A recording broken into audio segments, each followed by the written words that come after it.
Hi. Hello. Hello. Sorry, I'm just. I'm checking my volume. The thing is still in the green and not reach the yellow. If I wanted to reach the yellow, I would have done Sorry about that. But today will be quite sad as it will be the semi-finale, semi-finale. I want to hug the Gator stream because even though this is the ending of the main game, we still have mods that I want to play. The two mods which are I already did Rebirth and Recovery, Steamed Hams, but I wanted to try these two. But I already finished all three of these. This was a very short mod, by the way. This is a very good mod, extremely short, but a good meme. Have not done these two yet.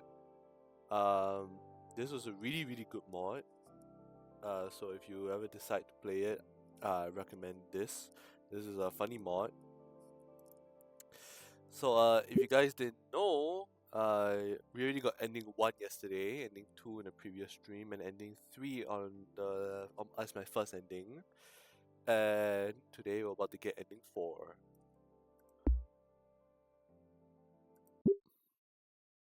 Okay, we're gonna start with 4 points for Olivia and I. And oh, Ben's story is true now. Okay, that's good. That's good. Okay. That's good. That's good. Okay, let's pull up the guide. This will be my last time pulling up the guide, which is quite sad. So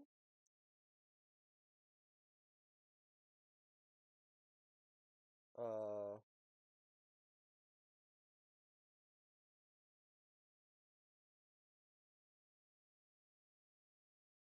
we'll have to go to chapter 13 because to unlock Ben's choice, I have to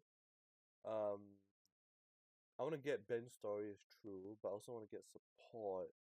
So I guess we have to go to chapter 5. Chapter 5 uh Chapter 5 gives Olivia support and okay, let's just go chapter 5. September 25th. Okay, blah blah blah. We're all gonna skip through all that because we already know to get. Okay, so we have to show support for Olivia. That's the main thing.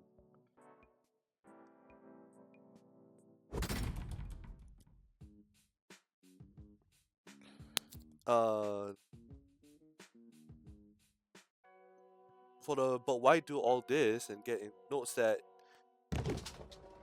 needed to get Ben's story 4 and ending 4 to get like the final ending because I have a feeling Ben's story is important to unlocking the epilogue because there is an epilogue. Hold on, just me yeah, there is an epilogue. Which I may have been spoiled a bit, but not too much. So luckily, so show support for Olivia. Okay, gotta show support for Olivia. Okay, good. So 4, 5, which is good. Ben's story is true. Ending we don't have any right now, and score support it's true. So we're in the clear right now. So it wouldn't matter that much, but I need to ensure to get points to equal it out. So yeah. I only wanted to go here so I could get the true equal support. Yeah. By the way, I won't play the mods immediately because I might want to take a break from all of the Gator game. But I will be playing Class of 09 next stream. Also, the Goodbye Volcaldrea High. Yeah, I'll be playing that, but not too soon because I've been through enough emotional roller coaster, and I want to take a break from it. You know, I want to try something funny, some dark humor, something that might get me demonetized on YouTube. Okay, but why I'll do this? But do why all this? It gives me 1 point, which is good. Because to get Ben's story in chapter 6, that I need to choose the prompt. But why do all this? Then I have to choose to let her fail. Because those are the two important ones to get the Ben stories.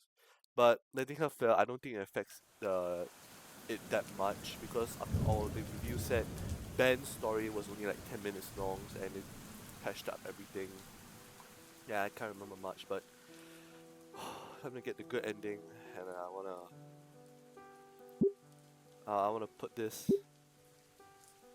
down once and for all until later in the month where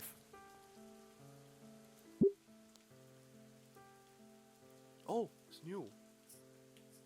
You're gonna tell Principal Scalar. Olivia flinches a bit. Principal, why? About what you did. You said you expected to get caught.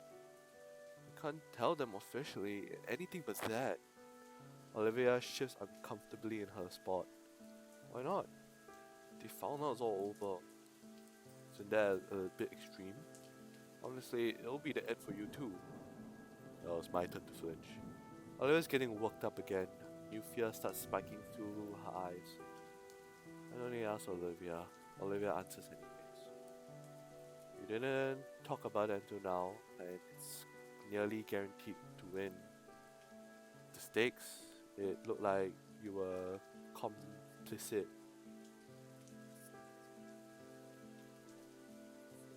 Okay, or worse, was it, or like it was your idea?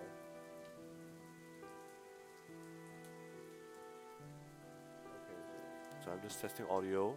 Sorry about that. You'd be a fraud. There's that word again. Fraud. No. That word all over my record in senior year?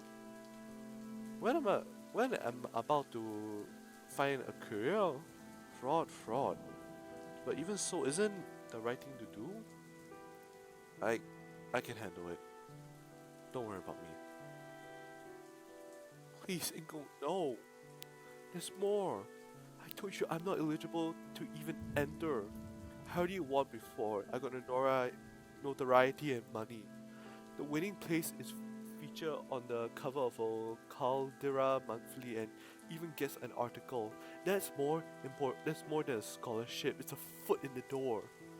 They can't do anything about the money. It's long gone. But if everyone knows what I did, and it gets to those magazines. She clutches the sleeves of her hoodie and stares me dead in the eye. I needed to graduate. I fucking hate it, but I need it. That's my only way out. My only way to actually go somewhere. Putting all your eggs into one basket. There's no other basket. I just can't risk it. I know I just carry on about why does nobody let me fail, but this, it's serious. They can't know. Please, Ingo. I can't lose everything over this mistake. I just can't. I can't. Fraud. God, not that. But isn't it? Alera grabs the sides of my jacket and yanks herself closer. The motion tips the umbrella over and slides a few feet away in the breeze. It makes her almost lose her balance and fall over onto me. Her breathing's erratic. Inko, listen to me. Please, I can't lose this. I can't be doomed to be nothing. This is all I have. You can't go to someone about this, I'm begging you. She's tugging me towards the ground, closer to her. My jacket's starting to tear. I can feel her anxiety by how her hands are quivering with fear and they grip tightly at my coat. It's my fault, okay, not yours. You don't need to make it your problem. Please. Okay. Nobody else has to know. It'll have to be our secret. Olivia exhales and lets go. All at once she slumps down. I have to hold out my arms to stop myself from falling too. Olivia ends up slumped over my lap sideways. Hey, are you gay? No, really not. The Gator girl tries to push herself up from my lap. Her attempt only ended with her twisting on my leg and turning her face and chest upward. She must be really exhausted, as even her attempt to blow her wet hair away from her is unsuccessful. God damn it, is this what it's all come to? I got away with it too. Fuck, I'm just like Ben. You have the energy to get up? Not yet. Olivia? What's wrong with Ben? How you like him? Shakes his house hard. Okay, this is where we get to find the truth.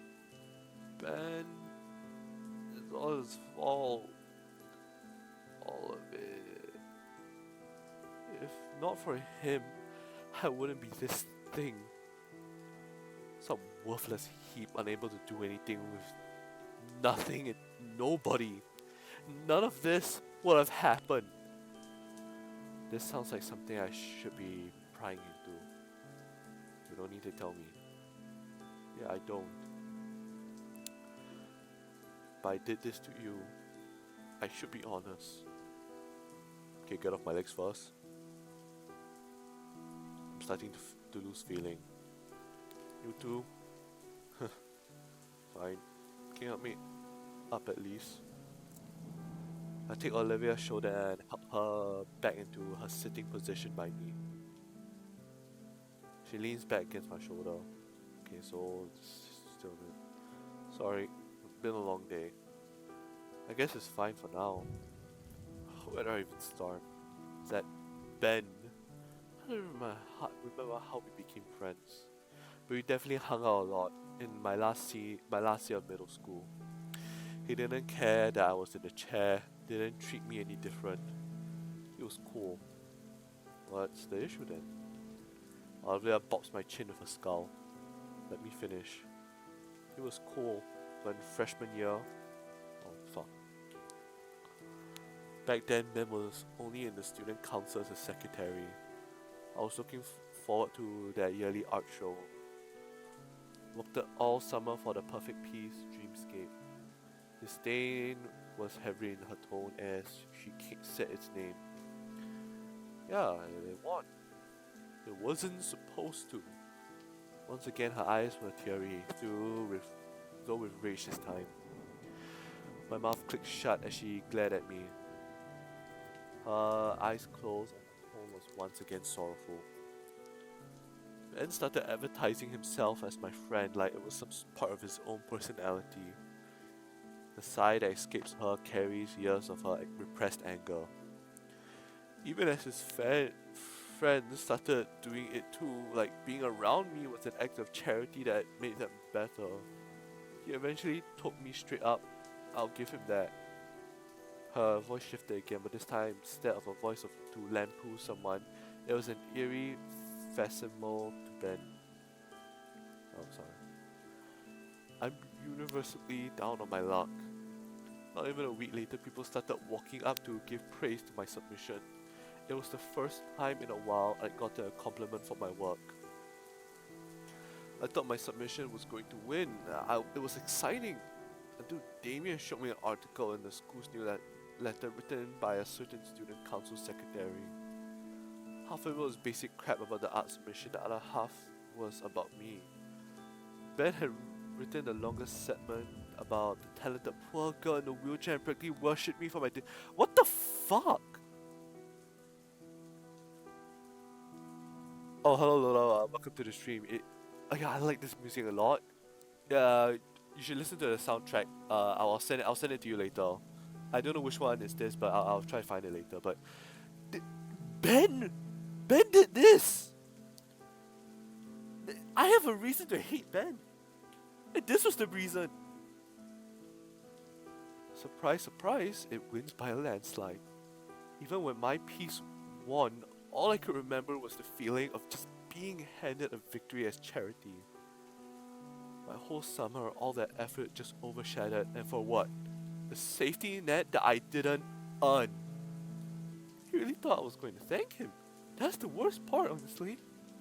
As if I would, after using me as a stepping stone to climb the social ladder. I couldn't take it anymore. I told him to get off my life, and he just gave me this look I'll never forget about. Genuine confusion, like I was an alien for being upset. But what he said, this is your only chance of succeeding out there. I wanted to give it all up, but by then, the money, the exposure, his fucking safety net, I just took it. He was right. It was right, and I hate it. I really fucking hate it. So that's what's between Ben and Olivia. I figured it was something, but sheesh. After that, I just couldn't. I shut everything out, everyone out. Everyone was fake, everyone didn't want to know me, just what I exist as, even my own family. Hell, it's all his fault, all of it. Well, what? That's it. That's the truth. So that's what. Oh, fuck. I just want to graduate and get away from here. From him. He ruined my life. Because of him, I'm not Olivia. I'm Olivia, the poor, sad cripple. The title is forever fixed to my name. Come on, that's not true. You're right, it's not. You're Olivia. No, that's also not it. I'm not Olivia. I'm God's funniest joke. I nudged the umbrella back to us. Goes back into its spot, propped up between us, creating the canopy shielding us from the elements. Olivia looks to me to gauge a reaction. That was the sort of speech given by someone that had years to think about it and hold it in. It was one she's been waiting to give anyone willing to listen if she could just trust them. All of her pent-up angst against the guy that ruined her life, released at the moment she just couldn't take it anymore. It can't get much worse than this for her, but she trusts me. What she needs to hear right now is,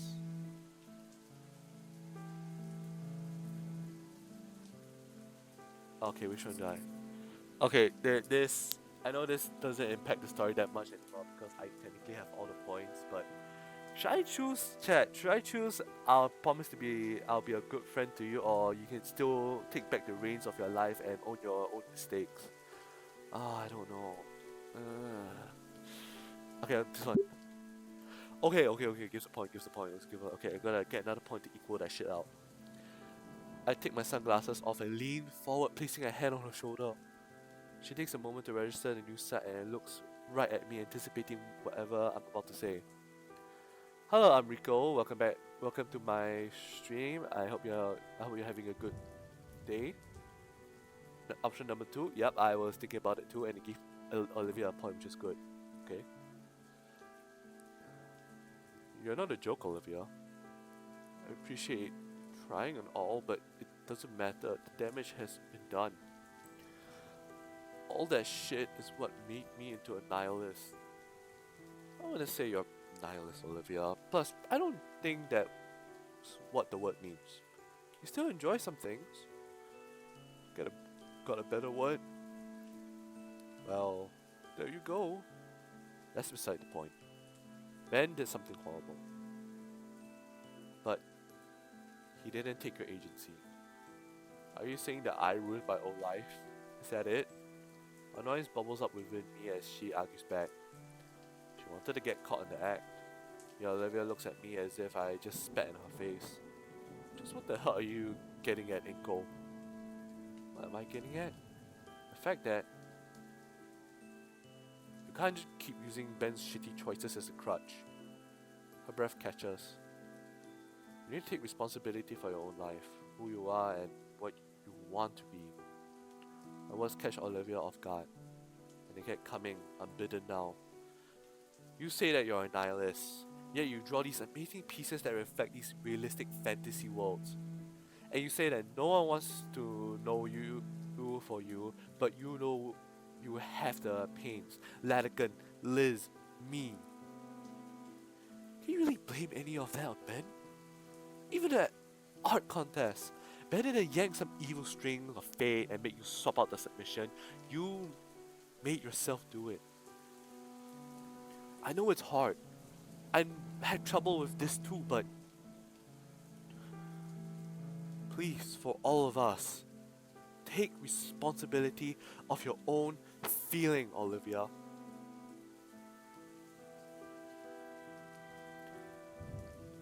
Oh shit. Damn it, mouth. My tirade has left Olivia staring at me, mouth hung open against what I had said. I hissed in realization and tried to backtrack. Sorry, that was fuck you. Okay. Stopping completely, Olivia's head raises from my shoulder and she glares at me. Her eyes are heartbroken, they're enraged, and they're looking for something to lash out at. But they're trusting. Fuck you for being right. I mean, at least we're right? Right, Chad? Okay, hold on. I'm just gonna move my screen forward a bit. Okay. Because my model isn't tracking properly. I know all about it. I know all that, damn it. And you're the second to say it. Her eyes water and her head returns to my shoulder. Damn it, all Inko. I'm stunned as she presses further against me, even using her arm to tuck her leg closer. You and Lanigan had... Fine, you're right, but how do I start? I have no idea what I should do. Her voice sounds so weak, but there's conviction hidden within it. Honestly, she should have just mocked me for what I said. It's what she wants. I can do this. What do you think is wrong right now? You have to be more specific. Alright. What about Damien and his family? She hums in thought. And there's Liz too. All of them probably would like to hear your thoughts. Yeah. What would I say though? Whatever you're feeling. Oh, just being more open in general would be something. I can feel her frowning, but also not against my shoulder. Fine, what else? Mr. Latigan? She scoffs. Probably already knows. What are you thinking? Yeah, he reads me like a book. But he's probably like to hear you say it. Yeah, he would. And me too. You got your turn. You've told me just now, but I'd like to hear more about you.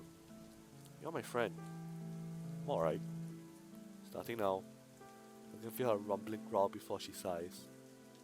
I'm sorry, Inko, for all the shit I've put you through since you got here. For being a real shitty friend. For you having to put up with me. I chose to be your friend, Olivia, so don't apologize for that. Olivia looks at me through the corner of her eye. Ben can't take your agency and you can't take mine. I'm choosing this. You're silly. Her words were strained and not from lack of water. The regret in her voice was raw, along with the honesty. Thanks. And I forgive you. And once again, silence. I fumbled my sunglasses debating whether I should bother with them given the rain. Might as well, I guess. They are prescription after all. We just lay back listening to the patter of rain against our little tent. Just her and I secluded from the world that has done so much to crush her. Man, she's really leaning against me. I crane my neck so I can turn and look at her. She looks so at peace now, even with the smeared mascara and wet hair. I'm starting to lose feeling in my arm though. And watching her like this is... Snurk. Is that a snore? Guess she would be pretty tired. It's been a long day for both of us. Even it's only 4th period. I do alright. Things turned out pretty okay, but I'm anxious. The best I can do is be there for her. In this case, it's letting her have my shoulder for a bit. Pressed up against me. My eyes slide closed and I try to lose myself in the pitter-patter of the rainfall. Huh? Oh my god. Mabla jerks herself up and starts coughing into a fist. Fuck, how long? Oh, 5 minutes probably. Jeez, sorry. You know, I remember when you got onto me for just sitting near you back at the party. Shut up! Looks like you're improving a bit. Olivia bonks the umbrella, making it splash a bit onto me. Hey! Anyway, Olivia stretches her arms. Things go quiet again. Olivia finally breaks the silence. I know you say forgive me and all, but I still feel like shit for putting you through all this. Now everyone's gonna expect you to be skilled at painting. They'll call you a fraud. Oh yeah, I'm trying not to think about it. Damn, it's all my fault. Olivia rests her arms over her knees, and I'm surprised she manages to bury her snout in them. An idea hits me. What have you taught me for real? Olivia raises her head from her arms. Taught you? Painting. For real. It's like you said, I have expectations to fulfill. Will you teach me how to paint like you do? I don't know. Tell you what, I'll forgive you if you teach me. You already said that. Olivia looks down in contemplation. Alright, I'll teach you how to paint. But you should know I'm a lousy teacher. You seem I'm working class. I'm a lousy student. I got a feeling it'll work out. Hey, don't make it weird. Yes, Professor Halford. Stop making it weird. I chuckle as I'm painfully shoved by her. After that, after everything was said and done, things became quiet. Okay, yeah, we shouldn't touch the floor. But... oh, fuck. So, that's what Ben did? Shit! I mean... I know, but... No, I don't know. What the fuck am I saying? I don't know. But... damn! Ben did all that! Yeah, okay, that gives me a reason why the two most hated characters in Wani, the Gator at... hello, testing. Checking my other monitor. Stream set up. Okay, yeah, okay, so turns out OBS just fucking crashed onto me. I don't know if it's either my model or I don't fucking know, but it crashed. But do not worry, I'll be editing the video. I'll be editing to the VOD to reconnect it together. Give me a minute.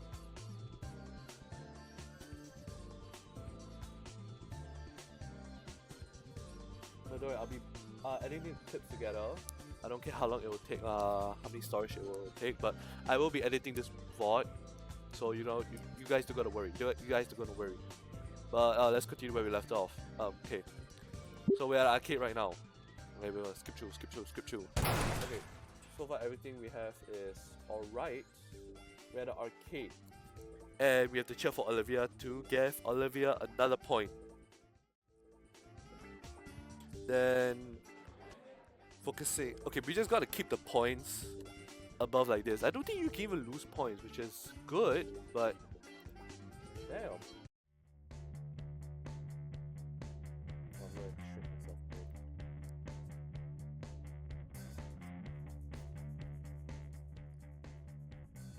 Oh, also yeah, if you guys want to see my first experience with I Wani the Gator, you can check out my YouTube channel where I posted the VODs part 1 to, I think, how many parts did I post? Because I know I've streamed a lot during the holidays, which is the reason why I started playing this game. But I remember, 14. Yeah, there are 14 parts in the IWHTG series. Um, so you can watch from part 1 all the way to part let me see part 14. Yeah, part 14. Just so you know, 14, 13. Also, part 14. Oh shit. No, sorry, I was wrong. Not part 14, 11. There's 11 parts. I was wrong. 11 parts to the Amani Had the Gator series. Sorry, I got it wrong. The 11 parts, 11, 10, and 9 is where 11 is ending 1. 10 is ending 2, and 9 is ending 3. And the final part for today, which is part 12, is where we're gonna get a good ending, which I don't know how to feel about.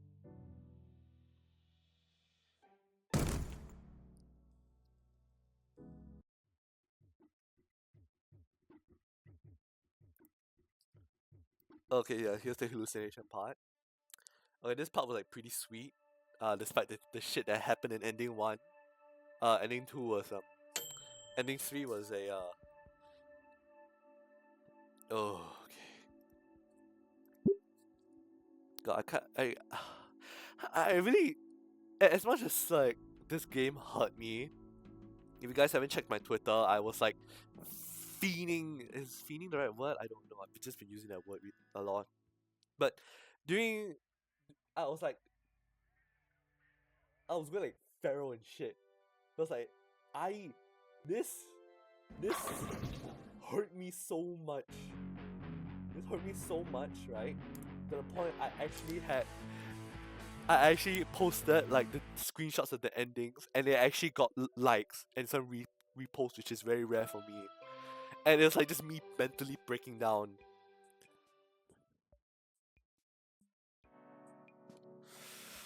Ay, ay, ay.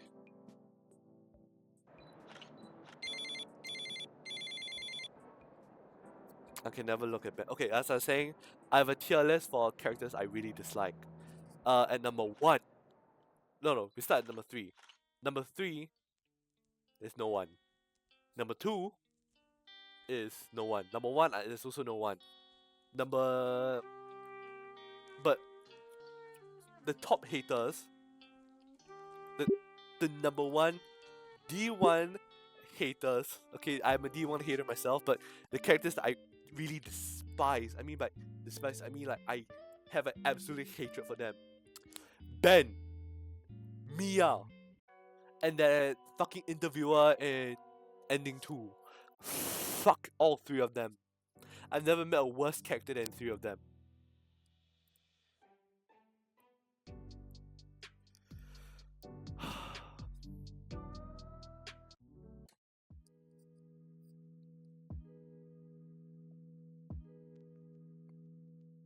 Fun fact, in a one mod where Ladakan actually quote unquote lives, is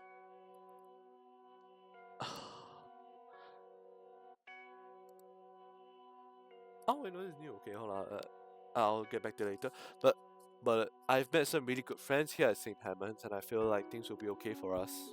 I can't help but look towards Olivia as I say that. She stares back in a faint expression of surprise, but it quickly melts away into a warm smile. Yep, that sums it up pretty well. Ferris looks up from his clipboard and towards us, a smirk forming on his otherwise flat face. I said, I'm sorry, Mr. Ferris, you're the GOAT. You're the GOAT. I'm glad to hear you two are doing well.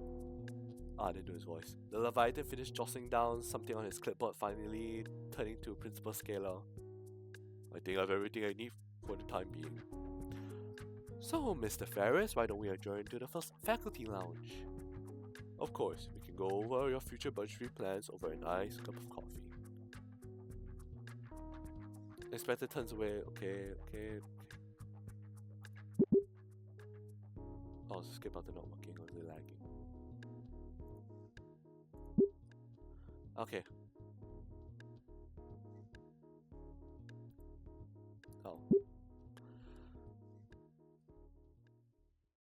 I really want to make a review for this game, right? But yeah, it might be for the future. For the future, like future projects.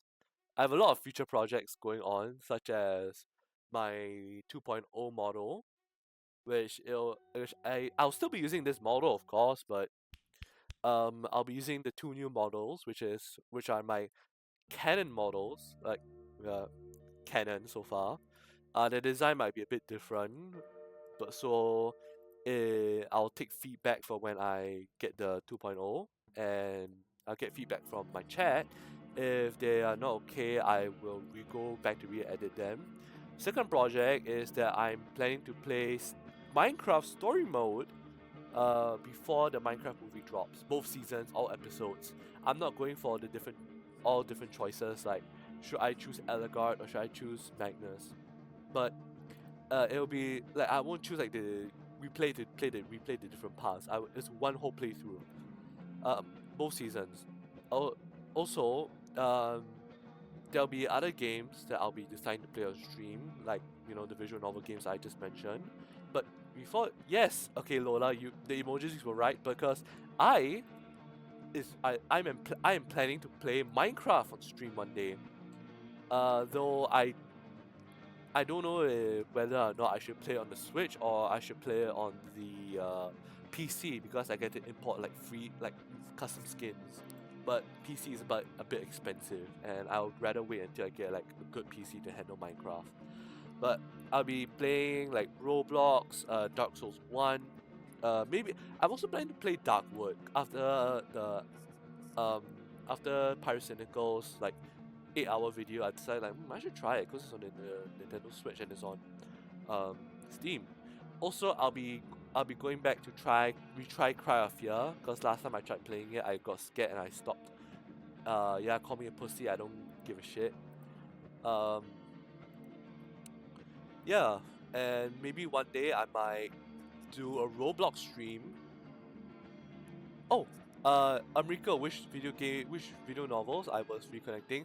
Okay, so we have Goodbye Volcaldrea, which is like is set in the same universe as I Wani the Gator, but there's also Class of '09, which is I'll be playing it next stream.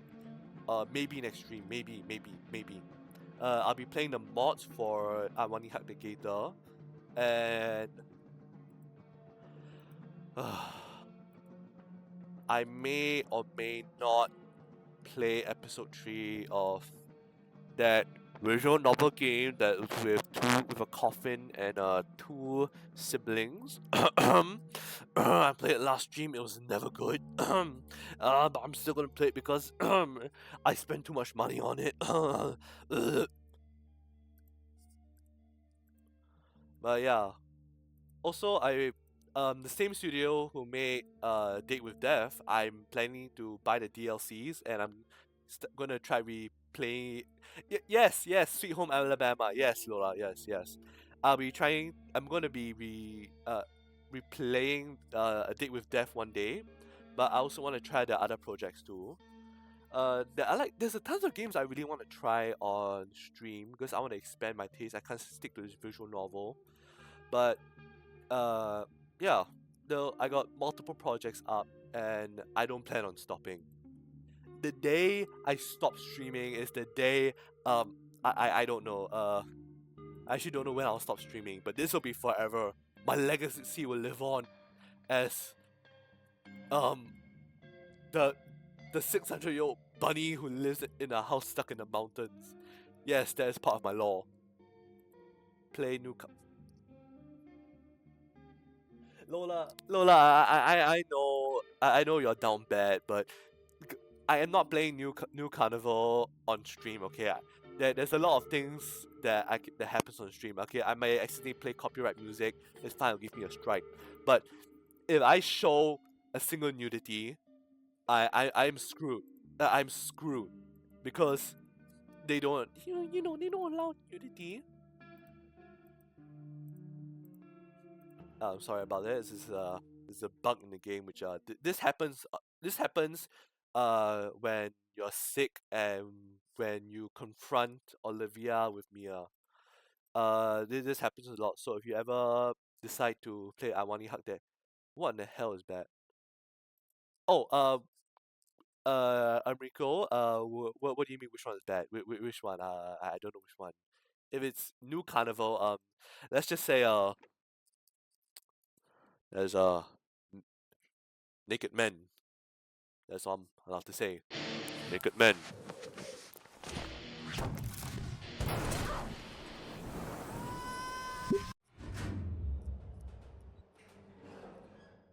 The game is from screenshots because I actually know Lola in real life. Okay, I know Lola in real life. Okay, not taking the key gives Olivia a point. So I don't think. Um, New Carnival is basically like those romancing games. But the thing about it, there's a lot of not safe for work material on it, and I don't want to get banned because I worked so hard to get 13 followers, and I don't want to lose my progress because of a game.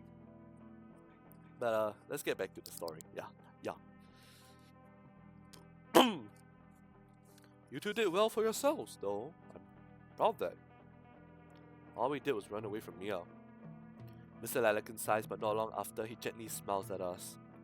What matters is that you two found strength in each other and reached out for help. With what? Oh, there's a safe work version? Oh, damn! Okay, if it's safe for work, sure, I'll try it. As long as there's no copyright material and there's no back to Oliver. His name is not. It's not Oliver. It's Olivia. Why do people keep calling? Okay, I was saying. Okay, Latican. Okay, Latican is speaking. Hush, everyone, hush. In chat, hush. The man that's about to not die, is speaking. With what we have on Mia now, we can justify her like a hawk from here on. Hawk tour. Anybody else she was harassing, well, to thank you. Are you sure she's actually going to get in trouble for this? At this point, we'll look back if we didn't punish Mia for this kind of behavior. That's a relief. Come on, you two can hunker here until school clears out.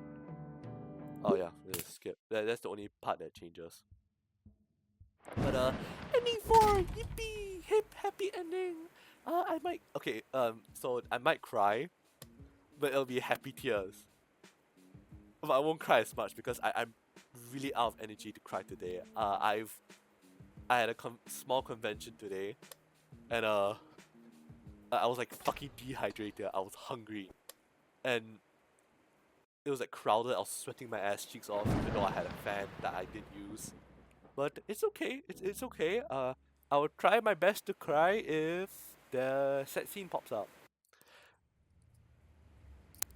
because I don't think I have the energy to cry. I'll just sigh a lot. Okay, so we're at chapter 10 right now. Chapter 12 is both of you are wrong, gives me 1 point. And we're not ready to say goodbye, also gives me 1 point, which is 6 to 7. And oh my god, my PC is running out of battery. Please, get in the hole. Okay, I want to find true love. And my true love is right there. Okay, my friends call me Delulu for loving her, saying that she's not real. But guess what? One of my friends likes Scaramouche. Okay, I'm not judging any Scaramouche fans, only her. I only judge my friend for her. And Lola in the chat over here, she might need to get a restraining order from like every man that exists in the world. That's all I'm allowed to say. Due to a contract I signed with them when I became friends, I'm not allowed to say anything about their likes and dislikes. Okay, yeah, take it out of context.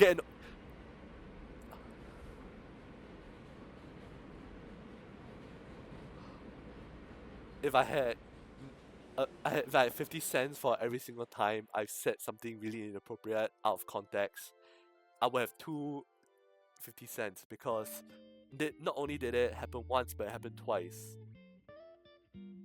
Okay. If you didn't say not judging any Scaramouche fans, I was gonna throw. Wait. Hold on a second. Rico.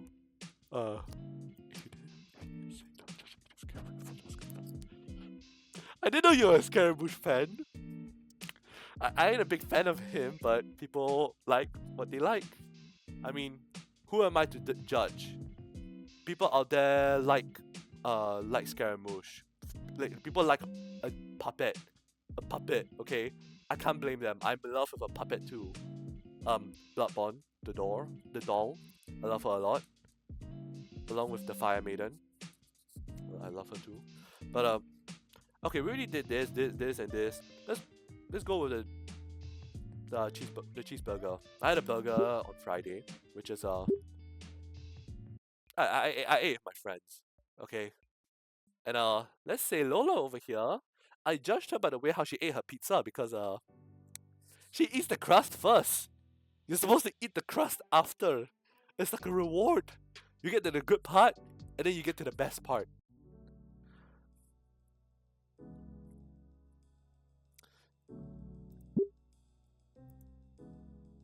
Okay.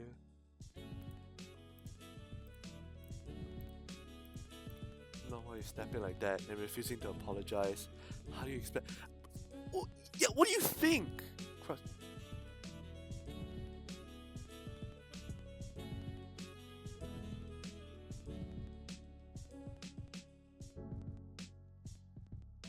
I got 2 people in chat over here who eat crust first.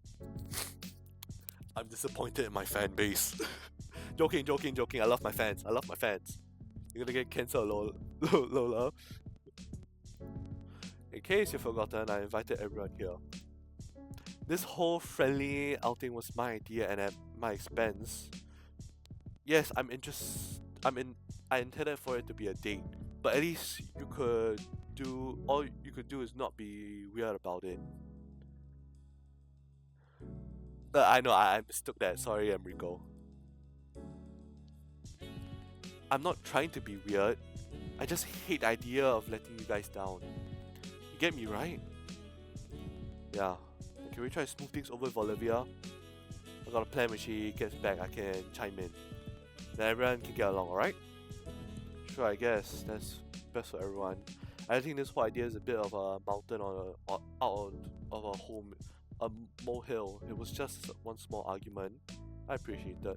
I focus on my food and what I will say while we wait for Olivia's return. This offers to trade her bacon strips for a few onion rings. Sucker.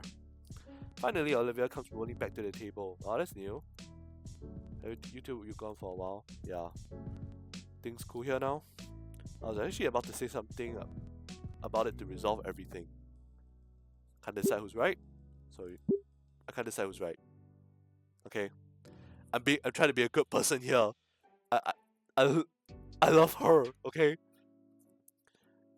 You know, if my friends ever fought, like had an argument, I don't even know if I know what to do.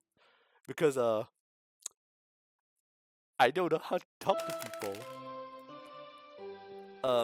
Let's just say Lola will know the way I spoke. Okay, okay, Lola, shush, shut the fuck up. Shut the fuck up.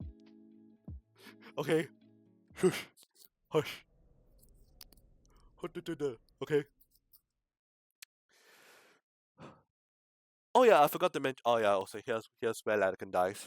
I've seen this 3 times already. Also one of my projects is I'm planning to work out on my law. If you guys didn't already know, if you didn't see my description, you get some hints at what I really am, like what my character is, of course. Okay, so you know, I'm 600. Okay, I don't know how I came into this earth. Okay, I will probably explain it more into depth one day. But I live in a house stuck into the mountains, and how I get down is like a teleportation. I don't know how it works, but it works. Oh, here comes the scene. Chat. Shush. Shut the fuck up. And come on, kiss. Kiss. Come on. Kiss. Kiss. Oh, God. Yes! I've seen that about like 3 times already, but yes! Don't you guys love a happy ending? Fun fact, um, it was said that in I Wani the Gator, right, there is no canonical ending. So it could either be ending 1 happen, ending 2, ending 3, or ending 4. And since I'm being Delulu right now, I decide to say that ending 4 is the canon ending. Because I refuse to believe anything bad happened to Olivia. We do not have a bittersweet ending where we live together and she's not a big artist. We do not live together and have a toxic couple. She's not in a coma. We're just together. We're just together. Come on, say ending. Give her a kiss goodbye.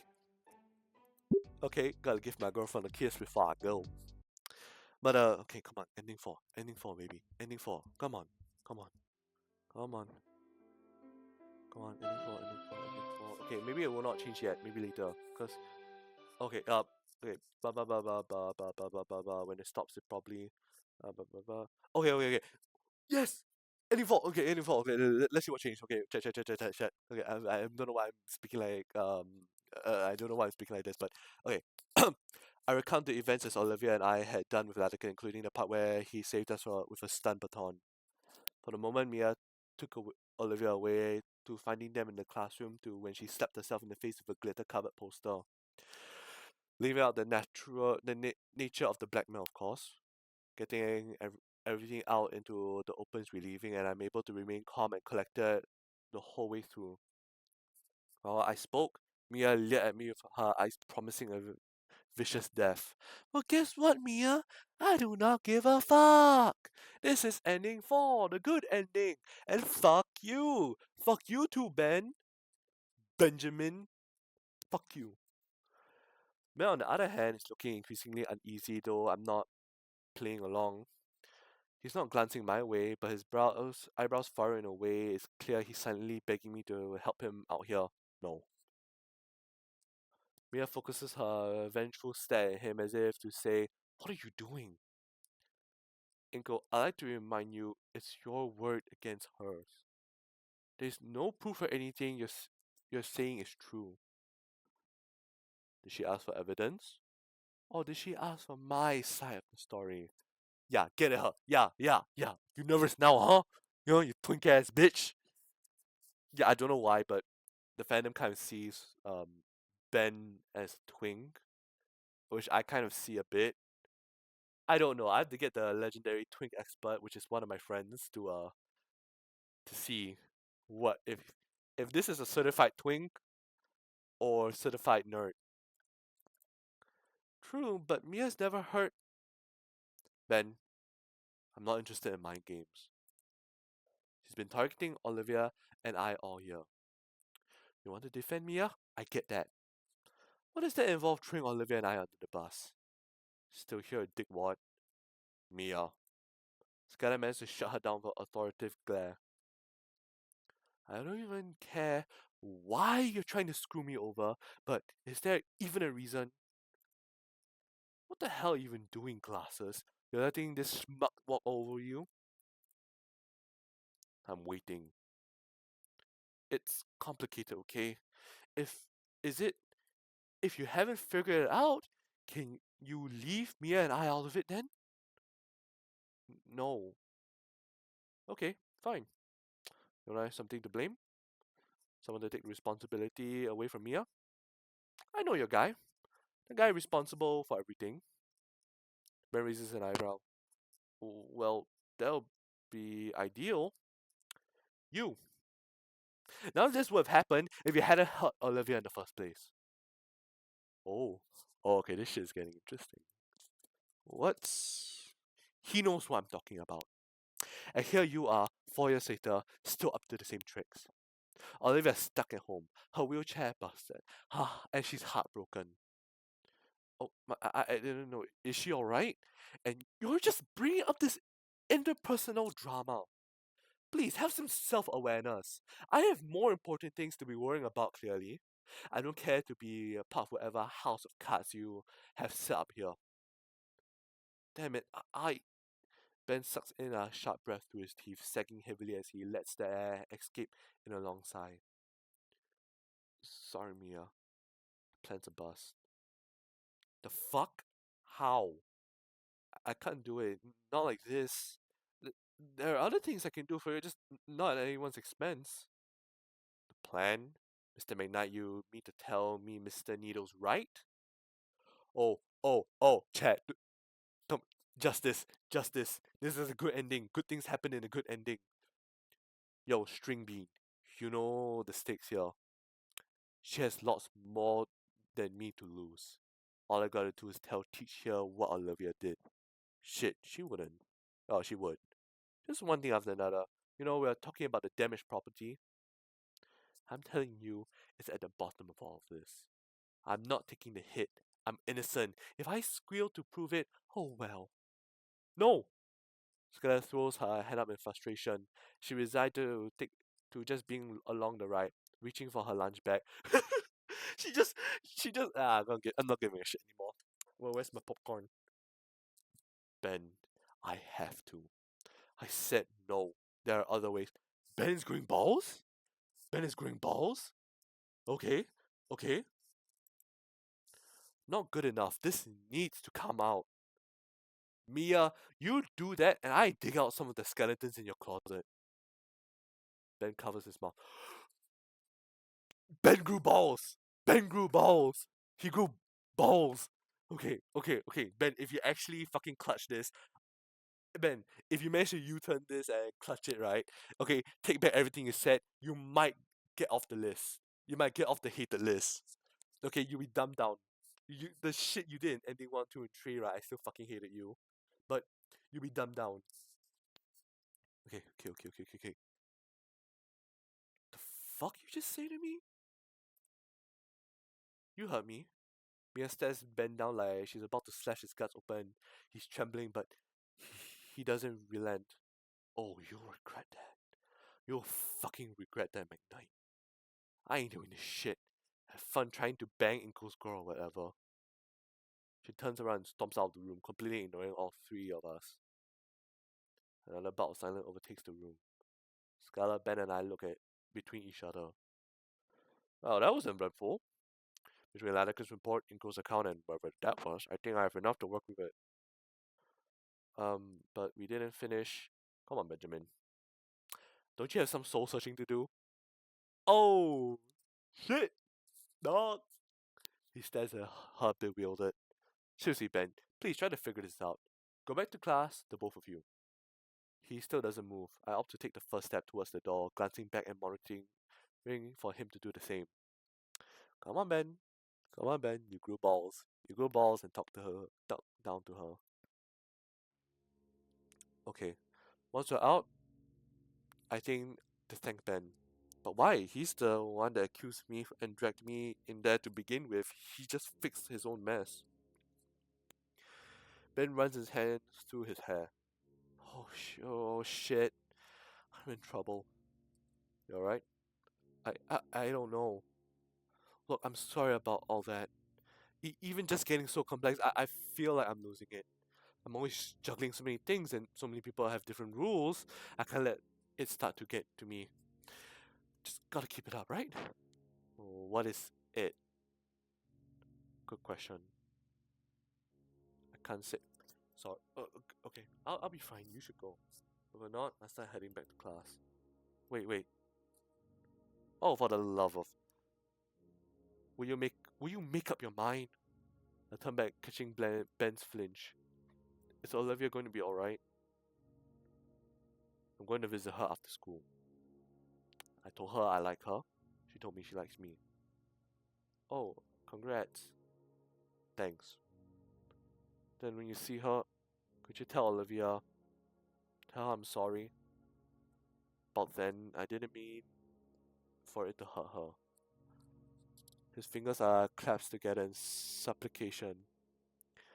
while he looks sincere. I think you should tell her yourself. Once you see her again. You're right. I will. I give him a thumbs up and continue to lunch.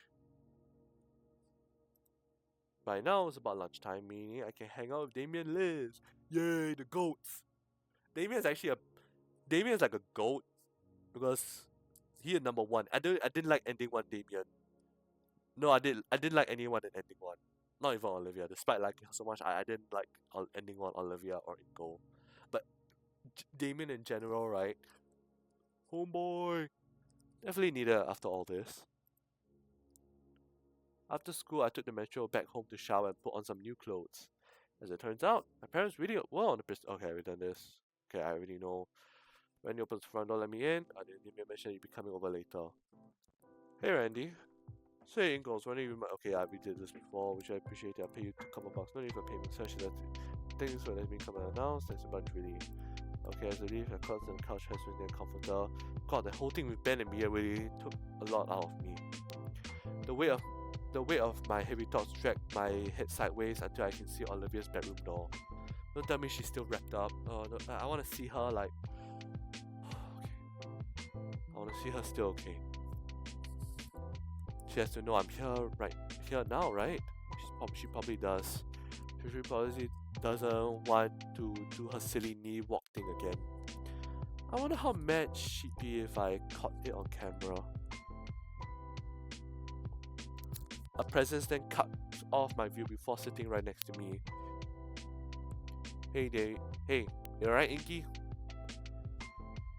You were kind of out of it at lunch. For a moment, I considered telling Damien about what happened. But honestly, the last thing I want to do is bring this sort of drama into what I could consider my safe haven. Oh, I'm getting messages. Sorry chat, I'm just getting some messages. Oh no. Oh no, it was an advert. It was who? I just saw a leak for Zenizone Zero. Woo-wee. Yeah, I'm alright, Damien. Just had a rough time at school, and I'm hoping to take my mind off it. That's pretty understandable. I mean, with everything that's been going on and all. If you only knew. In an attempt to comfort me, Damien pats my shoulder. Tell you what, I'll finish up my homework, then we can chill over a game of Rock Ring or something. Sounds good? Yeah, I have a feeling Rock Ring might be Elden Ring. I don't know why. Yeah, sounds good. Sweet. Alone again. My stomach is aflutter with butterflies as I get up from the couch. Olivia's room is just a couple steps away, and each one stirs the butterflies even more. Once I reach it, I feel like I'm in the shadow of a colossal monolith. Come on, Inko, you just gotta knock. Damn it, arm, just lift. Ignore. Stop shaking. Knock knock. I'm awake, Uncle Randy. It's me, Olivia. I hear quite shuffling before Olivia speaks up, more loudly this time. Inko? Yeah, are you okay? Decent? Damn you, brain. Can I come in? Yeah, just watch your step. Watch my step. My hand is still shaking and it makes contact with the knob. Please tell me she's still okay. Oh, this is ending 4. Ending 4 is supposed to be good. With a deep calming breath, the butterflies finally start slowing down and I'm able to push the door open. And I see blackness. Olivia? The room is extremely dark. The only source of light is coming in from the entryway. I had to take off my sunglasses off in an attempt to see through the darkness better. Olivia, the heck happened in here? Why is it so dark? Olivia? No response. Olivia. Gotcha! Oh, Jesus! Oh God, she's okay! She's okay, she's happy, she's smiling! Ah! My leg! Hi. Clawed fingers grip onto my ankle tightly and it takes all of my coordination to stay standing. Olivia, what are you doing? Let go! What's the light is doing out? How's it so dark? Reasons. Turning them on. Oh boy. Flip the switch. Ah yeah, she still painted the window black. Other laptop lies shut on her bed alongside with a drawing pad. Someone's been sketching by the light of her digital screen. It looks normal enough. How is it dark? How is it dark? Olivia. Yes. Why is your windows painted over with black paint? The light coming in offended my blackened heart, and my window became a canvas into the new darkness in my life. Yeah, it's dumb, I know. Olivia, are you alright? Olivia crawls back to her bed and flumps on and continuing her steep sigh the whole way through. Hey. Yeah, this morning after you left, I got the idea for it. Whole speech and everything, something stupid about my old sketches. It was a moment of passion. An hour later, I realized how silly it was that the paint had already dried. At least the atmosphere is good, right? She sighs again into her mattress. Shit, this is embarrassing. I look at the cover window. I don't see why you'd be embarrassed. Panning over to her bed, I take the vacant spot right next to her. Shut up. Even as she says that, Olivia rolls herself closer to me. I'm very in character for you. Quit it.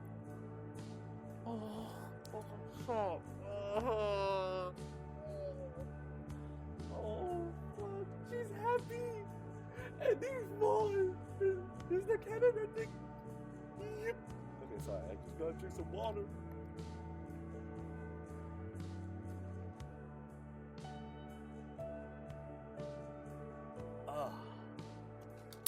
Some good, refreshing water. Chad will be going through this and we'll be getting the final. We'll be getting it in this episode. Sorry, I'm just happy right now. Her hands bad at me, though no strength or animosity behind her blows. I'm able to slap back at her hand until I catch one. Hey, her fingers curl around my hand. It's very you. Her cheeks puff out in an adorable pout that I can't help but smile at. I like that, alright? You're lucky that I like you or else I chop off your leg. She growls at my smile, clearly annoyed by her own lack of intimidation. I guess I got used to it, built up a tolerance for it, so now I can see how Olivia really is. You like me and you still do that. Her bluff called, Olivia buries her face against my thigh and growls louder. Her fingers still cling tightly to my hand. Her head tilts just enough that she can peer at me with a solitary silver eye. And while her mouth muffled against my leg, I can clearly hear her say, "Missed you." My free hand comes around and gently combs through her hair. One of the things I've really marveled over is that how soft her hair looks. And Jenny feels as I come to find as my fingers run over the glossy green locks. You've just been here all day? Olivia nods her head, nudging her scalp more against my hand. I see you're set up here. Yeah. She hefts herself upright again.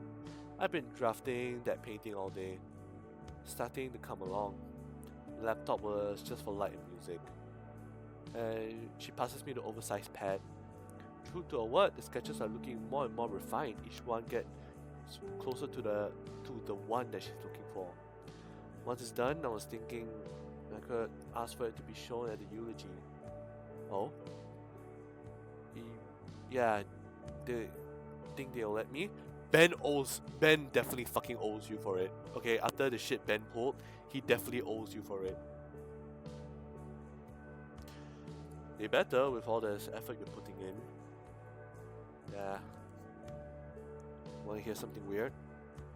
I've had a long day. Hit me. This painting, I think it's special. When I woke up this morning, I felt lost. Lost enough to block out the light to my room. Then I just remembered my promise and I got to work. Still hurts, but when I'm working on it, it's like it hurts less. Like it's what I should be doing when I'm doing it right. Healing? She's healing? That's not weird at all. Really? Come on now. Alright, it's super weird. I think less of you now. Huh, but really. She bites her lower lips, thinking about something. It is missing something. She gestures to the page I'm on, the most recent sketch. I don't see anything wrong with it. It's vague. There's no detail. At the fountain, I tried. I really did. But I can only remember so much and... Inkle, Hey? Absolutely. I'll take the best dang picture you'll ever see. Thank you. First though, how about I let the sunlight back in here, alright? Yeah, that's probably for the best. How will I go about doing that? I move the washcloth over the window pane, but slowly but surely scrubbing away the dried up paint in chunks. Good thing Olivia keeps spare bottles of paint thinner on her hand. Or at least Mrs. Payne has. Olivia keeps spare bottles ever since the accident involving a much younger and more rebellious baryonyx smearing paint all over the walls. I hope I hope we see Olivia's dad, because we only seen him in ending 1, which is the bad ending. But finally. As I continue scratching over the errant flakes of paint off my fingernails, my ears pick the sound of a digital camera going off. In my peripheral, I see Olivia holding her phone towards me. Taking a picture when I'm not looking my best? For shame, Olivia. Hush, you're fine. What's so special you need to take a picture for? Nothing, just you to mess with unstable human women by posting my catch on their forums. That's neat. What? Most of the paint's gone anyway. I toss the rag aside and scramble to take a seat beside Olivia. She cackles to herself as a new post with the photo shows up. I never heard of this place before, but it does look like a forum, especially for women. That is to say, non-dinosaurs. Can't remember, it was like, I don't know if they were like mimicking 4chan or Reddit, I can't remember. Isn't this the lizard lounge site Liz doesn't like? No, this is a rival site for only human women. We're always messing with each other. Olivia's post features that picture she just taken, appended with the text, "Mine now, skinny horse, your days are numbered." There's a reply calling her a dirty... No, I'm not gonna say that word, just to be safe. Olivia, I don't really appreciate being used for this sort of thing. Nah, don't worry about it, it's cool. See, they just IP banned me. You got banned just for that? Nah, I can get around that super easy. And then I get to do it all over again. Their tears sustain me. Oh, this is so much better, Olivia. She's like fucking happier now, and she's smiling more, and she's talking. Ooh. Okay, that's enough internet. That's it. Taking you outside. Hiss. I shake Olivia's leg to get her moving. Come on, we're stuck in here all day. Come to the world of the living. Oh, what? Oh, God. I'm not crying, Dad, I'm not crying. Though I insisted to Olivia that I didn't mind carrying her, she opted to shamble her way towards the couch on her own. When she reaches the couch, she pulls herself right into the cushioned long waves. She sprawls out and exhales. Well, we're out here. Now what? You dragged me out here. You tell me. I didn't think that far ahead. You're insufferable. There's some of Damien and Vinny's games by the TV. There's some classic co-op games in there if you want to try one out. You sure? I don't really play games much. Yeah, it'll be fun. Sort of like a repayment. You carry me to the couch, now I carry you to victory. Har. I stand before Damien Chosen's collection of entertainment. There's definitely some plain DVDs mixed in here. I pick one of the most worn out looking cases and show it over my shoulder to Olivia. She gives an approving grunt, so it seems like I picked well. The disc slides into the console and I start setting up the TV. Oh, is it not working? You gotta smack the left side. Vinny left some magnetic toys near the screen once. Smack! The TV comes to life. Its flickering screen displays the console menu. I picked two of the controllers on the floor and... Well, what are you doing? What? Oh, I'm used to playing like this. She rubs her head on the cushion next to her, inviting me to sit normally. So what's cool about this game is... Oh my god! Oh god! Oh, don't cry. Oh fuck, this is so adorable. So adorable. Me and who? Me and who? Okay. Me and who? Hey. What's cool in the co-op campaign has its own story. We can just play through that because there's no way I'm letting you near the online scene yet. With a few quick button prompts, the game starts. She contemplates skipping the cheesy introduction cutscene she's seen dozens of times by now, but lets it play out for my sake. When the game starts proper, I'm faced with a very specific problem. I'm not good at video games. I'm good at watching them and listening to other people dissect them, but I do not play them. Okay, just follow my lead and shoot anything that even looks like it's moving. Right, how? Olivia's already ahead in the game. I tried to follow, but now my screen is pointed to the floor. Huh? Did I do something wrong? Maybe it's the other stick, and now I'm moving but still looking at the floor. Hey, start shooting already. Okay, try on the trigger looking things on the back of the controller. Some arm manifests on my side of the screen and throws something at the floor I'm looking at. There's a splash of bright orange and... I died? I look down to Olivia and she's looking at me with utmost horror. What? There's no way you're this bad. Yeah, they're playing Call of Duty. I'm afraid they're playing Call of Duty. I told you I never played video games. Fine, we'll do the tutorial and start. With a few presses on the controller, we are back at the menu. And then in some blank space area on the screen. From there, boxes on the screen along with some AI voices read out the instructions for everything. I digested them slowly, having to double check the buttons on the controller as it went, but then it was finished. I felt somewhat confident I wouldn't throw a grenade at my feet. Hopefully. We went back into co-op campaign when Olivia felt confident I wouldn't ruin the run. So we sat, just running through the digital hallways of some military base, enjoying the simulator of violence on screen. Yes, Call of Duty. They're playing Call of Duty. For a while, Olivia has no problems. After another few matches, Damien hops into the recliner. Hey guys, you guys didn't tell me you were starting a Friday gaming sesh. You're kicking her ass yet, Inko? Nope, it's my first time playing. Whoa, really? It's the co-op campaign. You'll get to it. I'm rooting for you. Yeah, dude, you're being an excellent diversion while I gun them down. Someone's home. Again, answer the door. Fuck, it's the child. I can't see Vinny the same after the shit that happened. And the face he pulled. Please tell me that it was... Please someone... On God, please someone tell me that the shocked face sprite was used more than once. There are two incredibly bundled figures kicked in snow. Oh great, Mormons. Hardy har. Oh, it's Sophia bringing Vinny back from school. While the small boy looked unfazed by the cold, Sophia was shivering uncontrollably even with the extra layers of protection. Damien rushes to get some blankets for the two. Hello, Mrs. Payne. Hi, Vinny. Uncle, what a surprise. Hi, Inky. When Sophia sees Olivia, she puts on her biggest smile. Hello, Olivia. So good to see you spending time out of your room. Thanks, Auntie.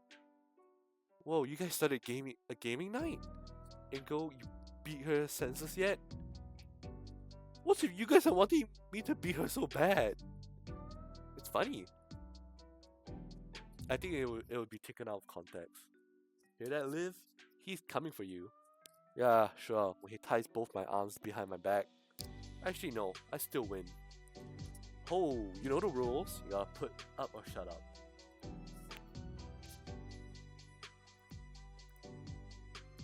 Okay, so this ending is slightly more like happier.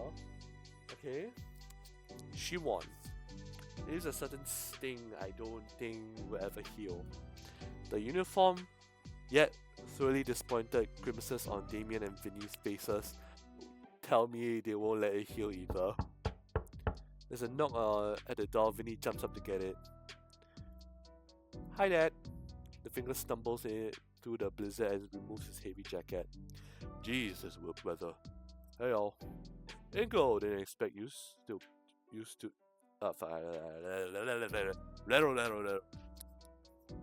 Good evening, Randy. Randy tosses down the bag of salt that's on his shoulder to the living room floor with a loud thud. Playing games together, I see. Hope that means you all got your homework all squared away. Yeah, it's taken care of. Wait, did I do this before? I don't know. Yeah, it's taken care of. Vinny threw his in the garbage disposal though. I didn't. I see, he's denying it. Hey, War Club, huh? Oh, yeah, nope, he hasn't. It's embarrassing. First time then? If it weren't, it's just bad. Fine, you guys want to try? No way, this is something else. I'm watching this to the end. Vinny nods in respectable agreement. Well, I enjoy you kids, but it's my turn to figure out dinner tonight. I need something warm after everyone's been out in that frigid cold all day. Your mother's nearly frozen solid. Something warm does sound good right now. Oh, I just remembered. Hold on, I think I got something. I hope that the coupons I was compensated with the art contest. Two large. Yeah, I think I did this before. Yeah. And this is where we get to know that Oliver's favorite food is anchovy pizza. As much as I keep saying this, I know a few people that say anchovies are like disgusting, like one of my friends. But in my opinion, those people who like anchovies, right, I think they take it a bit like overrated. It's a bit overrated. There's pizza part. Yeah, okay. I checked Oliver who's extending his cream butters. It's just pizza, no need to hyperventilate. I so need this right now. It'll still be about half an hour. What's your favorite? Anchovy. See what I mean? Really? Yeah, they don't sell them much these days though. Something to keep in mind. When he finishes his call and gives a celebratory fist bump. You're a lifesaver, Inko. I was planning on getting together some sashimi or something. Sophia said she wanted to try my speciality. Phew. We got 2 large meat lovers pizza coming in. And this place is pretty fancy. They got the stuff you like, Olivia. So I asked for an extra pie. Hot pie with as much as they can put on it. Olivia asked, I swear to God, I love this face so much. There's Inko's angry stare face, the Pogger face, shocked face, and this face. Ooh! Olivia's face beams with joy, the end of her tail wagging like an excited puppy. I need a distraction to snap her from across the map. It's fair, he got you. And he shoots Damien off his spot on the recliner. He joins us on the couch. Oh God! Oh God! This is a good ending! This is a good ending!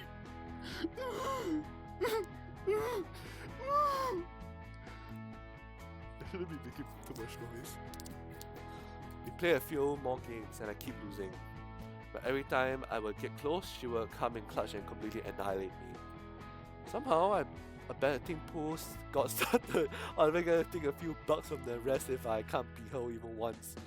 The pace encouraged me as I get ever closer to actually scoring against Olivia. If anything, I want to get at least that tonight. At some point, all the excitement, the feeling occurs to me. Being in the comfort of a warm, inviting home and surrounded by such caring people, having fun with my friends, it's like I have a real family. She doesn't cover while she reloads. I see it. Hey, that's cheating! Nope, that's just minor information. He's gonna get you. Nope, if that's how it's gonna be, I got one last trick on my sleeve. She's gonna throw a flashbang. I think you just get. Hey! Oh, so cute! So cute! Please, on God, let me date. Aww. I don't know how any of you are keeping up with all of this. Oh, that would be our dinner. Randy heads for the door with a hand reaching for his wallet. Peter, what's a special occasion? Gonna treat ourselves good and eat good tonight, hon. That's a special occasion. Not that I'm complaining about pizza, but isn't delivery pricey these days? Randy returns with the boxes stacked in his arms, flashing the used coupon in his hand, other to Sophia. Her face donned an expression similar to the others earlier. Happy family! Okay, happy Randy, happy Sophie, happy Damien, I think happy Liz, I don't know if Liz is happy, happy, semi-happy Olivia, and happy Inko, and happy Vinny, okay? That's what we want. Ending 4 is the good ending. See, I've not cried yet on stream, which is good. See? Okay, everyone, get a play and get some. Feel free to make a mess if you want cleanup duty. Damien and Vinny leaps from their positions. Okay, that is full of delicious sand cheese. Opens up all the boxes. Damien and Vinny immediately dives for the meat lovers pizza like ravenous sharks. The pepperoni and sausage pizza on the table looks appealing, but Randy passes a plate with a slice of anchovy over to Olivia. Thanks, Uncle Randy. Dang, the anchovy one looks pretty good. I don't think she'd mind if I sampled from hers. My hand slowly inches closer to Olivia's plate. Mine! Taking a moment to assess my hand's integrity, I pursed my lips at her. Oh, come on, Olivia. I just want to try it. Nope, anchovies are Gator girl only. You wouldn't take something from your girlfriend, would you, Inko? She flutters her eyelashes at me while presenting a prominent pout. I just want to try it though. More eyelashes fluttering, I can see a moistness in her eyes. Oh wow, she's giving a new meaning to crocodile tears. But a devilish clever idea spawns in my mind. After all, she wants to play the girlfriend card. How about a trade or something? The pout fades in her confusion. Trade? For a bite? Her confusion morphs to curiosity. Maybe. What are you offering? With a smile, I lean closer to Olivia. And closer. Closer still. Olivia is aflame with her blush, growing hotter and hotter by the second. Oh, fuck! I feel a puff of hot hair from her nose flow against my chin. Her eyes are as wide as saucers now. This. My lips tap lightly on the edge of her mouth. What? The Gator girl successfully stunned. Now's my chance. Quickly, I go in for the kill and chomp on the slice she was holding on to. I pull away from her, chewing on my hard-won prize. The pizza is very salty but rich in flavor. I can taste why she likes anchovies on her pizza. Olivia's eyes are still wide and her mouth is cycling open and closed. I knew it! I knew it! I'm sorry, I picked up my mic. I knew it! They used the Sprite more than once! I knew it! I fucking knew it! Chat, I knew it! Lola, I knew it! Enrico, I knew it! The third viewer, I knew it! I don't know who you are because you have not typed in chat yet, but I knew it! I knew it! Hey! Okay, hold on, I gotta screenshot this. This is like the best scene. Okay, this is the best scene of them all. It's just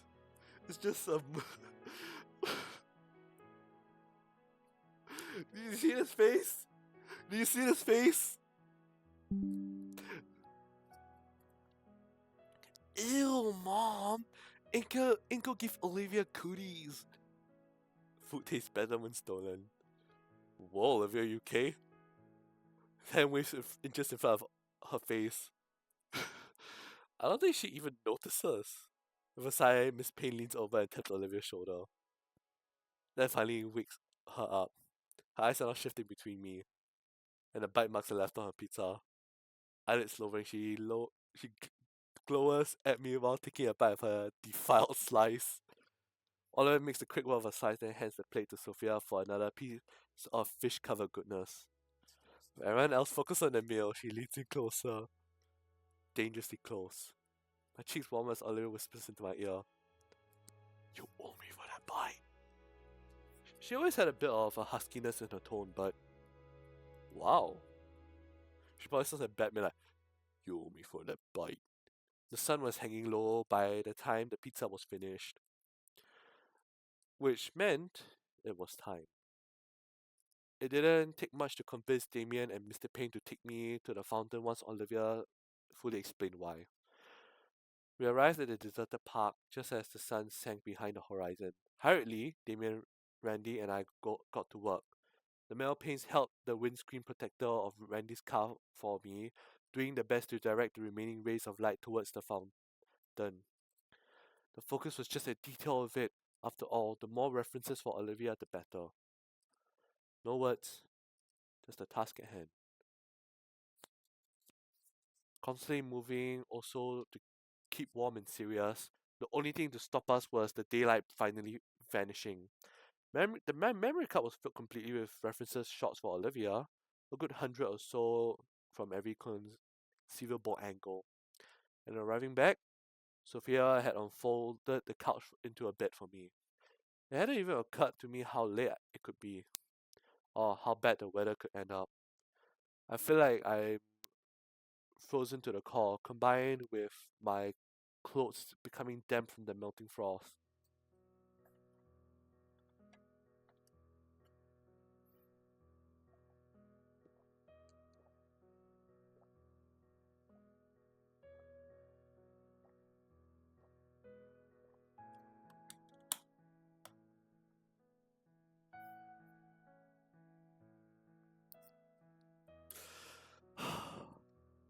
You can tell I'm happy. I'm smiling.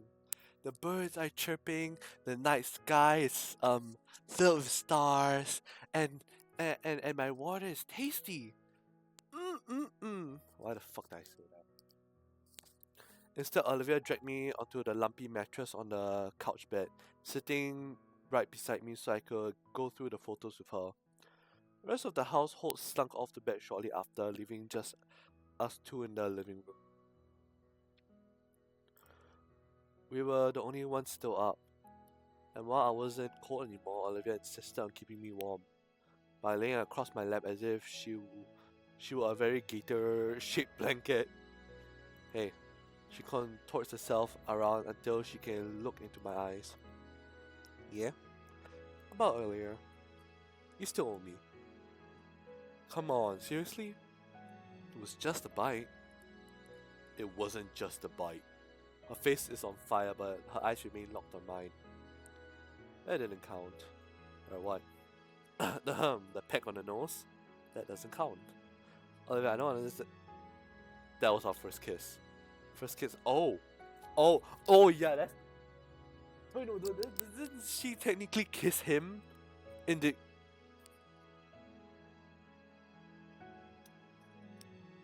Huh? No. That's okay. Sorry, I picked up the mic again, but now I'm confused. I'm really confused as a. Oh shit, my models are. I didn't even consider that it was our first kiss. Suddenly my face begins to heat up rapidly. It just came to me and it felt so natural to do it. Well, alright, she crosses her arms. I don't know, it might look intimidating if she weren't also splayed out across my lap while she did it. So you want an actual with interest. A fair trade. Even as I look down at her with incredulity, Oliver maintains a serious face and posture. Locked in a staring contest with her, I feel my lack of shades has weakened my defenses. I cave in. Alright, I owe you a real kiss. And what else? I want to go on a date. An actual romantic date. The split second I get my chair back. Alright. So, the first part? Olivia's hands reach up, latching onto the sides of my head. I expected her to drag me down roughly, but instead I can feel her hands shake as she slowly guides me downward. It's awkward and slightly painful how I have to twist my waist to meet hers, but it's worth it. It's soft, chaste, skin and scalp pressing lightly together. The hot air of our breath intermingles. I support myself with my arm over hers. My arms move from my head to around my neck.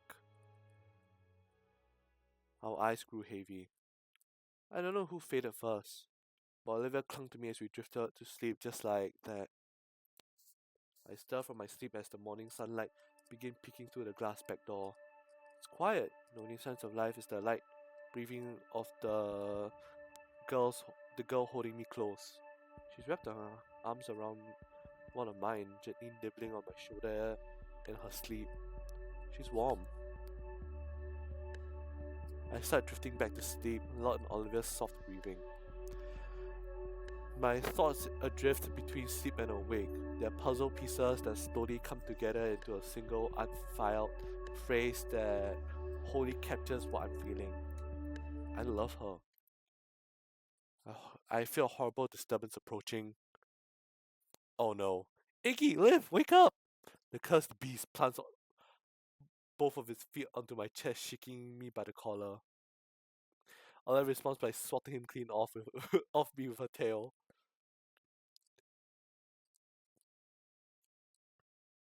The fuck's that? Ending 4 was so much more cheerful, guys. What do you mean ending 1 and 2 and 3? I did. No, I didn't do that. No, no, no. No, no, no, no. He's fine. Olivia sets herself up, wiping the sleep from her eyes. Morning, Uncle. Saturday morning. I check on my phone, says it's 7:30. 4 hours too early. Barely. I sit up. Wait, 4 hours too early. You guys wake up at 11? Bro, I wake up at like around 12. Oh, sometimes 11, but it's only because don't tell my family this, but during the night, around like 3 a.m., I would sneak out of the house and walk around Orchard Road. I sit up narrowly missing Vinny's second landing zone.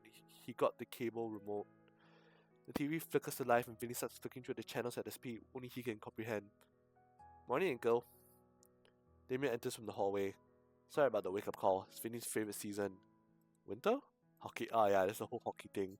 Hold on, I need to go to the bathroom real quick.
I'm back.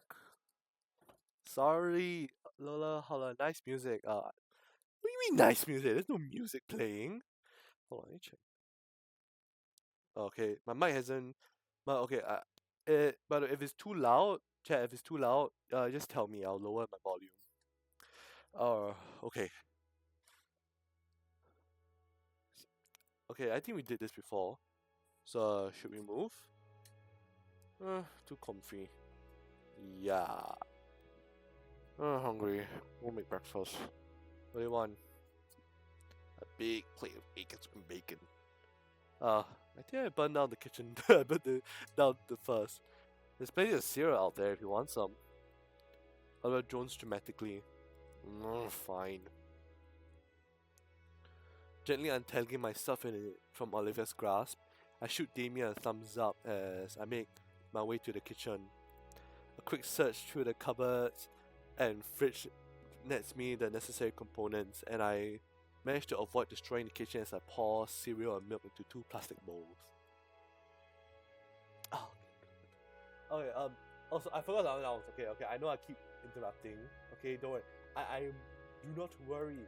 I am not like a specific streamer that will interrupt every few seconds. Hold on, let me walk here. Okay. If you see the date here, right here on my OBS, it's the 5th of October 2024. And as you guys didn't know, I was born on the 29th, but the 29th is on a Tuesday. So I decide, why not have an early birthday stream? I probably won't do it on Friday. I'm thinking of either Friday or Saturday. Because I don't know, because boys gotta study. Okay, I gotta choose between those 2 days, but we don't know what we'll be playing. But since it's just weeks away, it'll probably be class of 09. But we'll be doing an early birthday stream within those 2 days. I'll celebrate my birthday.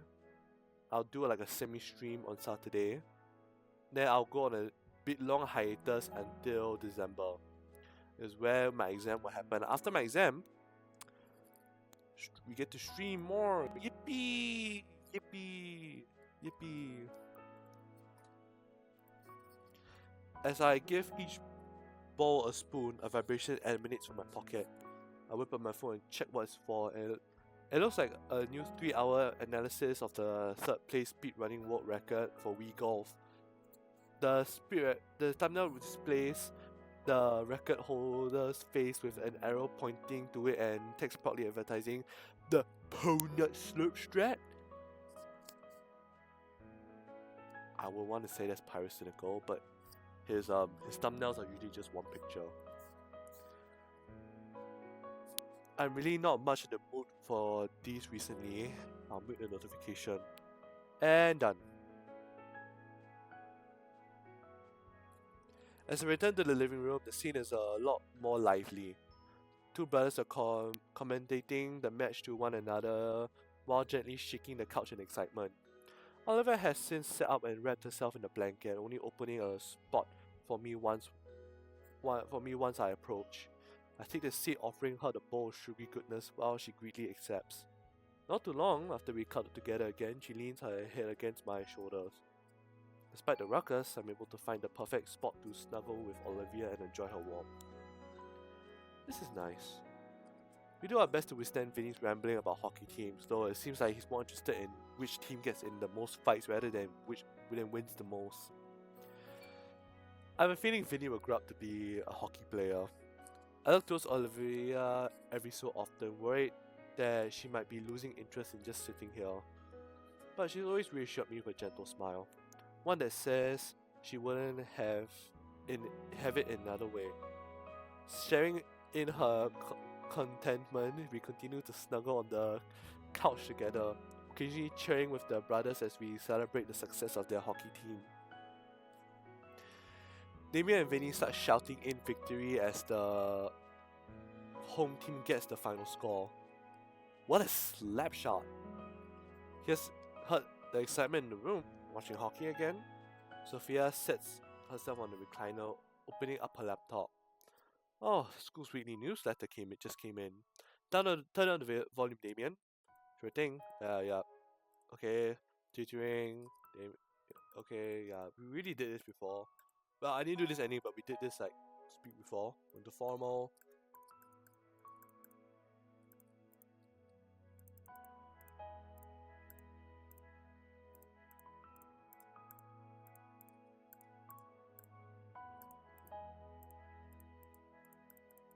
Sorry, I have to quickly.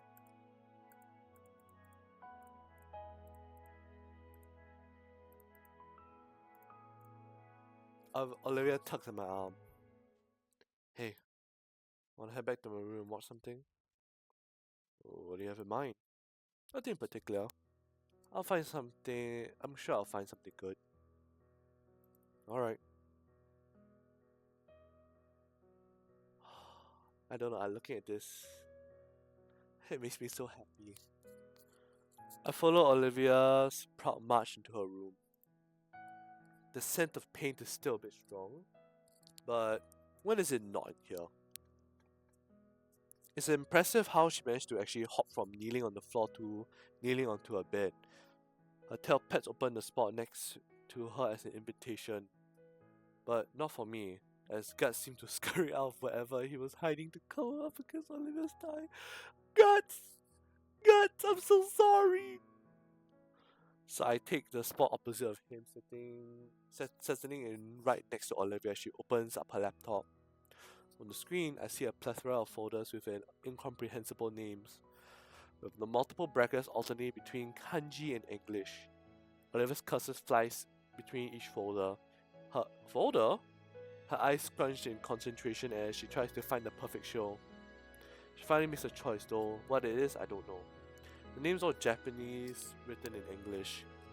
And there's like 6 different things in bracketed, denoting the language aspect ratio and more obscure details. A media player pops up, open, and the first thing to pop up is the silhouette of a Pachyrsaurus in old Japanese attire. And then pop music started in English. At first I was apprehensive of a pick, but it really is a good show.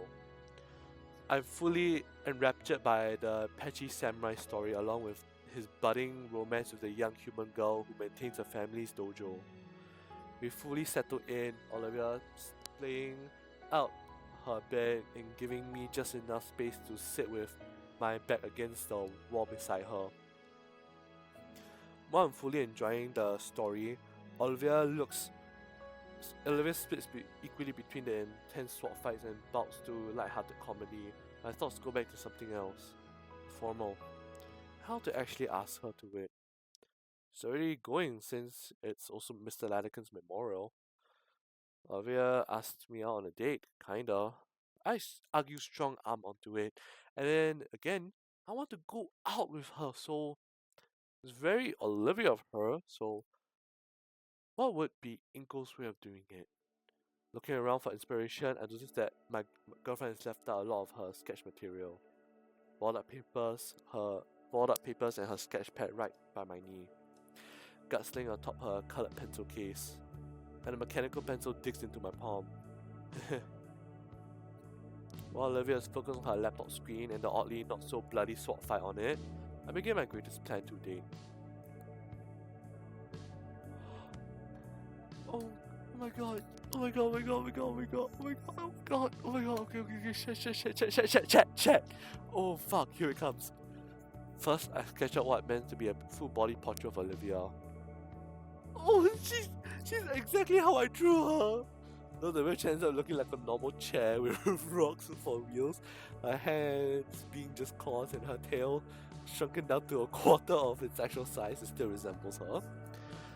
I clip on the mechanical pencil and slowly reach over the pad, nudging the back of Olivia's head. She swats it off and eventually grabs it, yanking it in front of her. And then her tail starts wagging a bit. Bingo. It stretches to my arm and wraps around it while Olivia furiously jots something down on the page. I lean forward to lay on my stomach beside her when she passes it back. Oh my god! It's like that drawing is like, oh, it Draws on an equally rough portrait of me with the shades missing and my jacket looking more like a button-up. Wait. Anon? Anon, that you? For a while, the two of us resumed our drawing game from the start of the school year. Oh, wait, I want to screenshot this. No, fuck off. Oh, okay, what the fuck are some of these? Okay, I want to examine this a bit more. Okay, so we got John Wick over here. We got the cool S. We got Inkle's like glasses. We got whatever this is. I think this is Liz's neck. Atomic bomb. Smelly Inkle. Dirty. I think this is like Olivia in the pool. This is Solly. Ferris. Guts. I don't know what this one over here is, but I know this is Mia slipping on her shoe. Poorly drawn Olivia. Good drawn Inkle. Rabbit.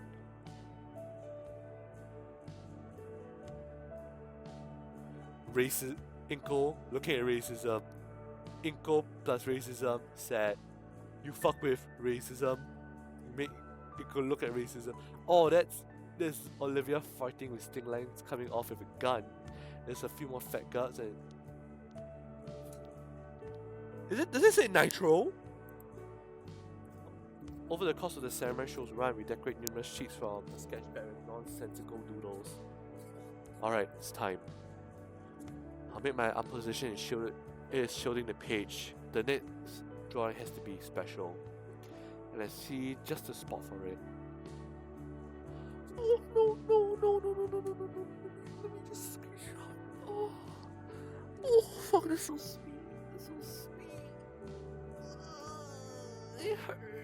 It hurts. My heart flutters a bit as I look it over. Could it be a little better? No, it's perfect. Pass the sketch pad over just as I have half a dozen times now. Olivia stares a little doodle on the page. I hear her breathing pick up. She pulls the pad aside well out of my vision. I feel a bit wobble as she furiously scribbles something down. It sure is taking a while. On screen, the battle, whatever, has just finished an epic dueling, winning with an intelligent use of technique and his sword's sheath, all without killing anyone. I have a feeling she will like Ghost of Tsushima. The pad is plopped in front of me. Oh my god! Oh my god! Fuck!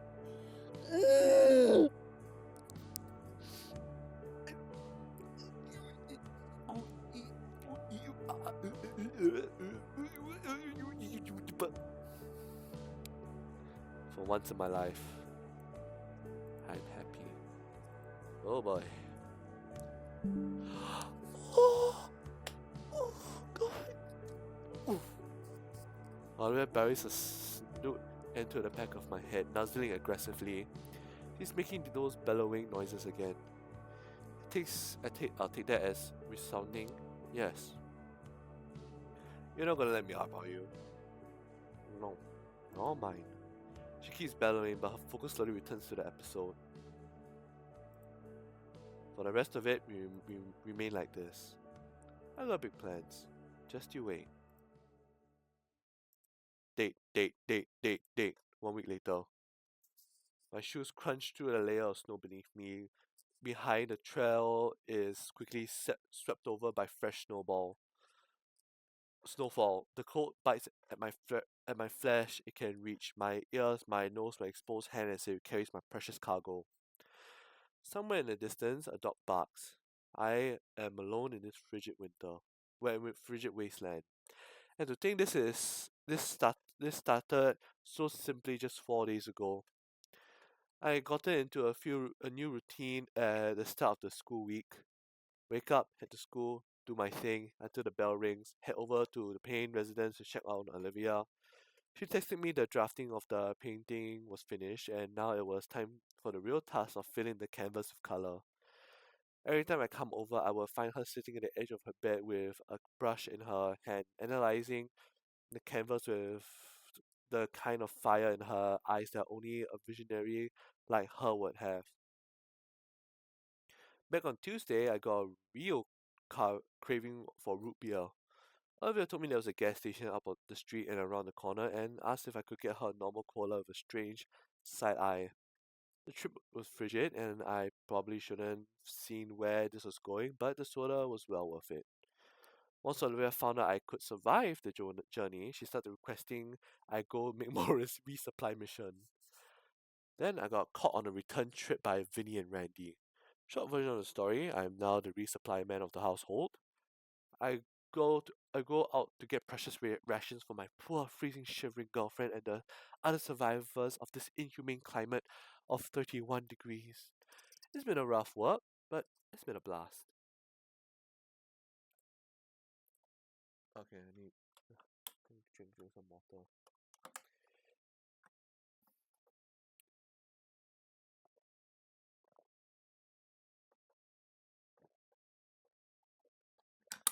Ah, beautiful. As I approach the front door, one of the survivors eagerly smushes his face into the glass window, ecstatic to see my triumphant return. The door opens for me and slams shut as I yanked into the chilly air. Can creep in with me. It's Damien, isn't it? I stumble forward and finally collapse onto the couch into Olivia's waiting arms.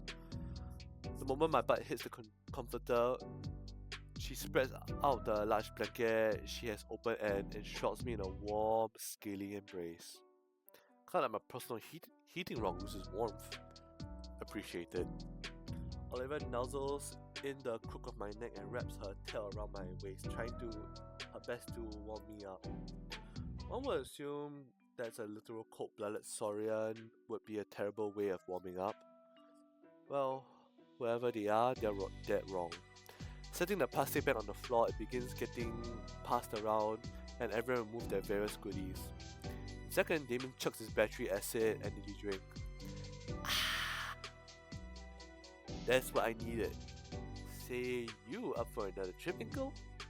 Olivia signals Vinny who takes the empty bottle and bops him in the back of the head with it. Oh, Inkle, while you were out, I finally thought of something. About a date? Yeah, you'll love it. Knock, knock, knock. Olivia's breath catches the two of us wait in anticipation as Randy gets the door. We both want to know what it is already. Olivia, package for you. Oh, wheelchair, wheelchair, wheelchair! My head jostles to and fro, Olivia's excitement translating physically to her arms quaking widely around my collar. Settle down, settle down. Randy has the box containing the new wheelchair parts into the living room and sets it in front of the TV. Want me to set it up for you? Actually, Olivia lifts herself off the couch and starts pushing up against the wall, sliding it towards her room. Inko and I can do it. Alright. Olivia waves me over to join the... Okay, I'm not gonna say. Olivia waves me over to join her as she pops the door open and pushes the heavy-looking box into her room. Come on, what are you waiting for? Let's get to it. Oh my god, I'm so happy to see her like actually smiling. Well, we sit on the edge of the bed with the box before us. Olivia takes a deep breath and extends a single claw. With a single motion, slices the tape open, letting the box flap loose. She starts picking the individual parts out, laying them around. While she does, I pick up the instructions. Really? What? Come on, give me that. She takes the instructions and rips them into bits. Why? I won't need that. I've had to fix my own chair since I was a kid. Why you? I break it, I fix it, simple as, and I broke it a lot when I was younger. Okay, curiosity prick. How? Olivia turns with the biggest grin on her face. Ram jump. You know, I could envision that. Stretch. Oh, God. Back. She doesn't elaborate, instead waddling over to her desk to retrieve a small hex key set. Oh my god. Oh, it's so beautiful. My eyes. Oh, I feel like I'm gonna get 100% I'm gonna get 100% for all of this. For the next 15 minutes, we begin to assemble the wheelchair. As it turns out, building this thing isn't as complex as I thought it'd be. Most of it really just as simple as connecting a tab A to slot B. There's a innuendo there. We're nearly finished now. The metal frame stands proud, missing everything needed to make it comfortable, like the seat. This bit connects the handle there. Alright. So you're about to tell me an idea that I love for a date? Oh yeah. Have you been to a hibachi grill? I've heard of them. I don't know what that is. They're great, you gotta try it. They sit you down at a table, right? In the middle of the table is a big Oh, I know those. Then the chef hand me the piece right there. Thanks. Then the chef comes in with this cart full of stuff that you ordered. Once the grill gets hot, they start cooking the food right in front of you. And then they bring a whole new meaning to playing with your food. Sounds pretty sweet, right? By the way, there it goes the other direction. Clack. Whoops. Yeah, that honestly sounds pretty fun, Liv. It's like dinner and a show, but dinner is the show. I've been wanting to eat a place like that for years. Alright then, since we finished this, let's call for a table and go. Yes! Olivia's arms and tail wrap around me in a hug. Other hand preoccupied with adjusting the chair seat to the perfect height. Attaching the arm to the rest of the handle, I stand up in triumph over the fully built mobility chair. I can safely say that your new wheelchair is completed by yours truly. You put the wheel backwards there. You see, if I had sat in there, I would have crumpled. It would have killed me. Oh, we don't want it to happen, do we? Because your chair broke twice. From my perspective. Ending one. Oh, she likely texted me one of the spare parts. Yeah, so stop trying to kill me, dummy. Just be safe. We're probably gonna have to go back a few steps to make sure this thing's built correctly. Wonderful. Finally, it's done. Come on. Olivia inspects my work, nodding in approval on occasion and adjusting a few parts. Carefully, she moves herself from her bed into the seat. So how is it? Darn it, my legs still don't work. Yeah, you did great. Feels like the old one. Great job, Inky. Whew. No sign yet, the night's just getting started. Okay, I don't know if I've been noticing I don't even know how to do Olivia's voice. So it will vary from time to time. I never mentioned that. You ready? Yeah, it'll be cold. I'll be fine. I got a personal furnace with me. Moon silver irises turned to me half lit, letting me know what my real role in Olivia's life is now. Furnace? Not something sweeter like heated blanket or comforter. Yeah, no, I say that and then my aunt and uncle will be giving me the talk all over again. What talk?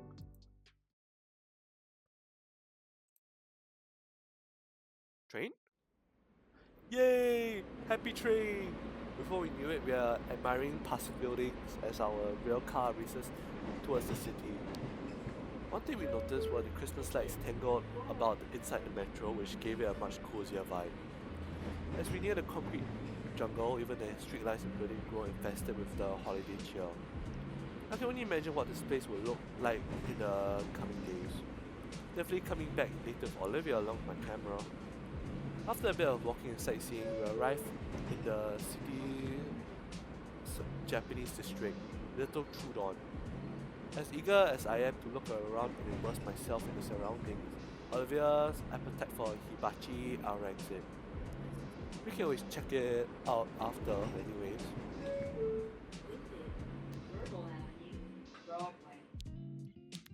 Heading inside, there's a distinct scent in the air that enters my nose. I can't pinpoint what exactly smells like, but the word aromatic comes to mind. Konnichiwa, welcome, a table for two, I presume? Yes, I called earlier for a reservation. The waiter takes a moment to look at the tablet placed in front of her. Ah yes, table for Mr. Nito and guests, follow me. She grabs us the menu and leads us to the main dining area. As we are guided through the restaurant, I take in the interior design, seeing various set pieces, decor, and portraits of famous actors posing with who I assume is the owner of the restaurant. Entering into the main dining area, the sound of the lively conversation floods my ears, and thus the savory fragrance of the food being cooked for the other patrons. Just as Olivia said, each table had a grill in the center where a chef was chopping and dicing and slicing. I can feel my mouth filling up with drool in each passing moment. Finally, we reach our table, where another party occupies with the other remaining seats. Enjoy.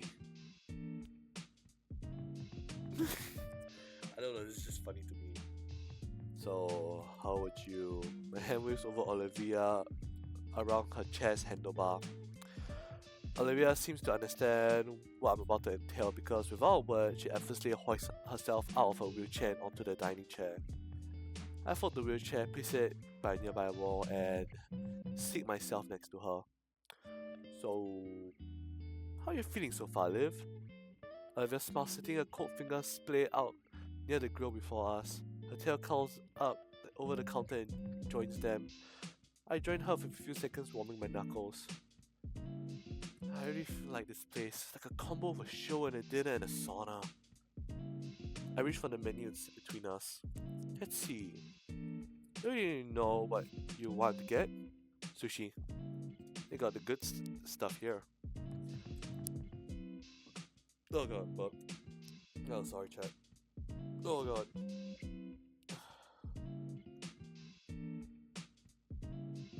Oh, stretch.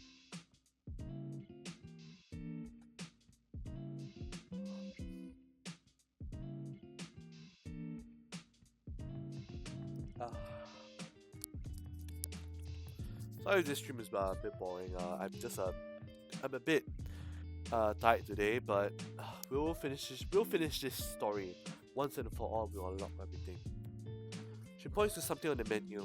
I don't have hope of ever pronouncing correctly. Nevertheless, it looks appetizing. What about you? I'm thinking something warm and filling. Oh, what about this? What about this dish here? She points at one of the specialty dishes titled Trudon Delight. Chicken breast, hibachi steak, and colossal shrimp, lightly seasoned and grilled. I don't know why I'm speaking like this. Kinda light variety dish. Sounds good enough for me. At variety, an idea overcomes me and I scan the menu thoroughly. This section in particular takes up nearly the entire page. It's something I recalled from one of the foodies blog I read. Hey, why don't we try all the appetizers? What? Laying the menu flat before her to the appetizer page, her eyes wide at how many choices there are. Yeah, like we should try sampling everything and see which is best. That'd be really expensive though, right? It would. Each piece costs over $15. Excuse me? But consider the experience. I can see her practically salivating as she looks through the page. As she looks at the page. How about half then? That'd still be around 7 plates, but I'm sure I can cover that much. Okay. She cuts me off before I can cheer, but not all at once. Huh? I want to appreciate the show too. So 2 dishes at a time. It's a week concession, and I already figured out Olivia's plan to fill up early to save my bank account. Sure. So we debate which appetizer to pick and start with, our voices now mingling with the rest of the ambience as we wait to order. By the time somebody comes around, we compile a list of the most appealing sounding options.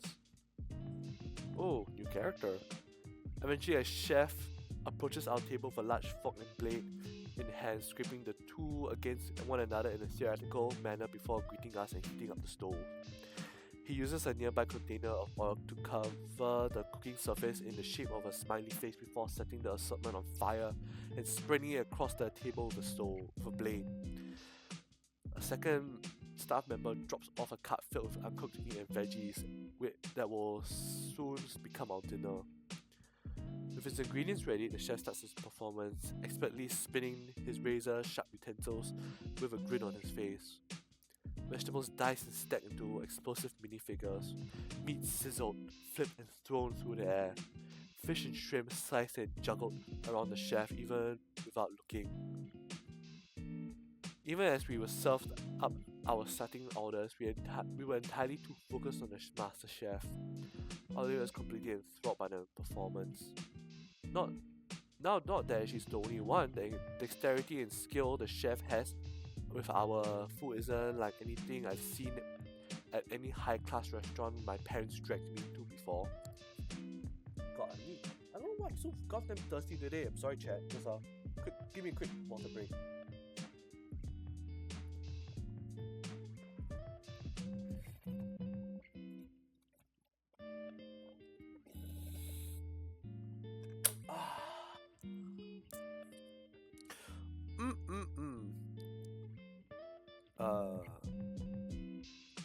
Hold on.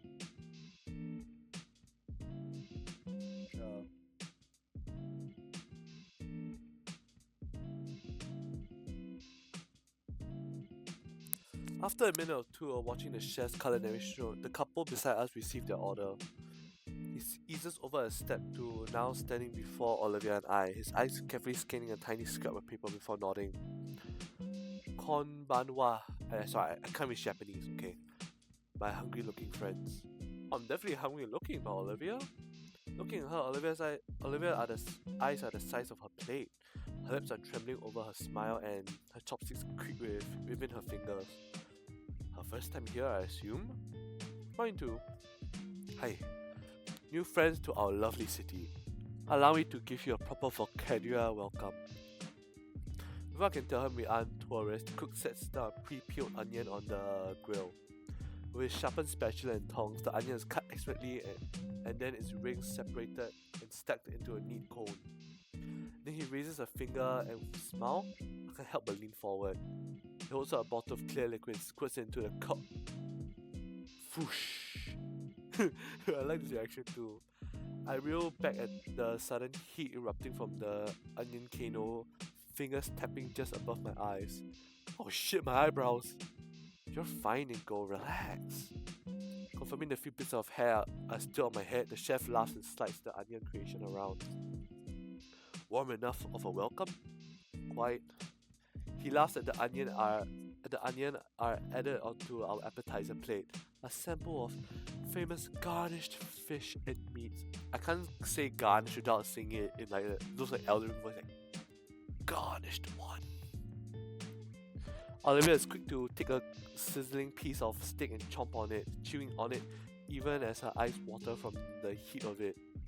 The chef notices and uses special to slide Olivia a glass of water closer to her, which she uses to quickly cool her tongue. I'm happy to see you're so eager to enjoy my cooking, but a good meal is best savoured slowly. My hands rub Olivia back in comfort, but she still smiles and reaches for another cut of steak. Totally worth it. One by one, most of our appetizers are given to us. While I would normally go into detail about each one's unique flavour and how it affects my palate, only one thing comes to mind. It's freaking delicious.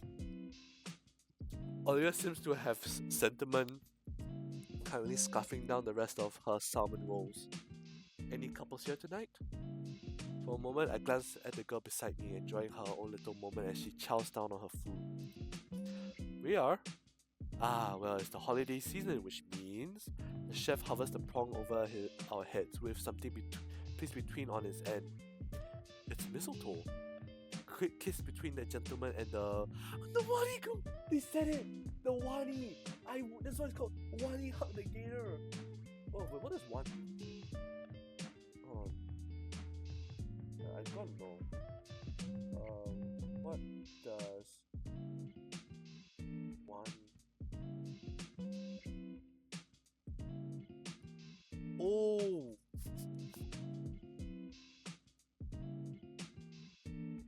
Oh. Hold on. Okay, Wani is actually was a dragon or sea monster in Japanese mythology, but that also means a lot of things like names and stuff. But we don't focus on that now. So it's basically calling her the dragon. Tender. A lingering pleasantness fills my heart as the chef tosses the mistletoe on the steak, revealing its true identity as garnish. Hey, what does Wani mean? It's Gator. Wait, so this means I Gator hug that Gator. Okay. Ooh. I guess I do like a Gator. Yeah. I'm always thinking of you as the green Gator girl. Really? Well, as opposed to the green Baryonyx girl? You see Damien refer to him as the red Dilophosaurus guy too. Hey, I'm Inko. Wow, I just heard a noise. I craned my head towards the direction of the pink Dilopil. I don't know how to say these words. I get it. Good. Everyone I just met a Triceratops. In fact, I met two. Shut up. I use my chopsticks to fling an onion at her. She definitely chomps it out of the air. Okay, who ordered the scallions? Oh, that's us. With the one last bite of shrimp, we finish our meals. The chef spins his utensils and gives us a bow, biting us a wonderful evening. I managed to slip him a generous tip as thanks for his hospitality. As the waitress hands me the bill, she asks if we like some complimentary ice cream, which Olivia happily accepts. So dessert sounds good right now, so why not? Okay, chat. Before we reach the ending, because we're already at the date part. After the date part, we are going to the what's it called? The prom. Say something in chat to say something related to the game. Say like how's the game? How's the chat? How's the stream so far? I don't know. Say anything. I don't care. It's not long until we're cutting open sweet, flaky shells of fried baked cake batter to get the cool and tasty ice cream cores of our free deep fried ice cream. Fuck you, Lola. I didn't say dick. Okay. Fuck you. I just have times I stutter on my words. Okay. Hold me, damn. I need something sweet to cap that off. Actually, hey, will you be alright for a while? I got an idea. Alright. Trust me. I'll be right back. Oh! Okay, Lola, okay, I gotta ask you something later. Lola, I gotta ask you something later. It's important. There's a general store right across. Excellent.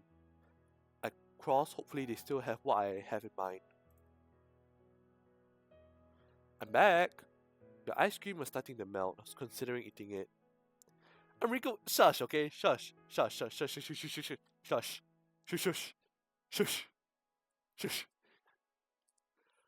Rude, after I went out and got these just for you.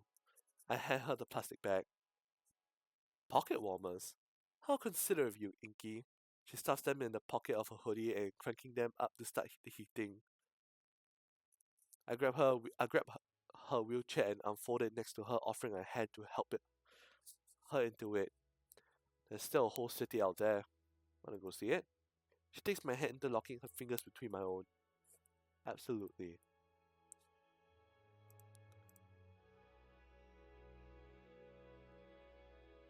This is an actual place. I'm calling it, this is an actual place. Back outside, I finished the last of my dessert and let out a sigh of satisfaction. She's happy. That was delicious. Couldn't agree more, though I'm not sure how fond I am having the smell of hibachi on my clothes. Better than that cologne you always use. You notice that? My head suddenly turns away, focusing instead on the open air market in the distance. Well, we're in Little Truden. The weather makes foot traffic non-existent. The town's ours. Where do you want to go first? Look positively giddy. She looks positively giddy through looking around the stores, looking at the best place to start. That way, I got a feeling about it. Oh, so beautiful. With Olivia as my guide, we make our way towards the shopping center. Man, as the main part of the city's holiday lighting wasn't captivating already, Little Truden is just as whimsical. Fairy light wrap around the street lamps while paper lanterns hang along the streets, illuminating our paths in a reddish hue. Holiday cheers and cultural traditions meshed perfectly together. But here looking to be some kind of Arabian bazaar from a movie, except built into a building. There's walls and even a ceiling. Through the ceiling is a plastic and semi-transparent. But the walls are all cut into with some cheap canopies jutting from the tops of the opening, and so many colorful knickknacks hanging from them, and over tables equally filled to bursting with plethora of items.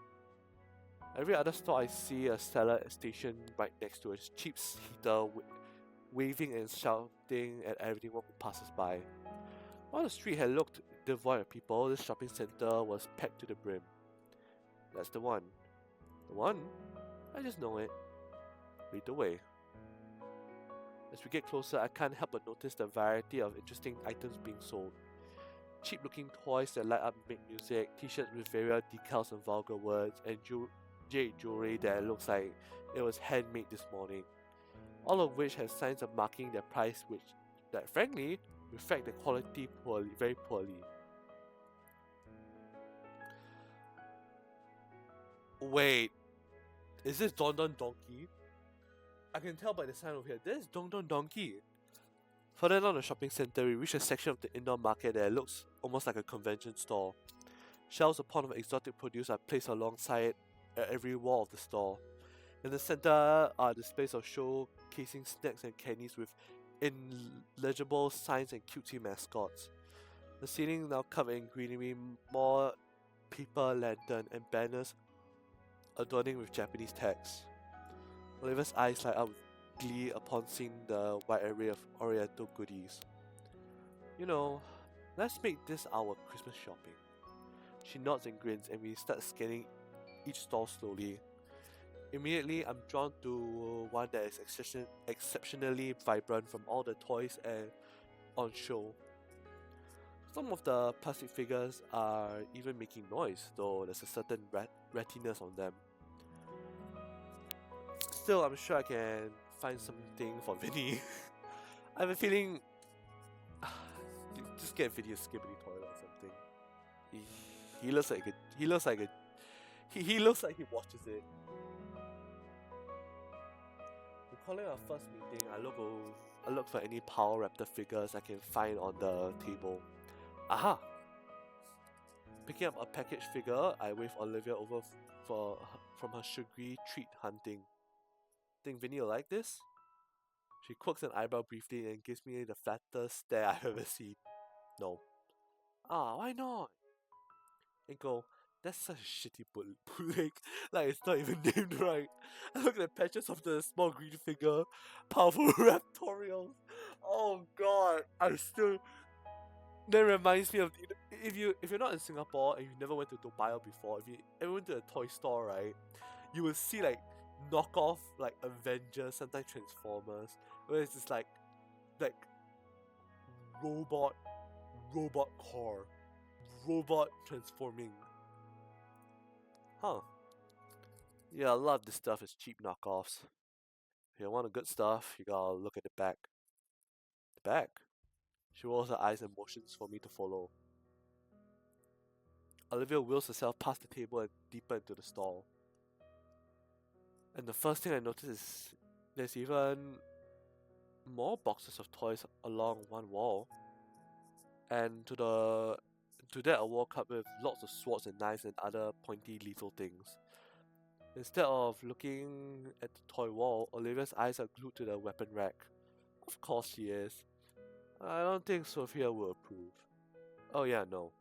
I think it takes a colossal effort on her part to turn herself around. Partially from how cramped the space is, but mainly how her eyes linger on a particular sword on the shelf. Looking closer, it looks like the one from a show we watched together. Neat. Maybe nah, Sophia definitely wouldn't approve. Doesn't take long to pick out a pair of toys to give Damien's younger brother. Though I don't think wooden weaponry counts as toys. Our next purchase were made. We move on to the next person on our list at the next stall. We ventured through the halls deliberately, throwing ideas back and forth on the ideas for the rest of the paints. I was astonished to find a jacket close in design to mine, but for a fraction of the price, and just the right size for Damien. Ooh, matching jacket, matching bros. But Damien and I ain't gay. We are not gay. Me and Ben, we're not gay. Me and Olivia, we are together. And Olivia pointed out a neat little statue of an insect carved out of amber stone. She said it'd be perfect for Randy, so it's added to the pot. That left Sophia and Olivia had brought us to a store filled with textile materials. I didn't know she was a seamstress, but she didn't make a dress. But Olivia explained that it was one of her favorite hobbies. Not knowing much on the matter, I let Olivia go and walk and talk with the shopkeeper about what she was looking to buy while I stayed close to the front. In the cash register, I spot one of those tiny novelty prize dispensers. One in particular catches my eye. It looks like some variation of whack-a-mole featuring a little alligator head. They're cute. She will love one of these. It just happens I have 5 quarters. I turn the crank and let the spherical capsule in exchange. What you getting? Olivia, I got this for you. Ooh. I placed the little toy. Oh, I know that one. Oh, it's like, oh. I placed the little toy in her hand. She brings it closer to examine. Look, you can bop it with a little hammer. Bonk. Aim. Ow!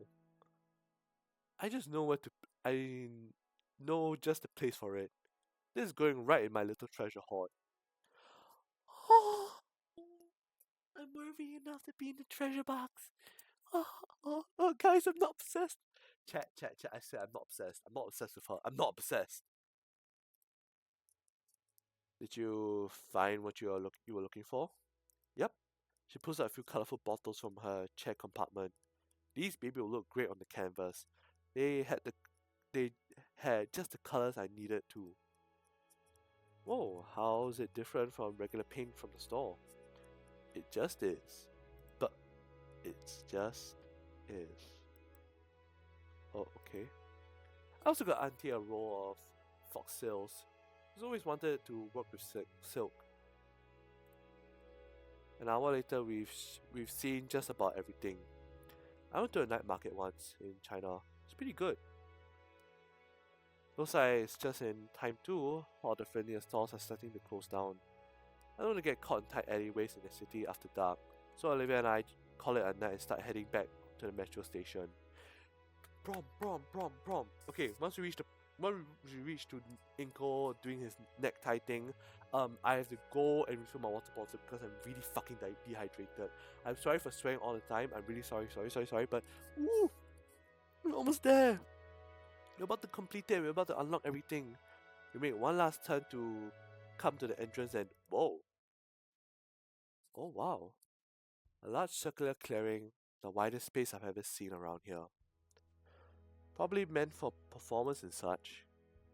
In the center is a huge Christmas tree with colorful strings of lights connecting it to the surrounding stalls. How do we miss this coming in? Whoa. We both have to crane our necks to see the star on top. It looks mosaic, each panel a different color to create a star within a wreath. The entirety of it aglow with a singular light source from within. The colorful lights bounce off us as we approach. They give Olivia's snout in red, blue, and purples, even some more vibrant greens. Even her breath coming out as vapor is lit up like it's a part of the Christmas tree. For a moment, we stare at the Christmas tree in silence. All I can hear is the subtle ambience of our surroundings. Serene.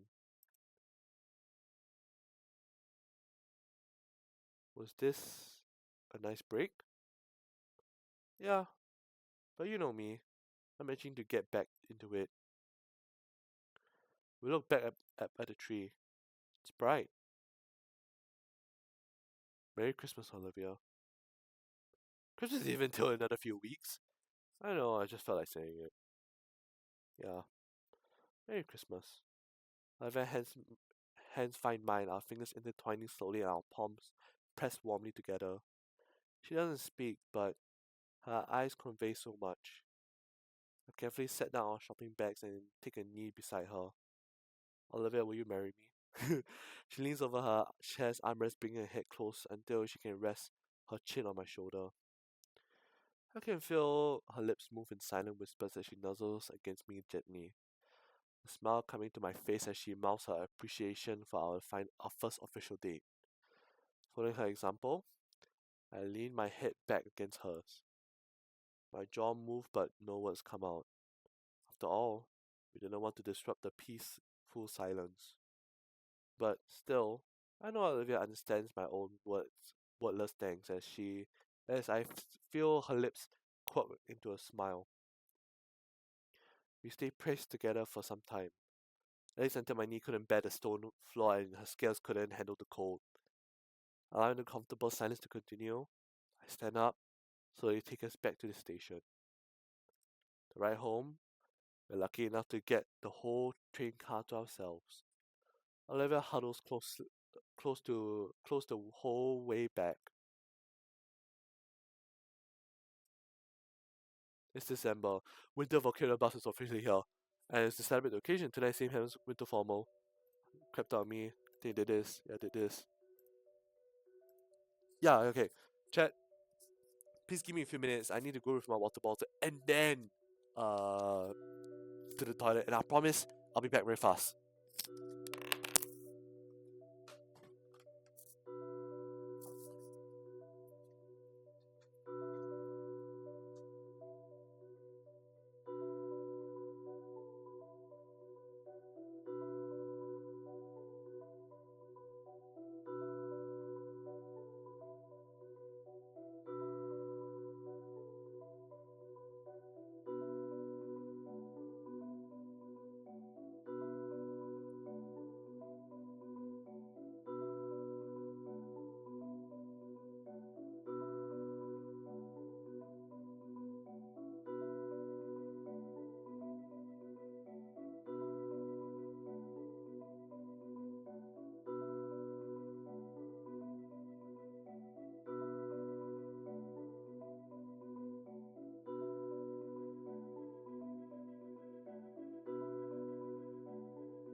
The fuck you mean Magic Bunny doesn't toilet breaks, okay?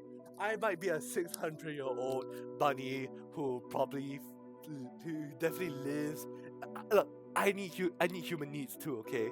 I need to pee, I need to poop, I need to drink, I need to eat, okay? I definitely not eating right now. My walls are here though, but I need a quick chug. Okay, we can skip this because we already been through this.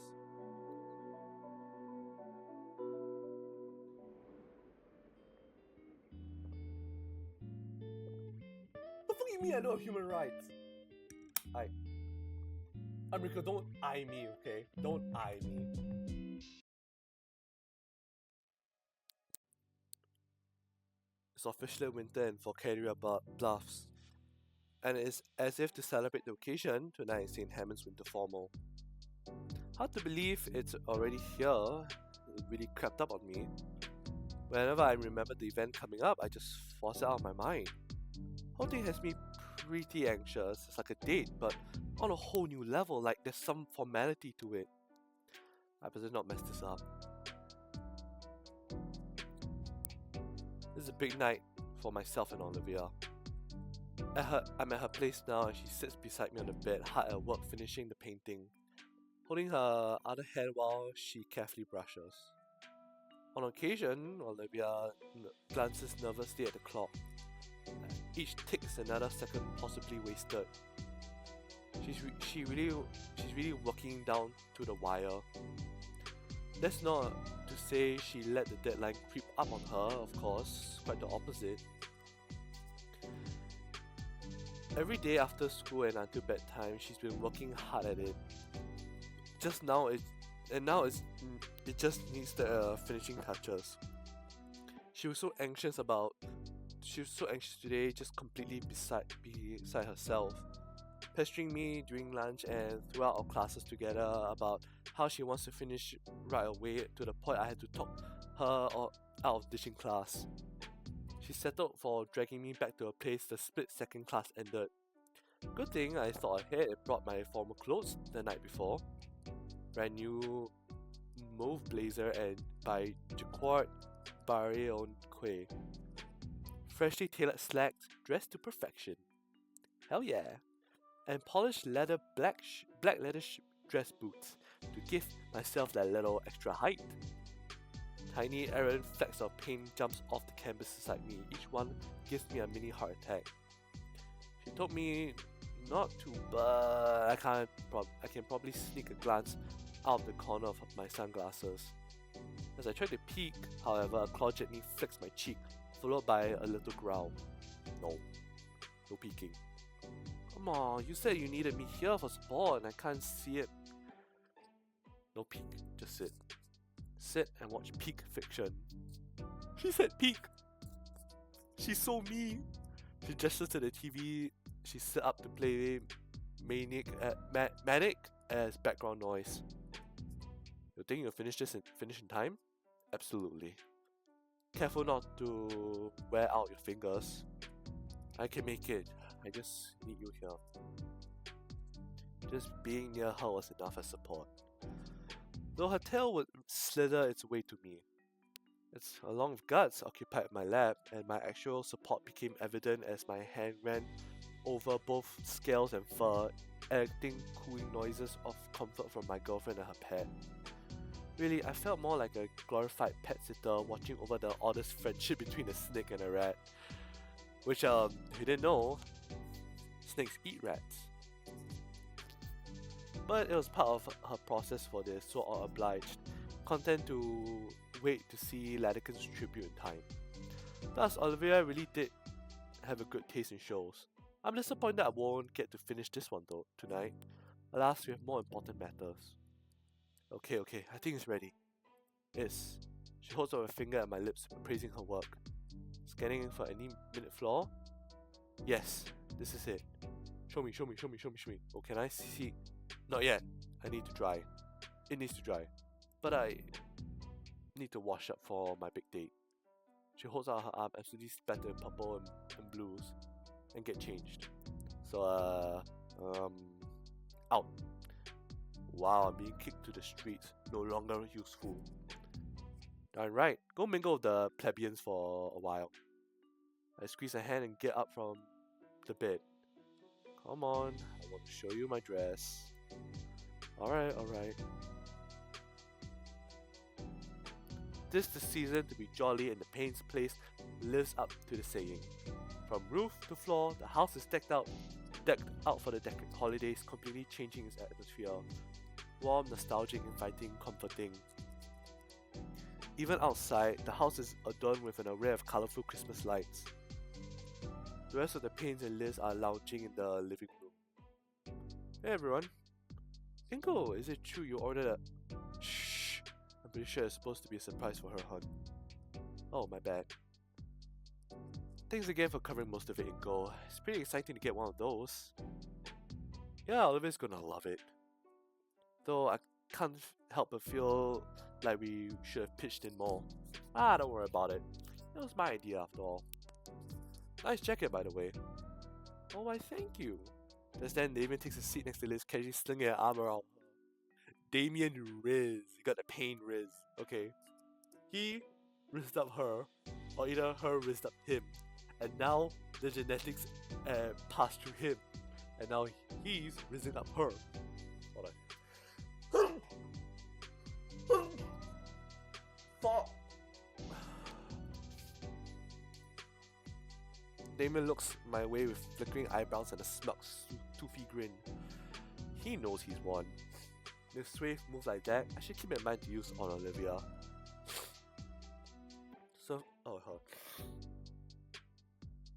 Sophia looks like she is ready to burst with excitement and can't hold it in any longer. Oh, my little boy's all grown up. To be a man. Mom. Now, Ren, son, is every parent's God-given right to tease their kids one day. Yeah, I already did this dialogue. I don't know, fucking 3 times. Where's Vinny when you need him? Didn't want to bother, left out. He's having sleepover. Okay, that's good. Okay. So anyone really was the worst ending of all, along with ending 2. And let's be fair, I'm not gonna list missing. Okay, as much as I love the guy, last thing I want is acid damaging my evening. Yeah, that happened in ending 1. You know, I think I'm coming down with something. Oh, stop it, you. For the next couple of minutes, we simply relax and wait for Olivia. Well, Damien and I relax. With the way he has his arm around Liz's waist, a blush began to steadily grow from her cheeks and down her neck. Kinda reminds me of an upside down thermometer. Damien scooches her closer to him and uses his other hand to guide her flustered face towards his. He leans in, surprisingly, seemingly whispers something in her ear. And whatever it is he said makes the Lizometer hit 1,000 degrees with an alerted yelp. His parents are grinning more from ear to ear as she squirms at their gaze. Despite the embarrassment irradiating off her like a fireplace, I don't feel too bad for her. I'm pretty sure this is what she wants. Though, what the heck did Damien say to her? More so, can I skip? While we're all looking at the giant licorice whip, a scratchy voice draws my attention. I turn around to see.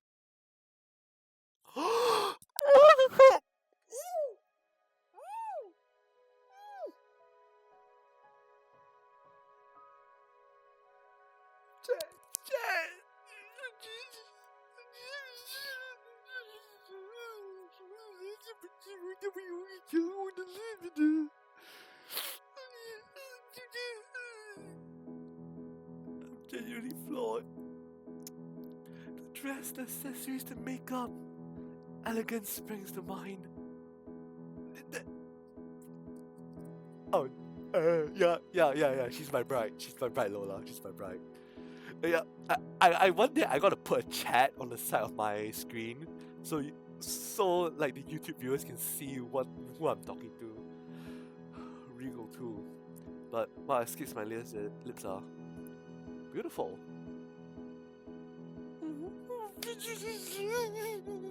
The others also complimenting her, but she pays them no mind. She's looking only at me, as I am her. Bashfully, Olivia looks away at last, and I clear my throat. My cheeks feel exceptionally warm, and Olivia is practically aglow. You look beautiful, Olivia. Thanks, Inko. Auntie Sophia helped me with the dress. She twirls her chair about allowing me to take her in from all angles. Oh, please, Olivia, you worked in that dress too. Only with the fitting, Auntie. Her twirling finally stops so that she can bring her chair closer to me. I find myself on one knee, hands and arms helping to ease her from her wheelchair onto the couch. It's been second nature for a while. Olivia, is she on the couch? Oh yeah, she's on the couch. Usually, I wouldn't know if the sprite of the wheelchair would disappear. Olivia settled nicely there. I retake my spot just beside her. A satin gloved hand finds its place in my palm, and Olivia's head leans lightly against my shoulder. It's as though my face is aflame with heat. Yet, I don't mind it as the girl beside me presses closer. Okay, I'm not gonna cry yet. I'm gonna save my tears for later. Now, don't get cozy. You two, you're right. The formal should be getting here any minute. Olivia's head leaves my shoulders so she could look to Sophia. Are we taking Liz's car? I wouldn't mind, but with these clothes, nah. Ingo thought of a better idea. We all pitched in though. Olivia is looking at me now, squinting over so slightly with scrutiny. What did you do? Well, Hong Kong. That? I did that. Damien and Liz are already moving towards the door. I get up and take hold of Olivia's wheelchair, stabilizing it for her. Inko, what? Good night, Randy and Sophia. I'll have a home tomorrow morning. Inko, have fun, you two. Don't do anything we wouldn't. Randy!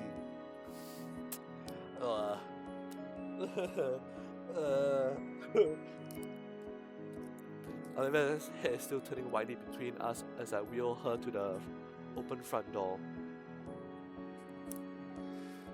The Gator head finally stills, and I'm sure her eyes are as wide as saucers as she sees what's parked in front of the house. Figured for such a big night, we deserve to ride in style. What about the tomorrow morning bit? Oh, we're gonna hang out at my place after. Is that why I'm missing my favorite PJs? The limousine driver is already at the passenger door, holding it open for us. I gently push the wheelchair towards the vehicle as she continues to stare at it in awestruck silence. Okay, well, alright, this is... If I may? You may.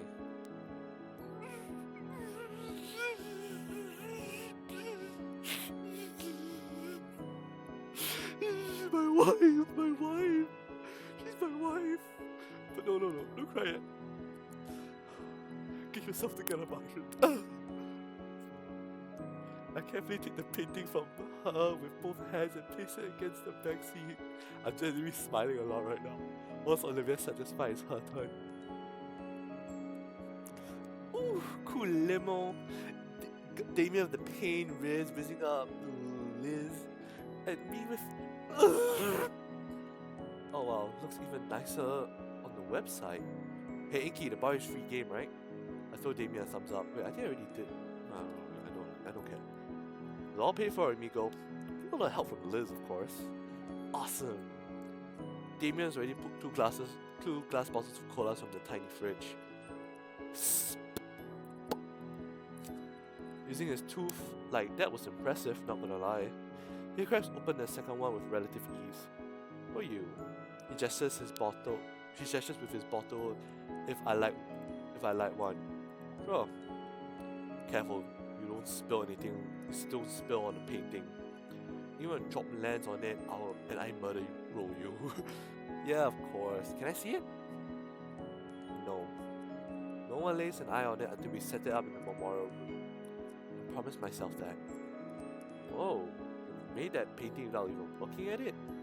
She did. Wow. Shut up, both of you. I lean back into the plush seating, letting my arm rest gently over Olivia's shoulder. She leans her head into my shoulder in response, a low coo escaping from her mouth. The skyline of Volcaldrea is painted in an evening glow as we relax to the low rumbling asphalt on rubber. Christmas lights dance and flicker across the face of buildings, turning what would normally be a bland color palette into something much more vibrant. The whole ride there we shared drinks and stories of the past semester. It's like the party's already started. I've heard they got a big name disc jockey this year. Can't wait to dance. I'm dying to check out the buffet they've been posting about on the school's site. I didn't know you checked that. Special occasion. They got everything tonight, man. You name it. Burger, pasta, steak, taco, cakes, and even some of those yummy leaves for Liz. I'm glad you thought of me. I'll be gunning for the buffet room first thing. You guys be joining us for dinner, right? Maybe, but first, I want to see this painting on display as soon as possible. Thanks for helping me do this, Inko. I smile and squeeze Olivia's hand. She squeezes back.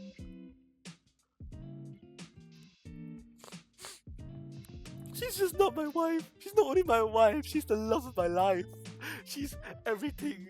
She's everything I wanted. Okay, I fixed her. You hear that? You hear that, chat? You hear that to my 3 viewers? I fixed her. The shining moment finally comes as our limousine pulls into the open carport in front of the venue, drawing the attention of the crowd.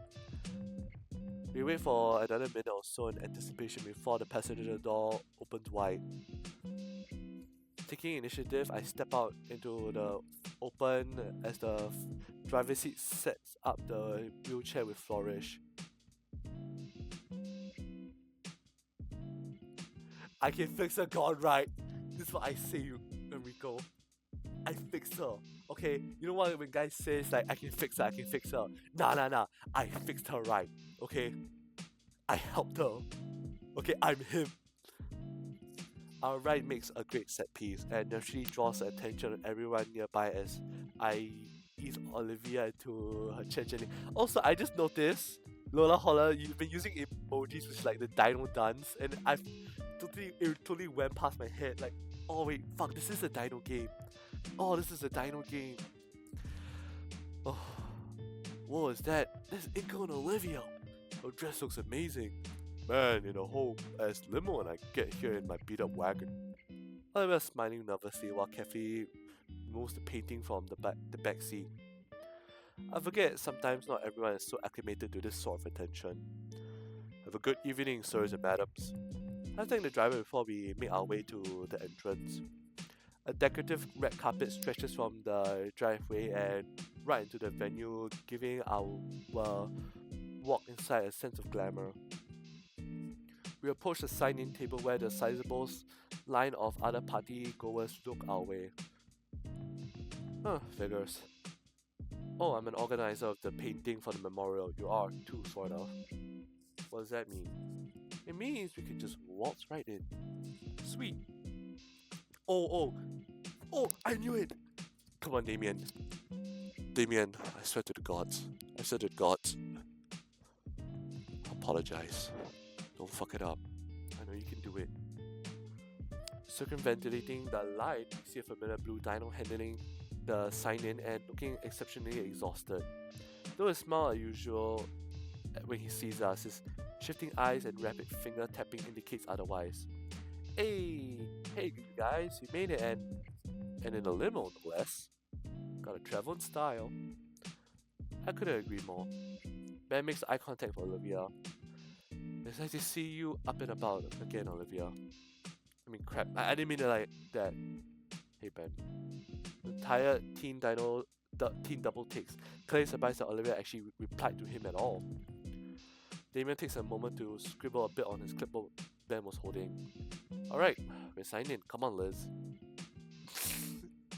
Oh dear. We see you guys. Whoa. Ben clears his throat as though to dislodge the shock clogging the airway from Olivia speaking to him for once. Okay, here comes. Let me drink some water.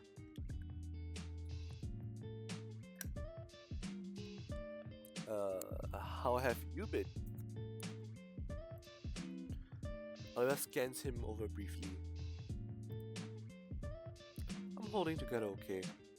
I feel like making this really helped. Wish I liked for Stella to see this, but her snout motions down to the frame she is clutching tightly to. A heavy breath escapes Ben as his shoulders sag. Yeah, he sucks back in the in that breath, squaring his shoulders. I'm sure he's happy with it already, Olivia. My date looks down to her lap, eyes shut tight. But she has a soft smile and nods. Well, gotta keep this line moving. Don't want to keep everyone waiting out in the cold. Right. Ben holds us the clipboard along with a pen. Olivia and I sign it and I hand it back to Ben. Great, you're all set. Thank you, Ben. Of course. Enjoy the night. I offer Ben a slight wave as Olivia and I continue forward. The more room is probably in one of the side halls. They should have given us a map. It won't be that hard to find. Olivia smirks as I take the lead, letting her hold the covered art piece closely. Oh, there it is. The last time we will see the memorial room. Also, I don't know what this is. It looks like Latican, but I don't know what. Just as I predicted, the memorial room isn't hard to find.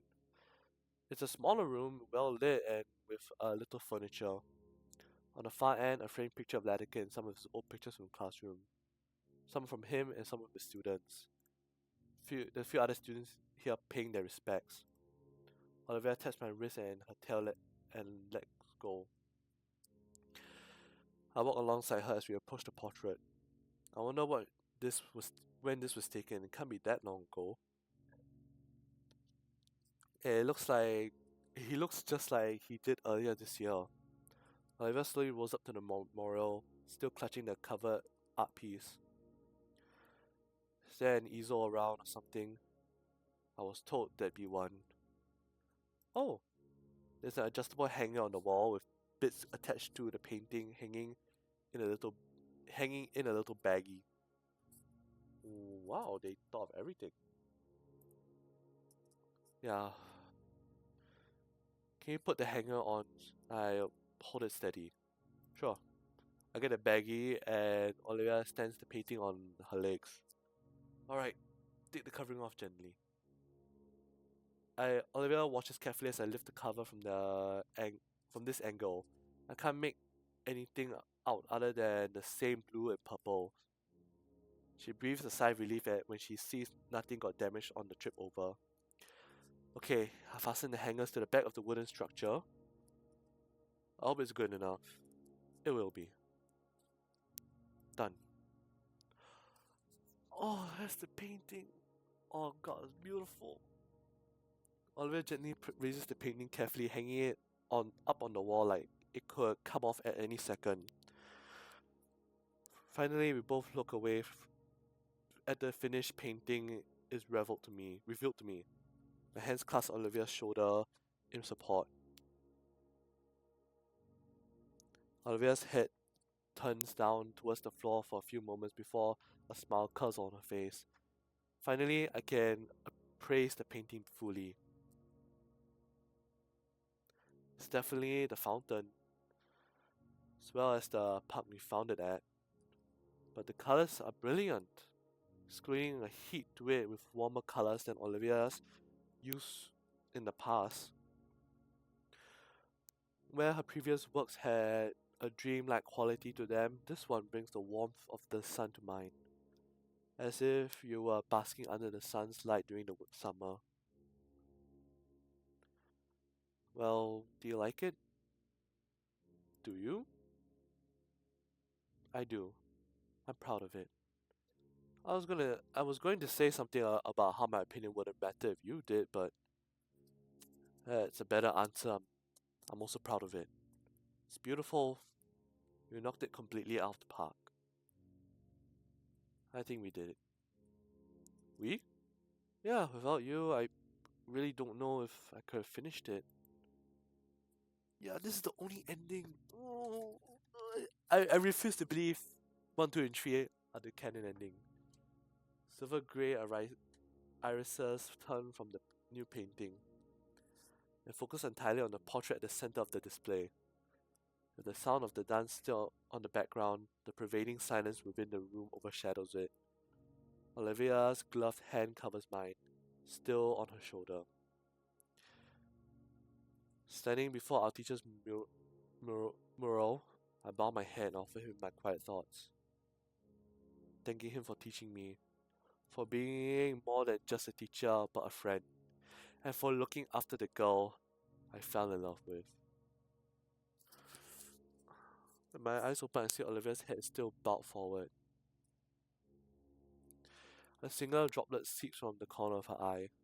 I gently wipe it with my thumb before it can possibly drip down onto her dress. She smiles in gratitude after, and her eyes reopen. Olivia? I'm okay, Uncle. Automatically following her as she spins her chair around, Olivia faces towards the door. Come on, we gotta get to the buffet. Why, I'm sure they'll have enough. Damien's gonna see all the food, all the good stuff, duh. She turns a wry smile my way and speeds up her wheeling. I doubt Damien could, but I can imagine him trying. Olivia becomes a veritable plow and caring for the other partygoers as she leads us to the buffet. It's not too far, but and thankfully no one ended up actually being run down by her. As for and for all the sour looks that she was receiving, Olivia didn't care. Her attention was focused solely on what lay before her. God, it's so sweet. It's so sweet. This is such a sweet ending. God, damn. But people said the epilogue is like way better. The cafeteria isn't far away. Tables line the area, some for seating and others containing nothing but food. It smells so good. I already grabbed a pair of trays from nearby, along with sets of utensils. Olivia motions to take a seat, but I shake my head. Let me handle the food. Why? So you can actually move. You'd be putting your dress at risk trying to hold the tray and keeping up with the line. With a roll of her eyes and a sigh, Olivia's hand dropped back to her armrest. Fine. She drew herself just outside the line, scooping out the particular dish that she wanted. By the time I got to the end, Olivia's tray was covered with heaps of grilled meat. I decided more of a eclectic sampling of dishes. I wanted to savor my meal, opposed to Olivia's plan to devour hers. She holds our meals while I push her ahead to hunt down the table. Thankfully, the search is short as a particular red hand waves for us in the near distance. Dinner with the gang. Dinner with the gang is about to end right. Once we get situated at the table, Damien greets us with a sauce-stained grin, while Liz nurses a tall glass of ice water beside him. The two looked happy, yet exhausted. Having fun? You know it. Just stopped for a few seconds, busting a move ain't easy. Seconds already? I told you if we got here any later, the cafeteria would be closed. I'm not even going to question how you do so much and still move around the way you do on the dance floor. It's all in the method. Oh, please. You two plan on hitting the floor? Absolutely. I'm getting a dance tonight out of this guy. You say that as if I'd even consider turning you down. Drink some water. God, it's quite sad watching these characters for the semi-final time before we do the mods. But the mods are not confirmed yet because I want to take a break from this game. I can't be all about the Gator game, a Gator game.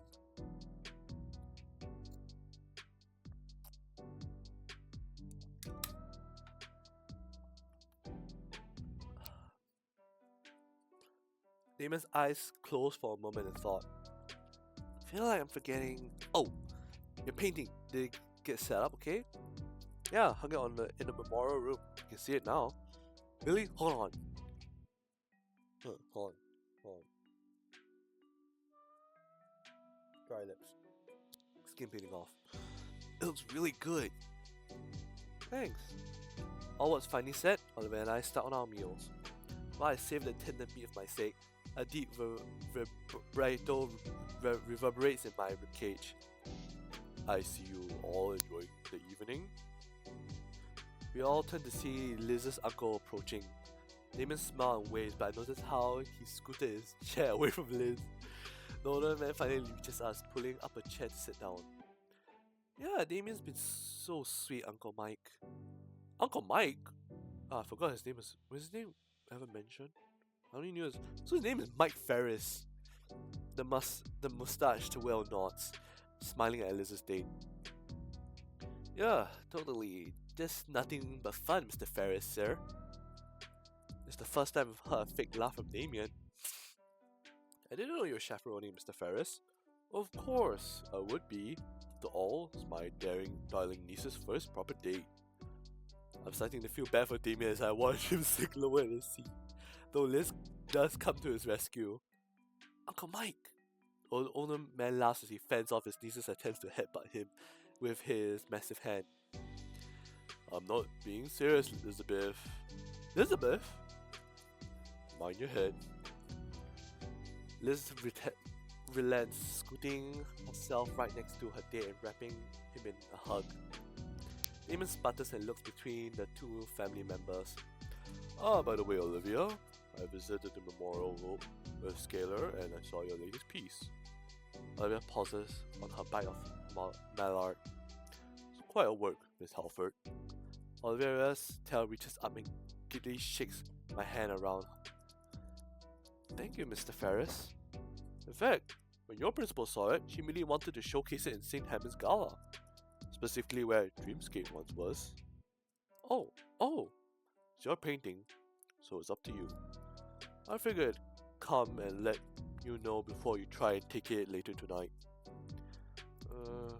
Olivia ponders while her fork spears at a practically slippery piece of greasy bird. I don't mind, but I like to take it with me when I graduate. Mr. Ferris nods, taking a small notebook from his pocket and writing some notes into it. Of course, Olivia. How's the brisket? I may spring for some when I get around to dinner. Try the roast duck as well, it's amazing. I think I will. Have a wonderful night, everyone. He starts to turn, but stops and looks at Damien. He stares. He's like, do funny shit to her. Your ass is mine. Damien nods his way, and with that, Mr. Ferris leaves us to our meals. I'm by no means a fast eater, but I managed to finish my own meal before Olivia finishes hers. I lean back in my chair, stretching my arms back. Across the ballroom, I see Ben heading towards the curtain on stage. Say, that reminds me. Hey, Olivia? Finish what's in your mouth. What? Has Ben talked to you recently? No, when we saw him earlier was the first time I talked to him in years. Weird. So what's so weird about it? He told me weeks ago he wanted to apologize to you for everything, and I said he wouldn't. He should tell him himself in person. He said he would, and it hasn't happened. Maybe he forgot. He has been very busy lately. Well, we got some time, right? Why not go say hi? Olivia finishes off her last rib on her plate, gnawing as she reluctantly as she calculates this decision internally. Alright, I guess. If you think it's a good idea, you guys go ahead. I'm about to get back to breaking it down. How about you, Liz? Don't want to tie you out? Oh, I can go for a bit longer, yeah. I'm here to party the night away. Now it's just Liz and I collect our plates and quickly walk them to the collection spot for them. Olivia moves to the table, freeing the table for another group to take it. Taking a chair's handlebars, I take us around the dance floor. We can clearly see Liz as we pass it, though Damien is hidden by the press of bodies. Her face and neck are once again scarlet. Jeez, wonder what Damien is doing to elicit that kind of look from her. Once we pass the crowded area of the room, I see a solitary set of double doors at the stage's side. That must lead to a backstage area then. He should be back there. Only one way to find out though. We're almost there to the end, guys. Olivia's hand grasps the door handle and I draw her chair back to open it. Reaching over her, I keep the door open so she can wheel herself in, following right after her. Oh, this is a new location. Inside the backstage area is a lot quieter.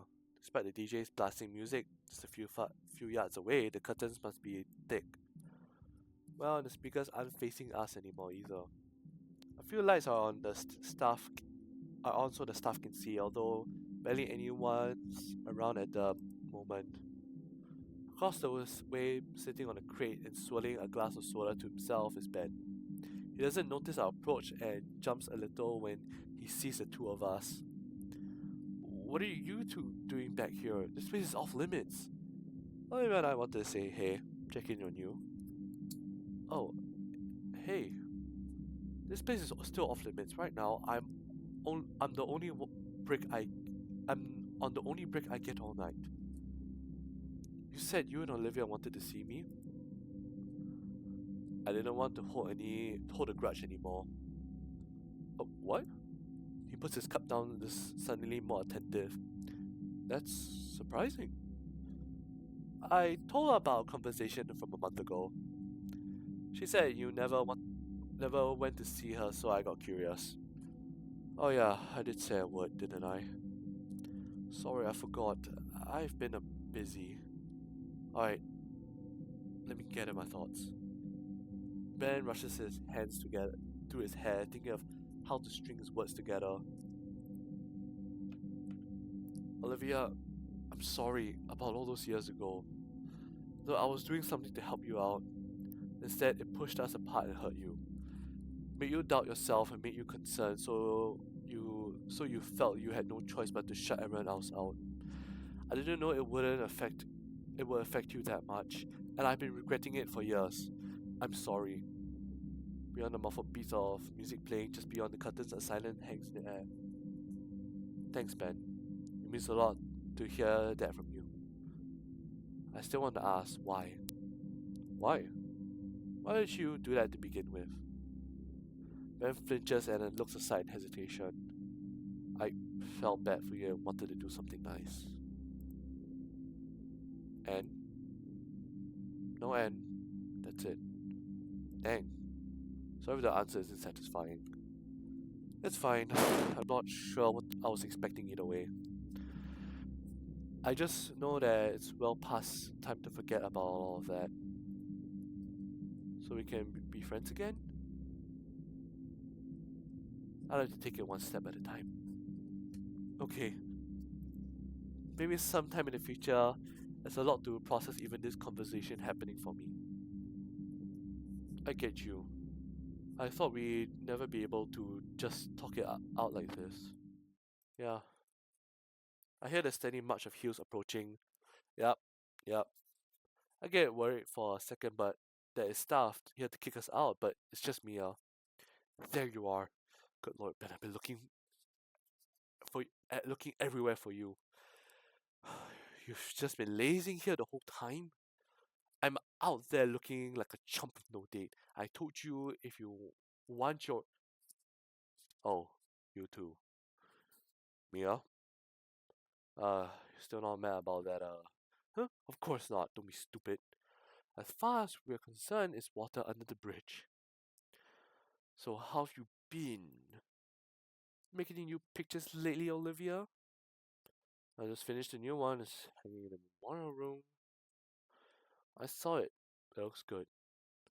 Hey, how come mine didn't look like that? I'm joking. I haven't gotten a chance, unfortunately. Oh, it's great. I can hardly put it into words. It's a piece by Olivia, that goes without saying. Okay, I'm gonna drink a bit of water. I'm gonna click so you guys can read. When Mia sets a...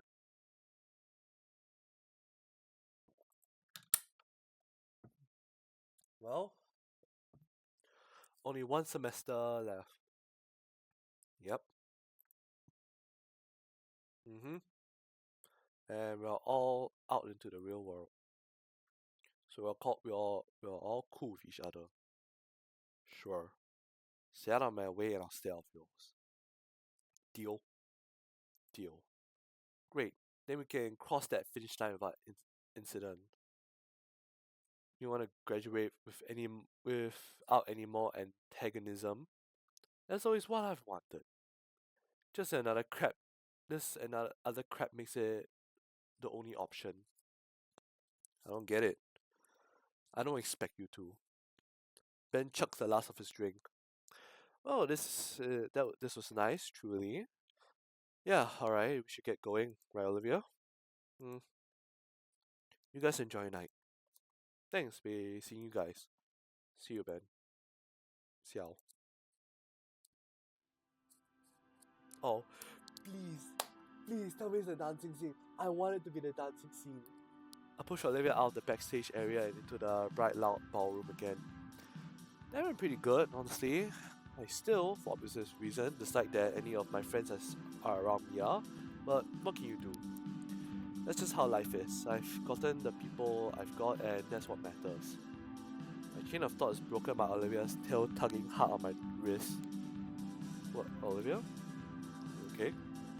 She doesn't respond verbally, simply pointing to where her shocked eyes are staring. Following her gaze, I see. Is that Mr. Ferris? Couldn't be. Then again, he's the only one in attendance. Am I seeing things? Nope. I can't turn my eyes away to see Damien and Liz. Mr. Ferris is busting it down extremely hard. Like genuinely warrior for the dance floor hard. How is that possible? Of course, you're actually an avid dancer. There's avid and then there's bringing that amount of heat to the floor. He always know how to do that? No, actually this is the first time I've seen him dance like that. The crowd around Mr. Ferris has broken their silence, cheering him on as he trashes the dance floor like crazy. Ah, I see now. Mr. Ferris finally got some swag. Okay, it's not the happy ending, it's not the rebirth recovery. The most important thing about this ending is that Mr. Ferris, finally he got some swag in him. I can't help but feel some pride as I watch the older gentleman spins with reckless abandon on his head. Oh, I guess he's... Ooh! Mr. Ferris pants as he takes a knee, showing off his freaky well teeth with his gasping smile. Ooh, that was exhilarating. This head vanishes for a split second and returns with a pitcher full of water. He accepts the pitcher, drinking greedily, wherever it lies. It was just a mug. Thank you, sweetie. That was awesome. Teach me. Yeah, this is what I'm talking about. Damien's poker face. Gladly, though not anytime soon. He practically collapses on the chair beside us, sipping from the pitcher some more. Why don't you all take my spot? I left the sizable opening on the dance floor after all. Dancing! Chat, this is dancing scene! Okay, during the dancing scene, I'll shut up. So, he did. Our peers are still in the middle of uploading their phone recordings of Mr. Ferris, and the music is still pumping. Once I start wheeling Olivia to the dance floor, her shock vanishes completely. And she switches to excitement. Damien and Liz aren't too far behind, and soon enough we're among the throng of seniors dancing to the fast pulse of the music. We're dancing finally with no anger, no sadness, no anything, no loose ends. This is it. I feel like completely captured by it, most of my limbs flowing with the rhythm, though I have one arm on Olivia's chair, causing her to also fall to my rhythm. We dance together like that, and I need to go to the bathroom real quick, guys.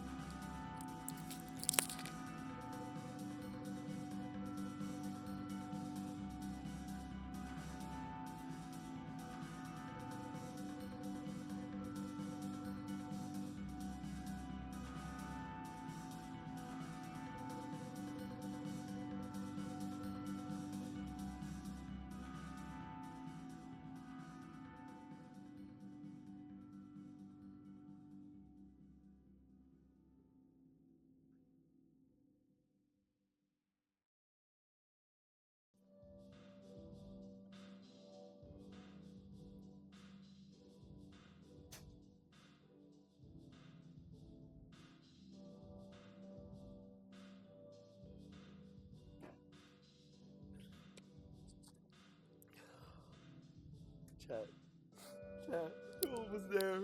We're almost there. We're almost there.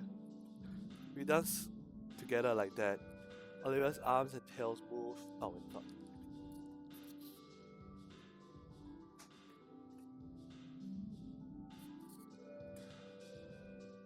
Sorry, I forgot to lock my door. We dance together like that, Olivia's arms and tails moving together with the swaying of her wheelchair while I dance alongside her. Song after song, that's the only measure in time I have left, as all I care to do is move beside Olivia, sharing her overwhelming cheer as she moves beside me.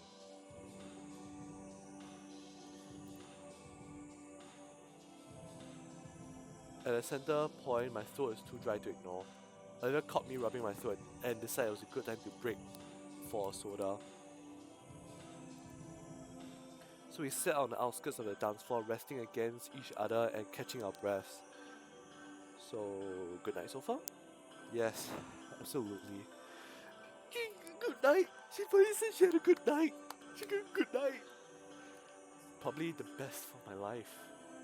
Wow. Of her life? I thought let's go back to the parties I had gone to. There's been dancing, talking, lots of people, but when compared to tonight, to all those small house parties, too much? No, actually, I think you're right. This has been one of the best nights of my life too. I've gotten to do just about everything I was hoping. Everything? Her chin rests top of her hair, the sweet scent of her shampoo concentrated in her tiny hair bun, further relaxing me. Okay, chat, please. It's just okay. The dancing scene. Like I said, I'll shut the fuck up because I'm not sure if the soundtrack will start playing because there's this one soundtrack I really like, and I hope it's gonna start playing. Olivia's hand clings tightly to mine, and I recuperate. You? Almost. There's just one thing. Oh, oh, oh! Here it comes. Here it comes, chat. Music dies down, and the lights start to dim, signaling to the start of the slow dancing. After that, the party was going to be over. I feel her head turn, her bun pushing my cheek and making me pull away. Olivia looks wistfully towards the dance floor where the crowd has diminished to only the couple swaying gently to and fro. He's clearly thinking about something else. Something, right? I stand up and face her, taking both hands. Olivia?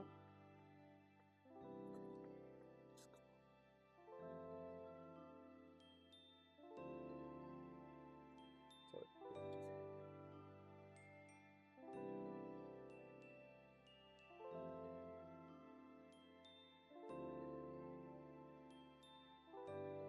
Okay, sorry, I just had to do something really quick. Olivia? Would you like to dance? Yes. Yes, please. That would be perfect. Olivia practically jumps back into her wheelchair from the seat.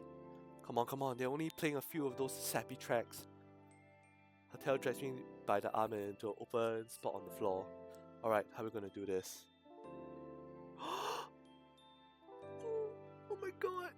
Chat! Fuck! Ooh! Chat, you can see this? This is fucking adorable! A hum of mirth slips through Olivia's smile as she takes my hand in her own and takes the lead of our dance. My day old sways side to side within her chair, slowly falling into the gentle rhythm of the romantic music. Her grin grows wider as I match her pace, stepping left and right in tandem with Olivia. Her beautiful silver eyes are almost hypnotic as I find myself lost in them. I feel as though I could linger in the moment for the rest of my life. It's Olivia's voice that dispels the trance she had over me. So, for the briefest moment, I hear the worry in her tone. This is good, right? I present her with my most reassuring look. Absolutely, Olivia. Olivia's eyes turn downward. Yeah, but there's still hesitance in her voice. My eyes linger lightly to draw her eyes back to me. Chat, this is the seat. Olivia was wrong. I've been practicing just for this. Yeah? Yeah, cause I've been thinking about it a whole lot too. It's been bothering me that we can't really dance, you know. This is perfectly fine though, Olivia. I mean, I want this to be the best it can be without letting any dumb condition get in the way. And you do too, right? Oh, hold on. Sorry, my... Okay. Okay. Sorry, my stream was like loading a bit. No, why is my stream loading? No, I want us to please, please, please, like, if you disconnect right now. Okay. Chat, everything stable on your end, right? Say something, anything.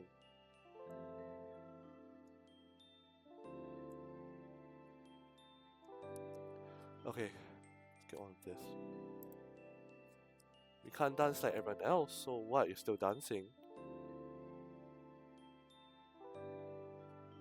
Oh well.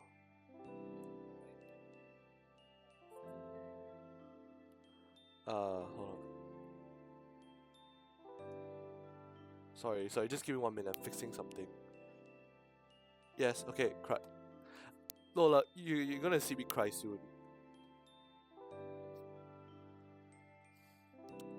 Olivia smiles, though it carries a hint of mischief. Here comes the scene, here comes the scene! I want to show you something. She breaks away from my embrace. Huh, what?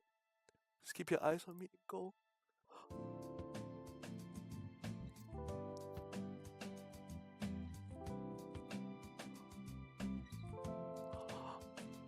my god. God.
Shit!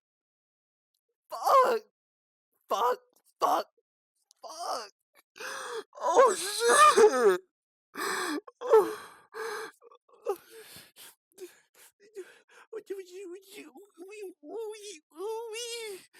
Zooey mama.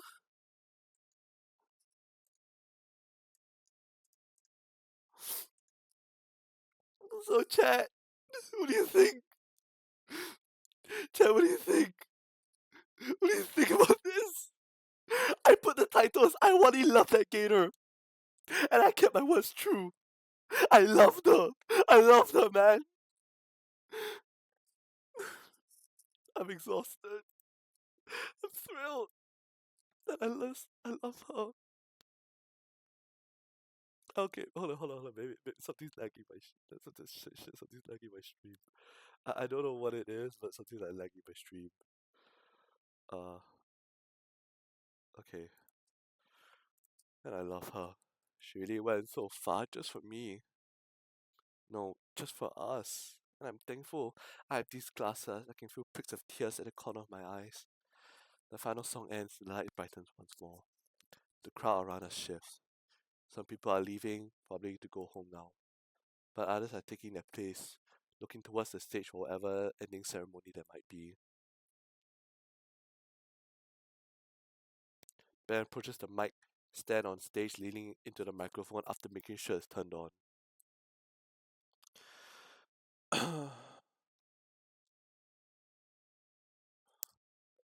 Sorry, give me a minute. I need to.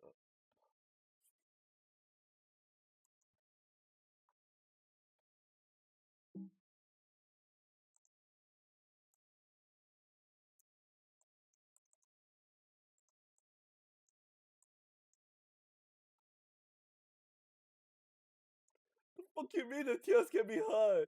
It wasn't that bad, right? It wasn't that bad. Yeah, I cried, but it can't be that bad, right? Right, Chad? My tears weren't that bad, right? You couldn't hear me crying, right? Right? Right?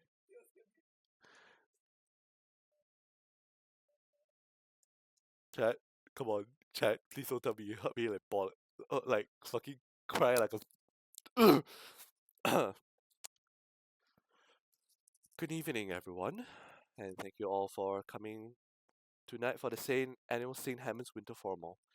And huge thanks to our student council team for putting this whole thing together. Help everyone here make some memories they'll treasure forever. With the last dance, our time here is up, and you're all free to go. Good night, stay safe, and enjoy your winter break. We'll be seeing you all next year. He waves once more and returns backstage. Some students start smiling towards the door and to their cars. Damien and Liz finds us through the crowd. Hey, that was amazing. Oh, what the fuck? You can't even hear it? But hold on, chat. I know it's been like 3 hours already, but please stay a bit longer. There's gonna be like a scene that I haven't been spoiled yet, and there's this scene that I want you guys to see, and I'll cry. I'll fucking cry. Just please stay a little bit longer, please, please. By the way, I was saying, hey, that was amazing out there. Thanks. You guys ready to bail? Yeah, the limo's out front still. We got him until midnight. Heck, we can stop somewhere too if we wanted. Oh, snap, like ice cream? In this weather? In any weather. Olivia? I'm steaming hot. I like a root beer float. Ew. Sounds like a plan. Olivia's tail trembles from the overexertion, but still sneaks around my wrist as always. She huddles to herself as we leave behind the Grand Con Center and out of the freezing air to the city. True to my word, the limo waits just outside the walkway. The driver gets out on seeing us and goes to open the door for us. Damien and Liz hop in, sighing in relief at the heated seating. I start helping Olivia in. Just like her tail, her legs are quaking from exhaustion as I help her make the jump from the chair to the seat. We all collapse from the cozy seats, the euphoria from the dancers really wearing off and leaving us with the exertions of them. It's a pleasant soreness though as Olivia rests against me with a yawn and tired. I didn't catch that part. Damien hands out the last bottles of blissfully cool sodas, which we nurse slowly. And now all that waits is a calm evening with my friends. Once more, my head lays on top of Olivia, feeling her soft hair trickling my cheek pleasantly. She nuzzles back against me, her eyes slowly closing. Tonight definitely was the best night of my life. But chat, it ain't over yet. Wait, was I supposed to give a speech? What? I swear there was supposed to be speeches for Latican. Ben was going to do one, I had something ready. Oh yeah, what gives? We tried to argue for the extra time from the venue owners for it. They wouldn't budge, so we just had to cut the rest of the formal shot. I checked my phone. 9:53, huh? Something up? Maybe, but we all got dismissed anyway. You guys can go check it out if you want, I'll chill here. Should we? Albert looks back at the entrance. Some people are still leaving, but I can still see most are still inside, probably waiting for their rides since the formal ended early. Yeah, I'm curious. Alright. Hey, don't start driving yet. Sorry, we're going to be a little while. Forgot something. Of course, we'll be right here. Thanks. What? Oliver and I get her back into the chair and I push her back through the cold into the con center. Inside, my classmates are standing awkwardly around calling their folks. I guess we'll have to find Ben again. Alright, backstage? Maybe, let's check. As we pass through the crowd, the principal group takes the stage. The mic isn't turned on. She's annoyed. She annoyedly gestures to have it turned on and she tries again. Excuse me, we're having technical difficulties at the moment. We should have one final event tonight. Apologies for the confusion. Please wait a while we get things organized. She's definitely annoyed. Something's up. When nobody's looking, we slip back through the staff-only door. Now where would Ben be? He's not back in the main stage area. There are a few other workers around dragging the dining room chairs into neat stacks. They don't pay us any mind, however. Best not to push our luck and ask them where Ben is. Maybe he already left? Doesn't sound like him. Well, where else? There's a number of storage rooms, but no dice either. Just as we are about to give up, Olivia points out one last door in the back. It's like the memorial room, only far in the back. There's only a few tables and a fridge. That must be the lounge. It's occupied already. Oh fuck. Thankfully we found Ben. Though it may seem like we are being accosted by Mia. It doesn't seem like she's noticed us at loom over Ben. This is unbelievable. I really don't ask much of you. Could you at least, at the bare minimum, not be a jumpy spaz in front of my friends? I'm sorry. You better be. Tonight was important and you nearly ruined it. You deserved everything to be ruined. Mia, I'm sorry. I'm trying my best. You know I can't help it. Listen, I've been good like you wanted. Just please, I need my... What? Mia holds a finger at Ben's mouth. She jerks her head out our way to direct a silent threat of violence at us.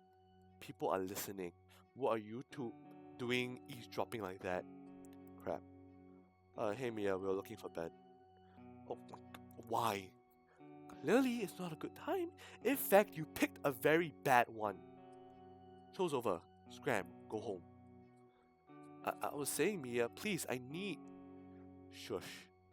How much longer are you holding it? You promised... I said shush. I'm serious. Holding? What are you keeping from him? I waited like you wanted. You said you would. Alright, you know what? We should talk about this on the way home. Come on now. Mia, it's over. It's been a whole month. I'm sorry I didn't listen to you. Please, I feel... Shut up already. Olivia speaks.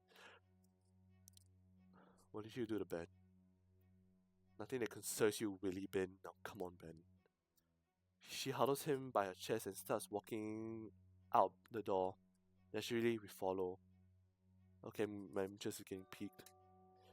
My god, I'm gonna kill both of you! I thought we agreed to stay out of each other's way. Do you want a kick to the face? You said Ben would regret not throwing Olivia and I under the bus. Fuck off. Ben, are you okay? Do you need to get security? You are not doing that if you know what's good for you. She quickens her pace, stomping across the floor while Ben is struggling to keep up. We're about halfway across the backstage. No, Olivia, don't do that. I just need something. She promised. Everything is okay. Dude, you look like you're about to have a heart attack. I'm fine. I just need the... Ben, you shouldn't be talking now. We're going home and we can talk about it then. Ben can't keep up with me and trips. You fucking idiot, get up! Get up! Yeah, we should get security. Like hell you are. Fuck, I'm surrounded by idiots. Mia, I can't wait any longer. Please, just I need it to be normal. Shut up, you fucking idiot. Oh sh.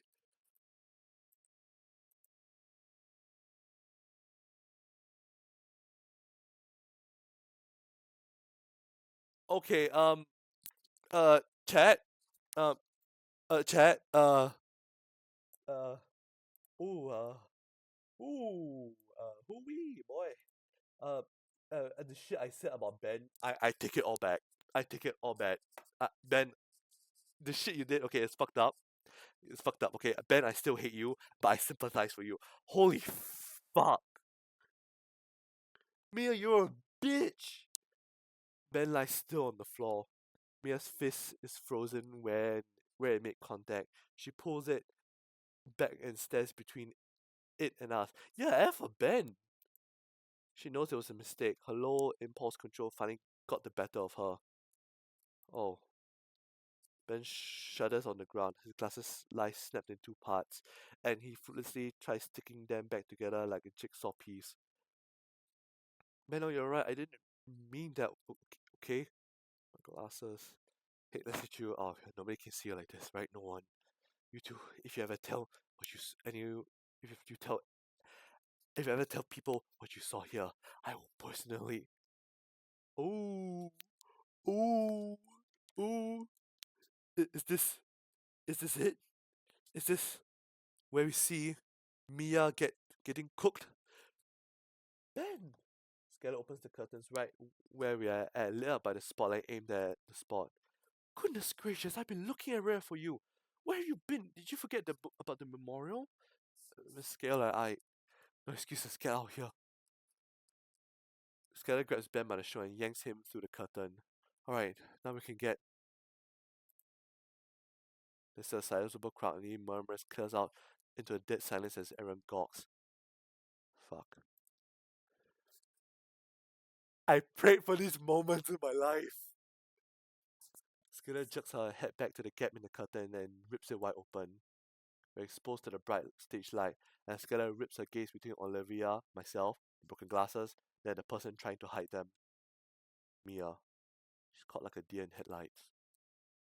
Ben's fresh room is bleeding bright red. By the way, YouTube, it's not blood. This is his makeup. Yeah, his makeup. Not don't worry, it's not blood. It's makeup. Ben fresh is bleeding bright red and drips to the floor below. When he whimpers in pain, Miss Keller looks back to him fully takes in his condition. The droplets splattering and deafening. The audience's eyes are on Mia. Mia, are you mad? Benjamin, you stay here. I'll get you some help, okay? He simply whimpers more as our principal practically leaps off the stage to search for someone. 1,000 calculations run through her, judging by the worsening drained expression. None of them are good. There are murmurs in the crowd. Our peers talking amongst one another, pointing and questioning. Slowly the low din of the words grow louder, voices raising as their words are turned towards the stage. You okay? It's blood. What is she? Of course she did that. It's her problem? Find the question start to accusation, all directed at the red dino girl. So cruel, uncalled for, a total bitch. Fucking abusive. Chat! I've called for this moment so many times. I've called for this moment. That word clicks with Mia and she starts to move. Ben, I can't do this anymore. He starts yelling. Loud enough it carries to the other end of the room. What? I can't take this abuse anymore. Just look at me. You made me like this. All those years, making me put up this act, doing your dirty work, harassing all the students you don't want to deal with. Do you think I want to hurt people? I thought you loved me. I don't want to do your pity work. I can't do it. All of this because you can't have people knowing about your condition. Mia, no, please. Mia yanks an orange bottle from her purse. The rest of the color drains from Ben's face. He falls to his knees. Mia, please. You're a fucking psycho. I don't want these anymore. You're a liar, and you ruined my life enough. He throws the bottle at the floor. The contents within scatters 100 directions all across the floor. Ben doubles over, covering his mouth. Now everyone else knows. Mia has tears. She don't crocodile tear, motherfucker. She's Ben's on antipsychotics. No way, it's a bunch of bull. Then what's the pills? Oh shit. The bottle rolls over to me. I don't know why, but I pick it up. Can't pronounce what is supposed to be inside, but I can read Ben's name printed clearly on the label. They're antipsychotics. So that's it. That's horrible. Ben had betrayed her when he didn't do her bidding. He had to tighten his leash by keeping it from him to remind who's in charge and keep him from making the same mistakes again.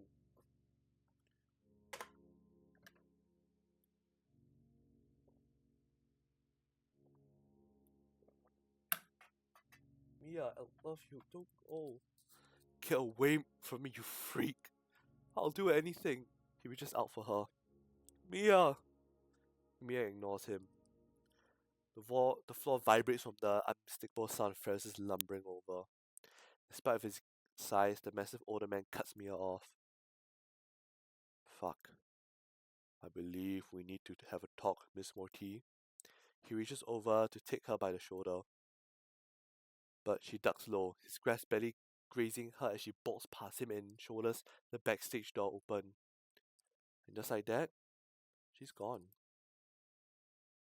Skylar returns to the stage with her first aid box in hand. She retakes the mic and her troubled words tumbling freely. I'm terribly sorry about all of that.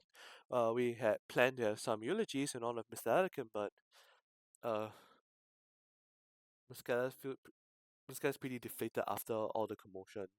And Ben, where is Ben? Olivia tugs at my arm. She points off to the side where Ben is sucking off into the hallway. Halford? Looks like you're the only one left. Would you like to say a thing or two? It's fine if you don't. Olivia looks to me.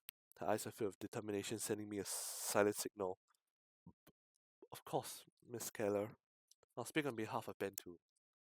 Olivia looks pointedly at me, waving me off to go after Ben. Nodding, I take the medic box from our principal and follow after our injured friend before he too can escape from view. Hello, I'm going to say a few things about old art teacher Mr. Latican. Meanwhile, walking after him, Olivia's words filled the now quiet halls. Mr. Latican was more than an excellent instructor. I saw him like a father figure of sorts, wanting to do right by me and by the rest of his students. I recall all the time I spent with him, teaching me everything he knew, doing his best to guide me, not only as an artist, but as a person too. I had gotten so caught up in my own worries that I couldn't see all the wonderful things around me, stuck within stupid walls I had erected from pity and self-loathing. And had he been the one to help me break free from those walls, he helped me to become a better person because he believed in me just like he believed in all of his students. Mr. Latican believed in the best people, and I finally realized that Mr. Latican's life work was not any painting, photo, or sculpture. It was us, his students, helping us to become better people. Mr. Latican, thank you. You were a wonderful teacher. Aww. Ben sits on the ground in front of the memorial. He's not crying, but he's unresponsive. He's in shock. I guess I would be too. This has to be his worst case scenario. Hey. I set the first aid kit on the floor by him and sit as well. It goes unopened. Ben just stares at the painting on the wall. This is hers? Yeah. Good. Oh, hang on. I fish out the bottle from my pocket. The few remaining pills clatter in it as I pass it over. He takes it and stares at the contents before downing the last dose. So, I'm not going to talk about this in go. Alright. With respect to Ben's wishes, I stay silent and Mr. Lanigan smiles down at us from his picture. So she's be able to do something like this. Meanwhile, I'm just running around making things worse for myself. I look to the ignored first aid kit. He follows my glance and grimaces. Does it hurt? Feels better than what's inside. Probably only talking now because of the adrenaline. I don't feel like crying anymore. I just feel empty or like throwing up. Now everybody knows. I tried, all the social classes, all the time I forced myself to be a social person. I have noticed how well you get along with everyone. I did everything right, and now it's all for nothing. I don't think they'll care. Will they? Tell me, do you see me the same way after hearing the word psycho? Neither does anyone else. It's just natural. It can be the mildest thing in the world, but the label doesn't discriminate. Even with all the good impressions I've made over the years, I'm a threat. I might as well just drop out and finish high school online. You're my friend still. And you're Olivia's friend. Am I? Given time. We just sit a while staring at the painting. You know Little Trudon? I took Olivia there. She loved the place. She got herself some fancy Asian paints for this. He nods. Earlier I told her there wasn't any big reason I did what I did. That was a lie. You look at her and instantly know her whole deal. For better or worse, she can't hide what's wrong with her. But someone like me, you had to be told. It means so long as I can hide it, I'm normal. If I ever seek help, it just outs me. That hurts. So, seeing her actively refuse it, take it for granted, one thing just led to another, it was stupid. That's just how feelings are, Ben. I notice my friend is looking less tense now. What about Mia? I don't want to talk about Mia. She's gone. She's always telling me once she's graduated, she'd get out this dump. I was hoping she wouldn't, hoping she'd take me with her. How'd you know she's gone? She's booking across state lines as we speak. See? She shows the lock screen of his phone. The most recent message is from Mia. Sorry. Going. He sighs. 4 years. I loved her. He plays with the broken house of glasses he picked up. He said he didn't want to talk about it. I won't pry. So we just sit. Anakin's warm smile seems a bit brighter from his frame on the wall. I've wondered if he would be happy with how everything turned out. It was long and painful, but we finally made it. Became the people we aspired we'd be. Everything that happened led up to here. Whether through resolving old grudges or finding escaping a horrible situation, things are changing. Once we leave the room, our new life starts. But for now, we can just wait in transit. Just a bit. Ben likes me in a lot of ways. I remember seeing him earlier this year, effortlessly turning social disaster in his favor. I struggled to do anything without someone's approval or attention, like he couldn't either, and Mia used that against him. Could I have ended up just like that? After so long, I get the message. Still there? Yeah. Ben's noticed I'm wanted. I'm not keeping you here. You can go. I'm going to be alright? Well, my ride home is gone. I would need to call my family. I meant with everything else. I don't know. Probably not. I'll probably finish processing all this soon enough. But thanks for talking with me. There's a space with us. We can take you back. I stand up slowly. When Ben doesn't, I hold my hand out for him. I roll my eyes and smile. Ben, I'm offering you help. He stares at my palm as though I pull it away at any second. Ben's hands shake as he holds it up towards me, but he doesn't attempt to grab my hand. So I grab his wrist and pull. Once more, Ben is on his feet, thankfully more steady than when we walked here. Alright, man, let's get you home. He nods and follows after me. So just before I exit the room, I look back at him one last time at our teacher. Miss Latican, thank you for everything you've done.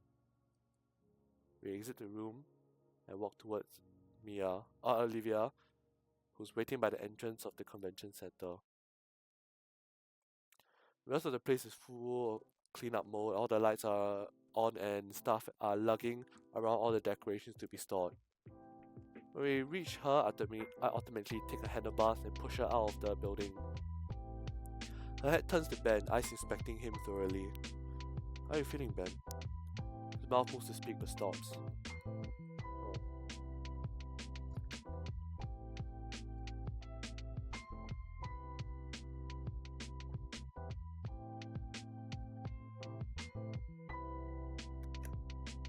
He shakes his head but keeps following. So what flavor? Pardon? Flavor of ice cream. I thought everyone would be going out to get some on the way back. I think I'll get some sea salt caramel. Oliver sticks the tongue out in disgust. Yeah, who the hell takes sea salt caramel? Hey, don't knock it till you try it. Fine, I'll try it, and then ask again. How about you, Ben? You know, sea salt caramel is great, right? We finally reach the limo and our driver moves to open the door for us. Oh no, I've never had it. I motion for Ben to get in before us. Oh, Ben! Ben is just... Chad, I kind of feel bad for Ben now, because I've been like hating on him so much, like, fuck you, Ben, fuck you, fuck you, fuck you, and then now it's just like, oh god, Benjamin, Benji. Once more, I help Olivia into the limo, the driver storing her seat in the trunk, and I finally lay myself on the luxurious seat. We can go right to your place to drop you off if you'd rather, Ben. He looks out at the window then back at the con center. You're totally fine to roll with us for the night, man. Alright, I'll appreciate it. Our limo slowly veers away from the convention center and starts heading back towards the city. Olivia's head leans on my shoulder. Her content...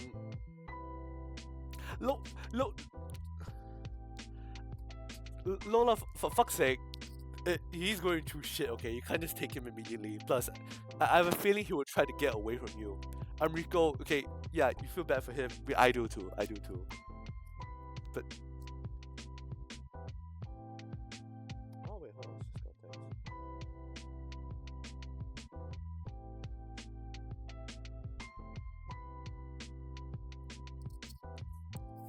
Lola, you should be put on a restraining order for every man in the country, even dinosaurs. Her contents bellowing reverberates through my chest all the way up until we're in the dream drive-through.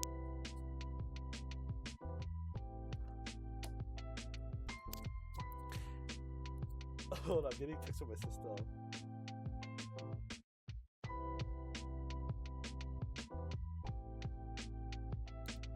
In the end, all the options were picked. Ben and Liz got some cones of frozen yogurt while Damien chose an entire gallon of chocolate for himself and Liz. You know, I have two friends who are in chat. They like Lao Lao. I don't understand because that tastes like shit.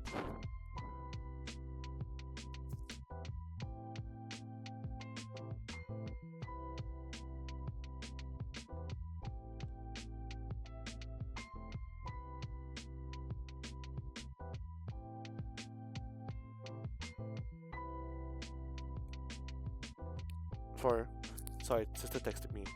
Olivia got herself a big old root beer float and sampled my cone of sea salt caramel. While she acted like the icy delight had personally insulted her, I saw my girlfriend gaze longingly at the tub of it in the shop's standing cooler. I'll let continue for a while longer. Sorry, my sister just sent me the middle finger. The driver was more happy to indulge us after a generous tip at the ice cream shop. We were driven around aimlessly enjoying our ice cream and simply talking the night away about our winter break plans. As our curfew draws near, Ben was the first to be dropped off. We said our goodbyes to him and he smiled and waved from his porch until we could no longer see him. The walls between him and Olivia seemed to finally be coming down. I'm hopeful they'll come around to each other. Our next and final stop was my house. We were going to make the most of tonight after all, which meant enjoying the rest of the gala with some good shows. Giving our thanks to the driver, we entered my home and made ourselves at home. Stuffy clothes are ditched for comfortable pajamas and we settled in my living room with the whole floor covered by air mattresses. Liz's neck takes up the entire couch, just so she can lay her chin on Damon's shoulder. Aww. Fuck. This is so cute. They fall asleep like that within the first hour of our anime marathon, leaving Olivia and I in peace to snuggle up together. A purring bellow rattled my ribs, but in a pleasant sort of way. Kinda like massage, which I needed based on how worn out all my muscles are. I felt like I could just melt in her embrace right now. My eyelids grew heavy as my body felt blissfully at ease. But there was one thing I had to do before I fell asleep. Hey Olivia? Her bellows subside briefly.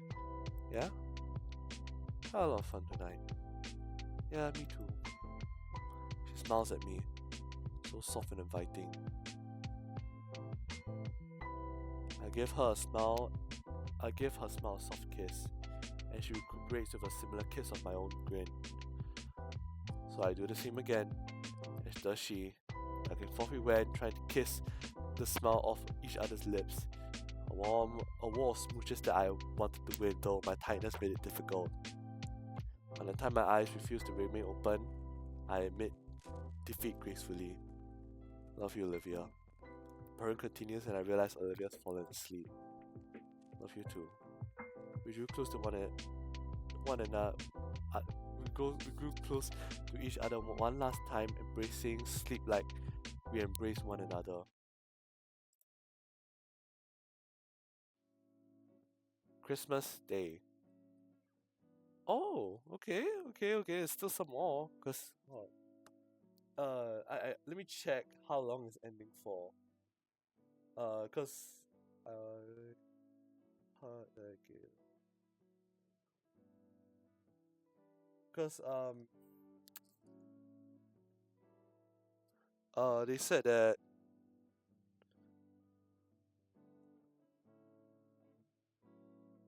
it's like the longest ending.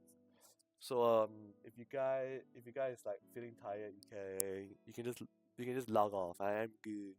But yeah, a tiny teeny holiday tune plays from a nearby radio as we walk in the snow. Fresh white powdery rice crunches loudly underfoot, and our knitted mittens work to pile and compact heaps of the fresh white powder. Not only compacted though, but sculpted. Benny has a bright future ahead of him as he works studiously on his Christmas monuments. The loud chatter of teeth draws nearer must be Damien. He must be done collecting the sticks we need. Taking a step back, we look over the 5 different piles of snow we gathered from the yard. Vinny, got the arms here.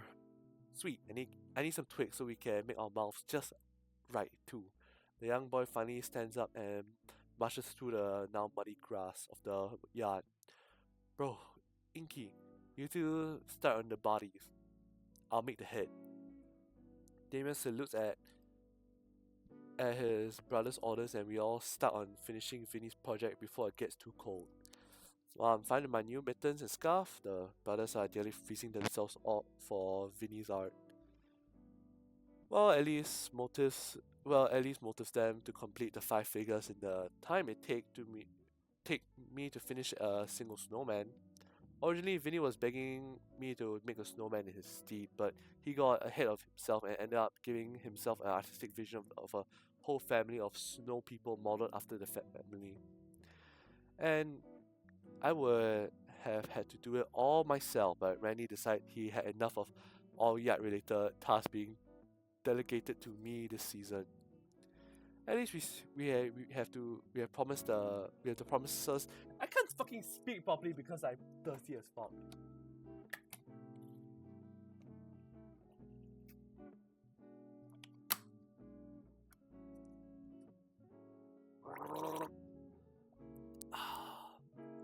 Fresh. I hope you guys didn't hear that. At least we have the promise of lunch. Otherwise, hard at work in the kitchen. I made a few snowmen my day, but never snow dinos. Tails are easy enough. What's not easy is the beak. As powerful as Christmas magic is, it's no match for basic physics. Damien tries to make it a very tall one to resemble Liz, but ends up crumbling under its own weight and falling over right in his face. Okay, good night, Lola. I'll see you next stream while we play Class of 09. Just get some rest and see you next time. After so long, I actually do manage to get the snoots right. It's just a matter of how you pack it together. Aww. And before long, there's a nice little group of snow dinos for each of the panes. Olivia is special. It's sprawled out flat, like how she always lays in her bed. I see Olivia judging from the window as a playful glare that knows I'm right, but demands satisfaction for the hazing. Hold on, it's not quite finished yet. Vinny quickly begins reforming another frosty figure next to Snow Olivia. Soon enough, it begins to take a humanoid shape, though lacking any significant detail. Inky, can I borrow your shades? Oh, sure thing. Now it's just Slender Man. Handing him my shades, the little dino presses the hinges straight into his head. There, now it's everyone.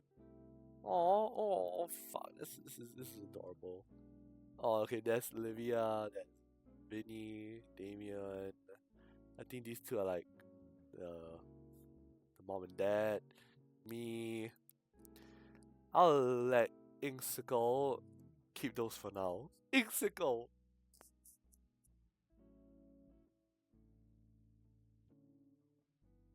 How many sunglasses do I have? I wave to the brothers towards the door and they run ahead in search of warmth.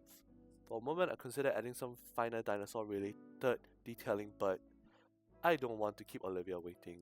Holy shit, we are like 3 hours in. It's supposed to be 4. I make my way inside, making sure to stamp the snow off my boots beforehand.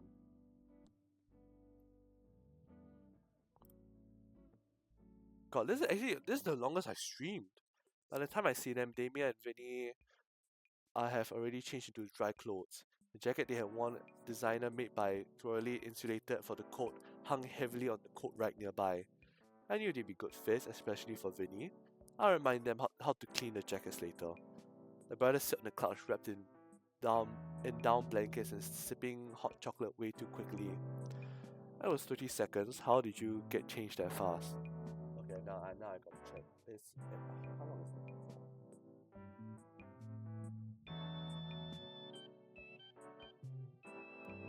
Sorry, give me a minute. Check.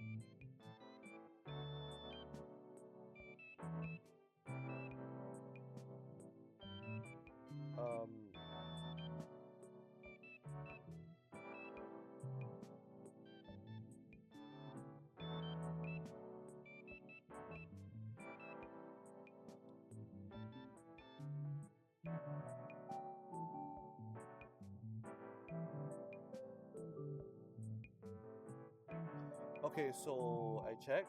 I didn't spoil myself, but we're almost to the end. So do not worry, chat. It will end in It'll end soon.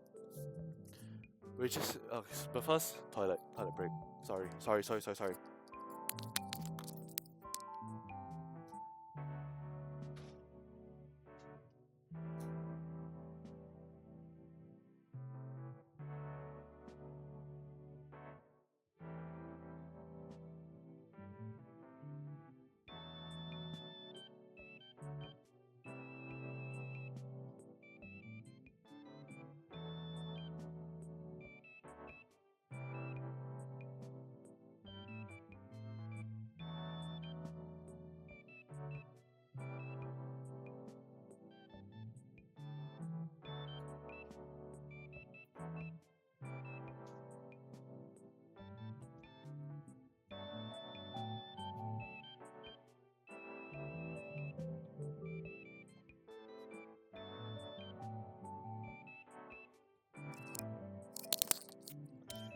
Oh god damn it, Enrico. I do have rights, okay? I can't hold my bladder for long. I apologize. Ooh. It wasn't that bad, says the agoraphoid. That's not a slur, is it? In either case, I rather not get the couch all wet, so I'll just have to stand for now. At the very least, Damien gestures to the thermos of hot chocolate and spare mug on the coffee table. Love hot chocolate. After yanking off my new handmade mittens, I pour myself a cup and savor the heat as my fingers regain feeling. Olivia! Soon enough, the familiar sound of rubber on hardwood signals Olivia's arrival. The first thing she notices is the two Payne brothers clumped together on the couch. You two look like you are having fun. Yeah. Did you see the snow guys you built? We made one that kinda looks like you. I saw. I'm flattered. And I just finished lunch. You hungry? I could smell it ever since I entered. Smell of well-seared meat and veggies. Ever since she came over to visit that one time, I've been dying to try her cooking again. And I forgot to lock my door. I'll be right back.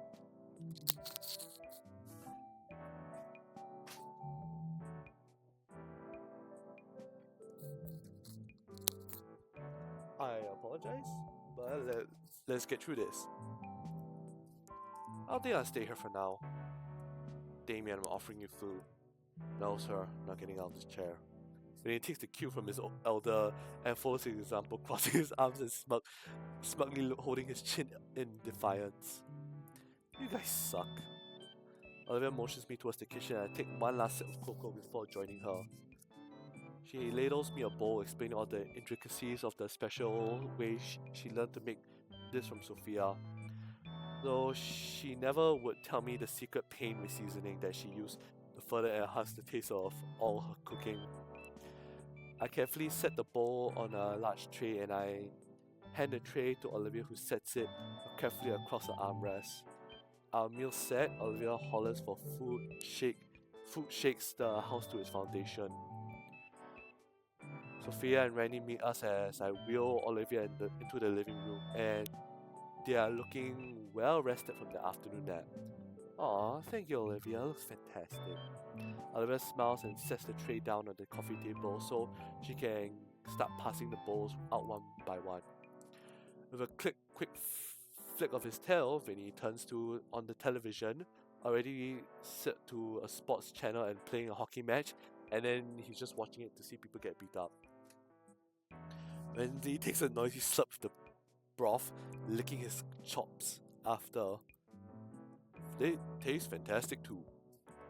So enjoy the stew so we can have the real Christmas treats.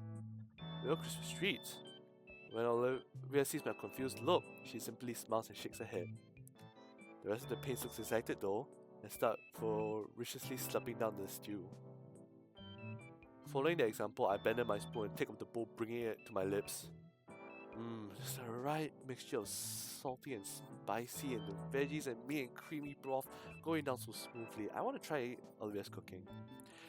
As much as I want to savor my first sip, the others have already drank up most of their meal.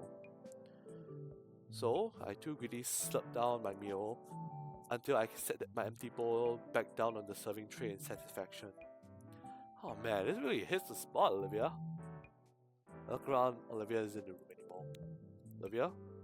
Give her a moment and go. She's just fetching some things. I can only get... What the fuck is happening to him?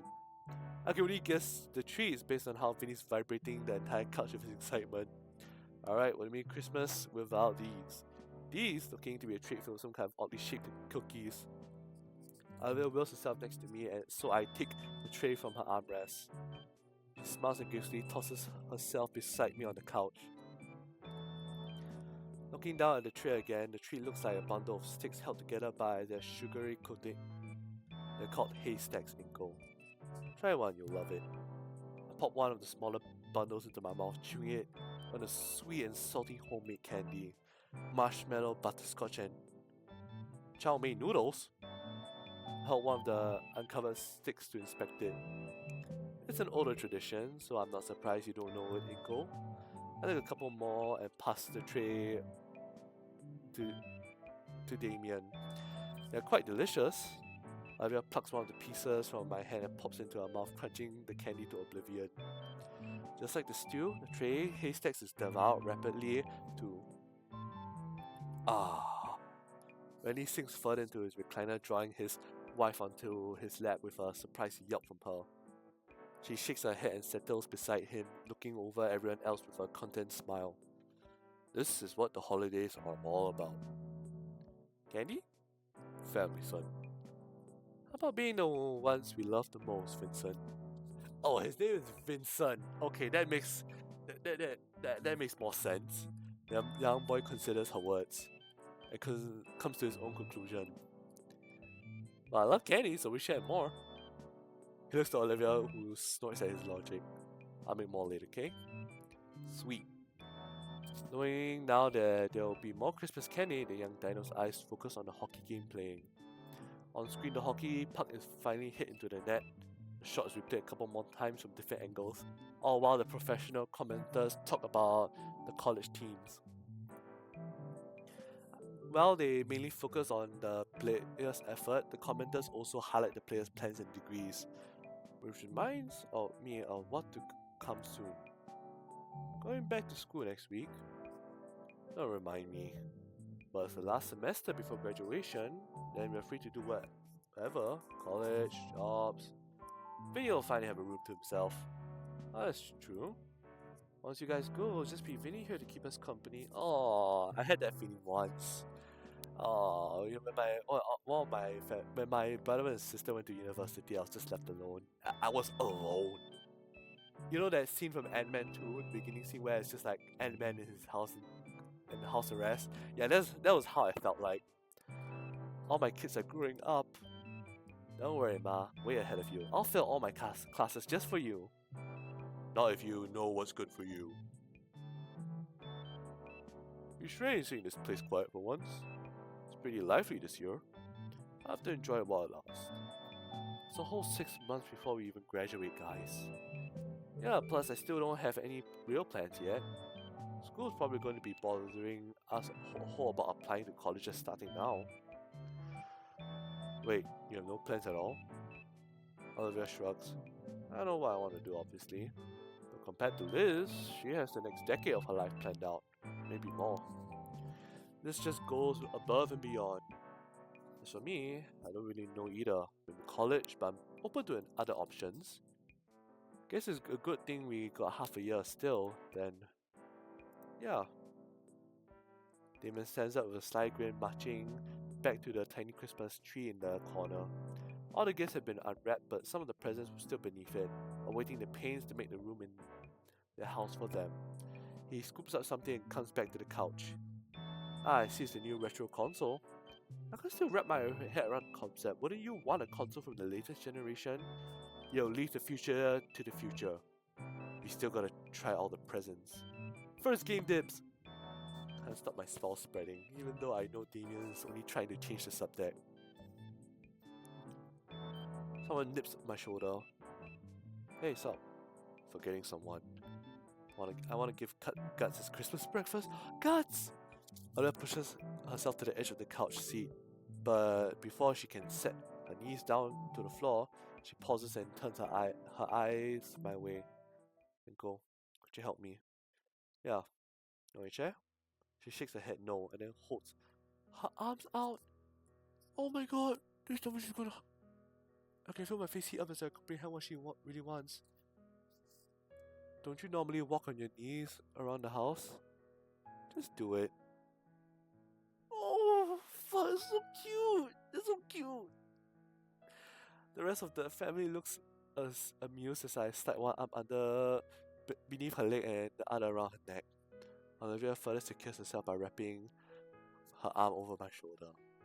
Lifting her up is slowly becoming muscle memory, so my gait to her room feels awkward and wobbly.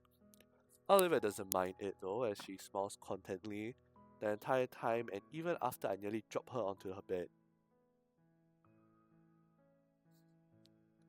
Once the tiny minion is properly fed his righteous Christmas feast, Olivia and I sit together on her bed and just hold each other. The hollering of the rest of the family is thankfully muted by her walls, and we finally have some quiet time. I know she was looking forward to. Hands caress my back, drawing out her sweet, bellowing purrs, and she leans more and more against me. And with my face in her hair, I recall I still have something in my pocket for her. She pouts and knits at my arm as I draw away from her. Let go of me, I got something for you. She grunts and releases her hostage. I pull a small box from my pocket, still neatly wrapped in a shiny violet paper and topped with an emerald bow.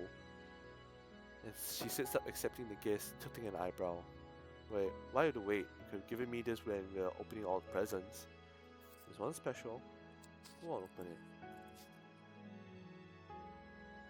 Olivia carefully tears the wrapping off the box and lifts the cover. Inserts a neatly folded sheet of cloth. Well, Olivia pinches it and brings it out and folds into its true shape.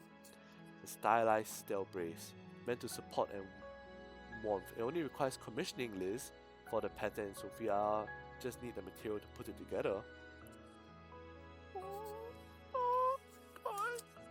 I motion for a tail, but she delicately sets aside my hand.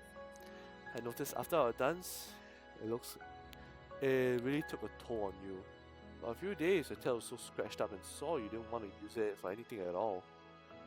Even now, I can feel the muscles beneath her scale are still hot and tender. Well, with all the care necessary, I slapped the fashionable accessory over her tail. The elastic band within are already working, disrupting a comfortable pressure across her entire tail and causing Olivia to coo happily as she releases further on her bed.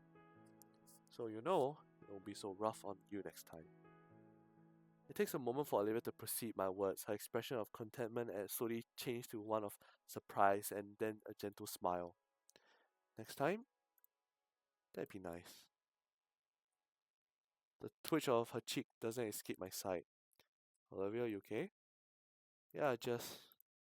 She chews her lips for a moment to think. Is it something bad? Oh no, it's silly. I guess I just felt like, I don't know, guilty for a second. Her fingers ring her blanket. Guilty?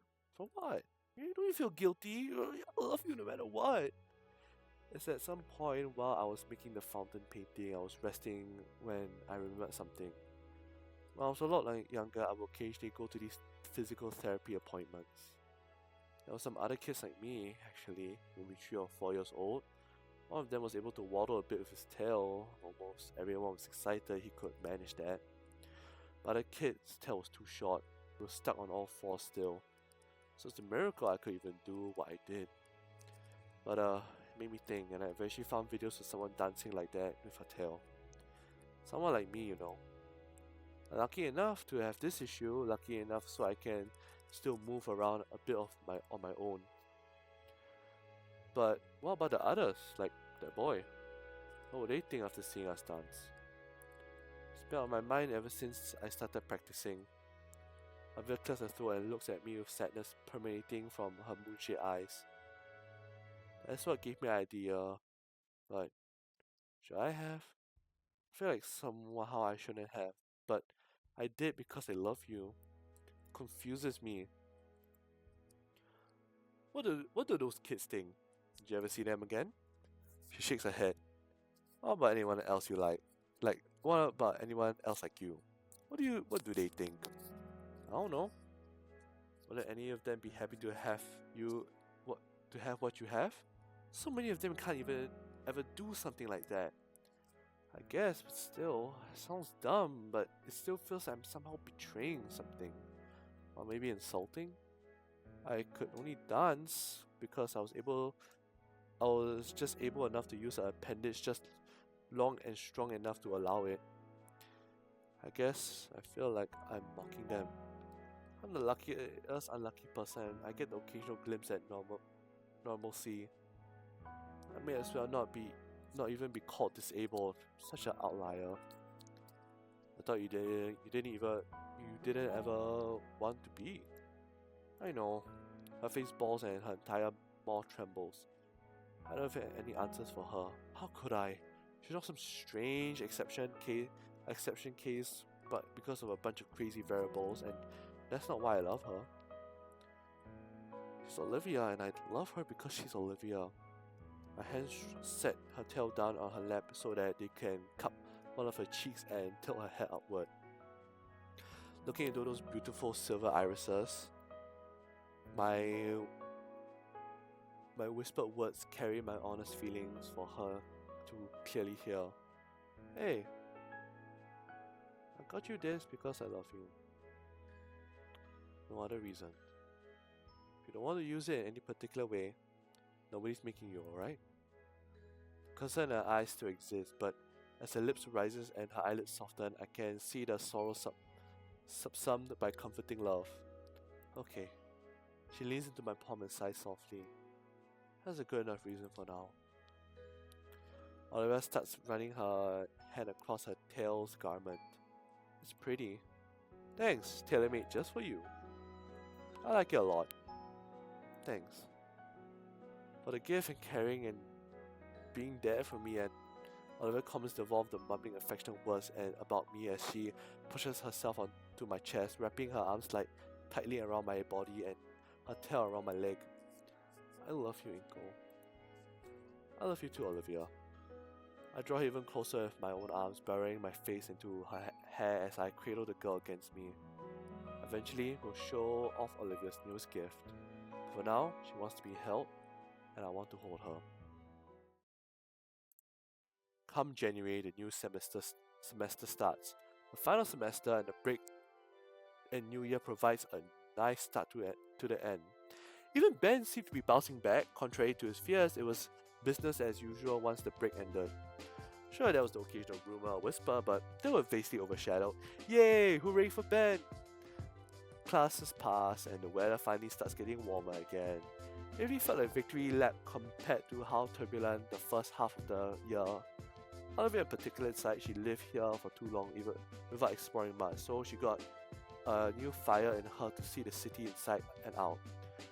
We got to see it all, art galleries, grand, luxurious malls, underground tunnels, systems, local state parks, just seeing everything the city had to offer.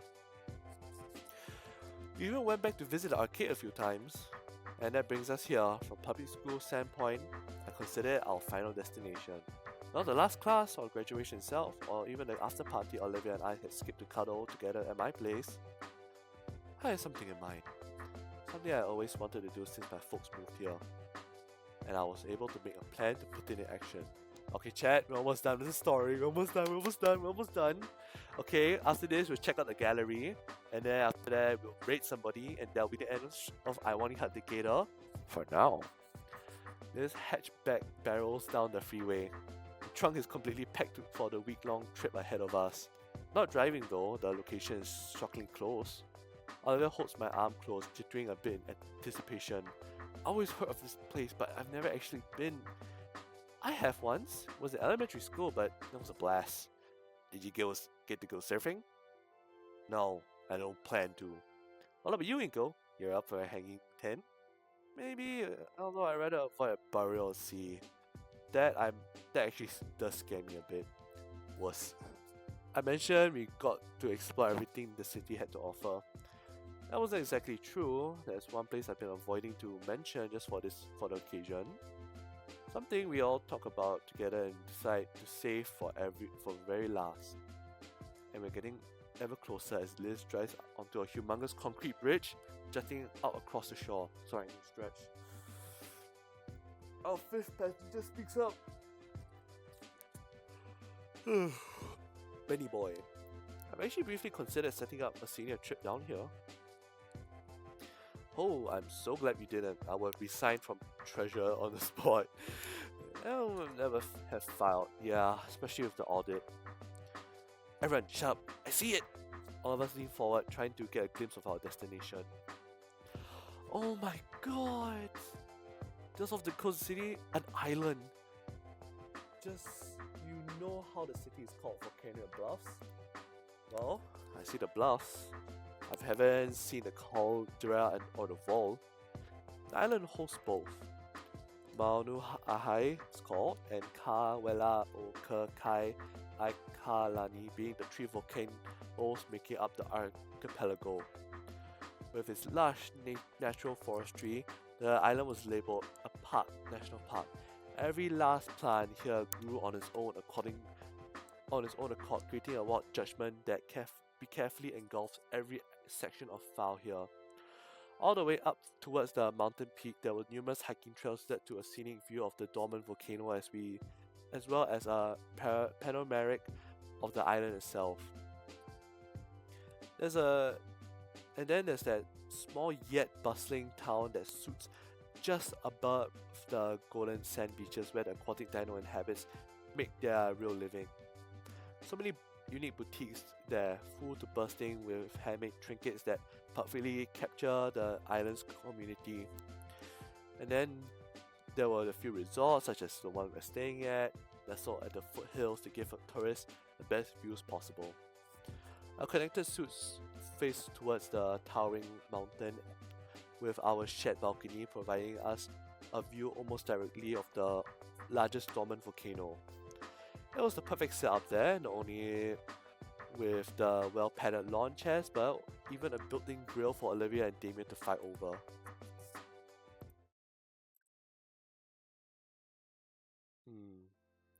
I step out of the shower and start drying off with a towel. All day today we got to see many sights the island had to offer as we could. True to his word, Damien's top priority was surfing lessons. He'll be down at the shore every day this week for a few hours. Olivia tells me dinos can't get sunburned, but I swear he seemed a little redder than this afternoon. Speaking of, Olivia offered to handle my sunscreen treatment. I don't know which of us was more eager. Me for avoiding the harsh sun rays, or Olivia who looked elated at the idea of being handsy with me. Ooh. And while she did a good job, I felt the need for a sun-based guts tattoo was too much. At first we hung together, checking out all the shops and restaurants we wanted to visit. But after Damien ran off on his own, we started to disperse and go our own adventures. This found a place that would give her a full neck massage. Then I had become engrossed in the cultural side of the island, taking a foot tour through the history of Banu Ahai. And Olivia had decided to hang out at the luau, sampling the bonfire cooked meat while watching a lively fire dance show. There's just one thing tonight if you ask me, it's the most important part. I exit the bathroom in a fresh set of clothes. Outside, the sky is beginning to darken. The sun is riding along the edge of the monolithic husk of the volcano. That's why I picked the resort. It's not a better view in the state. Olivia's lasers around on one of the large beds. She sips an exotic juice cocktail and flips through the travel guide. Took long enough, sampling every darn shampoo we got in there. I'm just thorough. If I'd known you'd take half an hour, I would have gone first. It's more time to meet up. I take the spot beside her, see Olivia's phone resting on her stomach. How'd the call with your dad go? The older Barononics had called just as we got back to our room, which is why I got first dibs on our shower. We would have talked for longer if I had known you wanted to drain all of the hotel's water. He's good though. He said he's trying to come home by summer's end. Hey, that's good. That'd be awesome. We could share another pool party at Damien's. Anyway, how long till everyone's back? Soon, I'm gonna clean up now. Relax, I can wait. Olivia sets herself on the well-cleaned carpet and starts marching to the bathroom. Now you go ahead, set up. Hold on. She picks out a soda from the mini fridge and flicks the door shut with her hip. The can drained and crumpled in seconds, and she gifted me the piece of litter. Wow, treasure. Yep, I'll come for you guys when I'm done, alright? Sure. Door clicks behind her and I start making preparations. I pick up our room's phone and dial the number for room service. A brief phone call later and the place is ordered for some pizzas, 3 pepperonis and 1 with anchovies. Set to deliver to my next destination. I find the mini cooler I brought and fill it up with ice and more soda from the fridge. And lastly, my camera bag and tripod, which is slung over my shoulders. Carrying everything, I step out the bungalow into a fresh, humid air.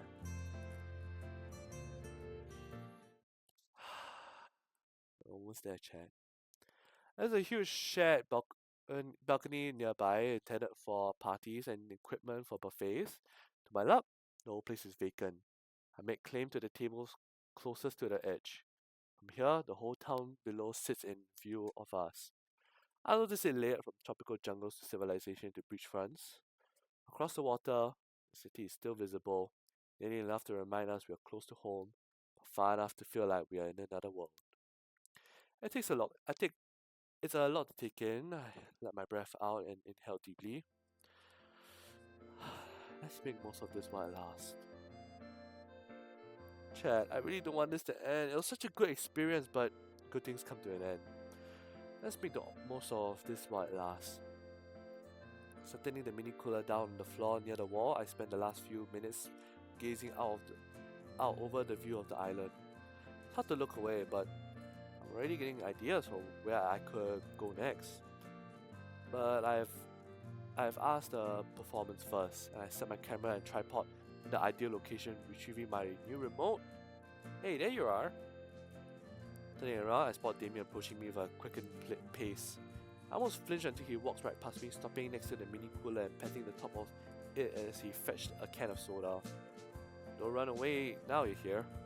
Don't think I'll have much to say back, Damien. Everything on the way? I just ordered pizza. Should be here soon. Cool. Listen, 4 eyes. Number 2 will be out in a sec. Damien drops down on the seat, gnawing on the top of the soda can and drinking its contents. Dang, this place is something else, though, isn't it? Thanks, Inko. No problem. Glad we could do something like this. Through the Damien's word, Liz strolls out of her bungalow and she's sharing with Damien, yawning to her hand. Her head seems to swing around more than usual. Oh, I feel amazing! I can't believe I never tried acupuncture. Is scary. Everything is just so effortless. It's crazy. She joined us by the table, continuing to rave about her spa treatment. And they were just so coordinated, like a pit stop crew in a race. They're called I'm not gonna say that treatment. I think that's my species in their native tongue. Neat, actually. I took Olivia down to Little Trudon a while back. He told us the Japanese word for gator is Wani. Wani had the gator. I think I've heard of that before. But she's a baryonyx, isn't she? Ben is the latest to join. I check back at the window at the bungalow door and see Olivia out in the shower getting ready. That's what she said, but the resemblance is undeniable. Oh, absolutely. Elementary school, whenever a teacher did the "see you later, alligator," everyone else would point to. Oh god. See you later, alligator. She hated it. Oi, I know you're not telling anyone about the dark trauma of my past. Olivia approaches, freshly washed up and carrying quite the payload with her. She carrying? Geez, all of that your art stuff? You know vacations have to get away from work, right? Can it, unless you want to wake up tomorrow with a mustache. She moves from her chair to the table facing the balcony and unfolds a travel easel. Atop it, a plain sketchbook. Acupuncture. Yeah, okay. people have their own opinions. If you like acupuncture, good to you. But for me, I'm a bitch when it comes to needles. Okay, back then in my primary school when I had to get those shots, I will literally like I will pull away as much as I can, and the person who had to give me the shot was like having so much trouble with me. Now I'm okay with shots, but I'm just scared as it steps into me, as you know, COVID-19 injection, the vaccine. Atop it, a plain sketchbook is placed, but Oliver procures a small paint palette instead of any pencil. Right away, she gets to work, starting with a brilliant red rear at the top of the page. Instead, keep talking, just going on about our days. I checked out a few of the trails just before I got back. Some beautiful stuff around here. You guys should check it out. Oh, hold that thought. Heck yeah! He points at a approaching pair of dino ladies carrying a large trays. They set them down on the table. 4 fresh living pizzas. This has to hold Damien back from drilling a hole in the table. Oliver, however, has attention split between her canvas and the fresh food. But she shakes her head and goes back to it. You don't want even one? Yeah. I pick up a slice, careful not to drop it, and bring it into Olivia's mouth. Once she notices, she opens wide and chops half of it with one mouthful. Alright, now it's a party. Damien springs forward for some pizza himself.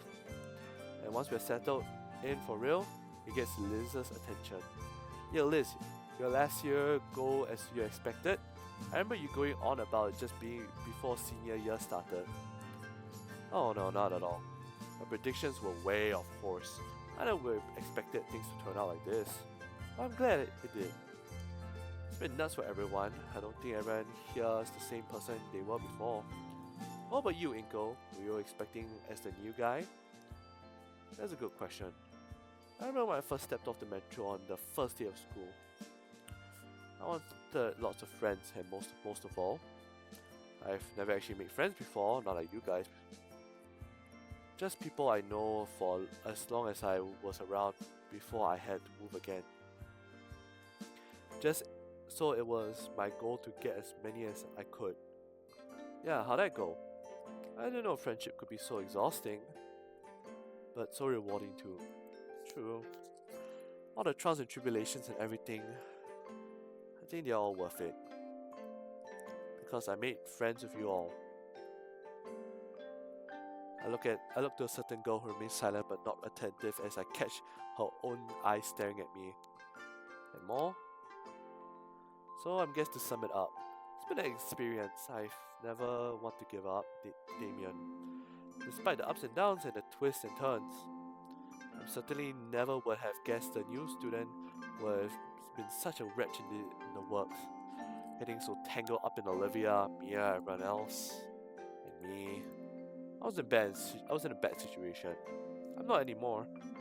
Thinking of it, things were set in motion from day one, huh? Hey, I'm grateful. Thanks. Yo, Olivia. I'm going around the table and asking for your input one last time. What do you think? She stops brushing and looks me in the eye before turning all the way with a smile. How about the new human student waltzing in and wrecking our way of life? I'm currently relaxing at a fancy as hell beach resort with some of my favorite people. She said favorite, one of which I thought I'd never be friends with again. All thanks to my boyfriend. He looks back at me. Yeah, you did good, soldier. And Damien, I really appreciate you trying to include me. Damien brushes the back of his head. He got nothing to say for once. This ending is so unwholesome. Yeah, you wanna know something even funnier? This is the only good ending. Yeah, this is the only good ending. Ending 3 is bittersweet. Ending 3 is bittersweet. Ending 2 is sour. Ending 1 is the bad ending, and ending 4 is the actual good ending. So I had to go through 3 endings of hell. But here we are now. Damien brushes the back of his head. He's got nothing to say for once. From there, conversations drift from topic to topic. This in particular got into a bragging competition with Ben when she talked about the colleges she was applying to, and he rebutted it with his own lofty goals. Damien pretended to moderate the whole debate before declaring both of them were eggheads. Olivia joins in sometimes, but for the most part, focuses on a little project. Ben busts out a poker set he brought with him, complete with chips. As the sun gets closer and closer to setting, we all enjoy the evening.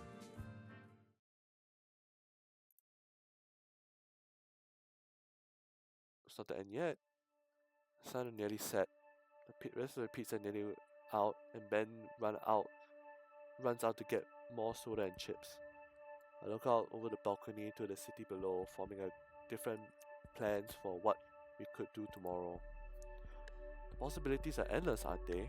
Beside me, I hear Liz chuckling to herself as she collects the poker chips she drained from us into a neat stack. As it will turn out, she was an unbeatable poker face. Match after match, she shook the whole table. Wait. If she was stretching her neck, she was... Someone tugs at my sleeves. She was cheating. Hey. Yo, come here. I led by the sleeve to another one of the lawn chairs where Olivia sits me down. She then takes a moment to look at me, even goes as far to adjust my legs for some reason. When she seems satisfied with my position, Olivia lifts herself right into my lap with the use of her arms and tails, wheeling herself around until her back is pressed firmly against my chest. Whoa, what's that all about? Her tail wraps around my waist, securing herself to me. Finishing touches. Look, she pointed at a propped up easel. Finally, I can see what she's working on. It's impressive how she managed to draw our villa. She's been working on this for some time, and this piece looks complete already. I start to ask what she means by finishing touches when she places the brush in her hand. Go help me finish it. Her voice is soft and inviting, and her hand covers mine gently. How could I even consider resisting? Magnifique. What? No, keep going. Alright. While she said keep going, I started to feel her hand guiding my gentle strokes. Slowly the beautiful painting reaches completion. All the while, Olivia and I bask in each other's hold. Her chin rests atop her hair as she tries to concentrate. Her tail slithers and coils around my waist, keeping me close to her as possible. Sadly, we're losing sunlight. The painting won't be able to just dry overnight with how humid it is. It looks fantastic, Olivia. I know. I just want to keep going though. In the morning then, okay? She grumbles to herself, but I feel her head nod. I tried to move my leg only for her tail to constrict just a bit too tight around for comfort. Stay. What about? Stay. Already, she placed her palette and brush aside, leaning back heavily against me. I'll stay, but the painting should be put up. This Gator says later. Right now, we cuddle. Is there any pizza left? Yeah, we saved some since we didn't want to interrupt your moment. Shut up! I'm allowed to have this. Liz giggles into her hand and nods. Oh, such a sweet. Hold on, I just wanna quickly take a picture of this. Because I'll be touching the game for a while. Then, when I do, we'll be playing the mods. Pizza pan is brought over and a circle is formed around it. Oliver basks in the delicious taste, chopping down the last slice with a wild smile. I nearly bumped something off the table. It's Olivia's sketchbook. Hey, Olivia. Remember back on the second day of school, we played that drawing game in Miss Brockling's class? Yeah? I think that was the first big thing to draw us together. I think you're right. What was? It's this game the other students would play, passing around a note and doodling on it together. Oh, I never got to participate. I just kept passing it along. I always draw a dick. Damien. Typical Damien. I want to do it again. Like a little send off to our year at St. Helena. You're corny. Nevertheless, he picks up the sketchbook and passes it to me. Yeah, I want to draw what I'll remember the most by. Geez, there's too much to pick from. Let me start then. Head out over this way. Sure. Ben gets the pen and starts carefully scribbling something down. In the meantime, Liz pipes up. So any plans yet? She looks towards Olivia and just as she finishes the final slice. Well, Ben here insists I should at least get some fancy diploma or other just for the sake of it. So probably one of the nearby schools here, just for a bit. I meant for tomorrow, though I couldn't help you find one if you want. I already got a couple of acceptance letters. Actually, I've gotten one too. Wasn't anything really amazing, truthfully. At least I won't have to worry about student debt, thanks to my parents offering to foot the bill. Ben passes his sketchbook to Damien. No dicks. No balls. And probably no butthole because he feeds on radiation. What about you, Ben? Going straight to school after summer?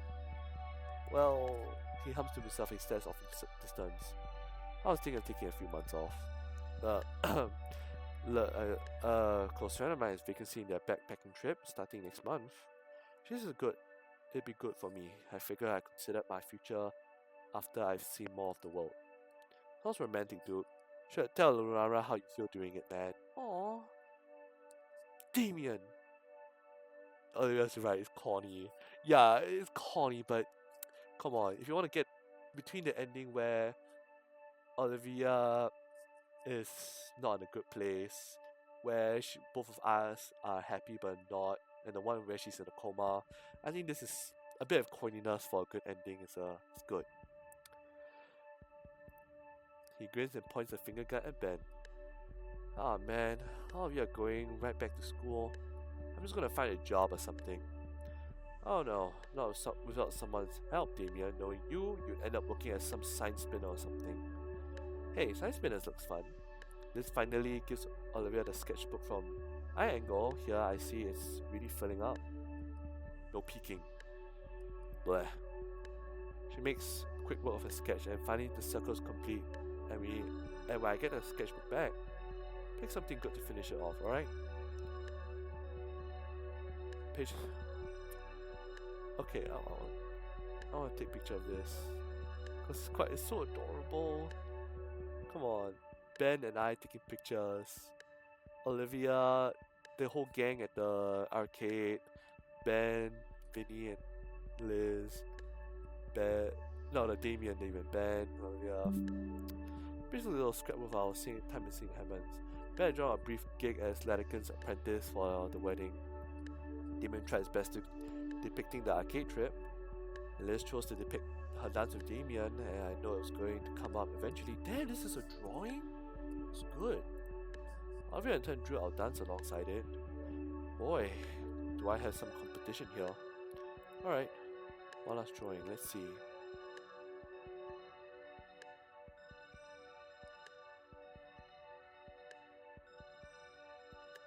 You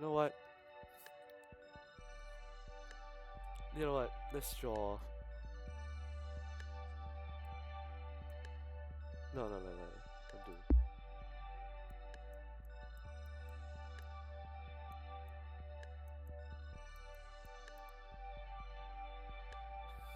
Yeah, Ben.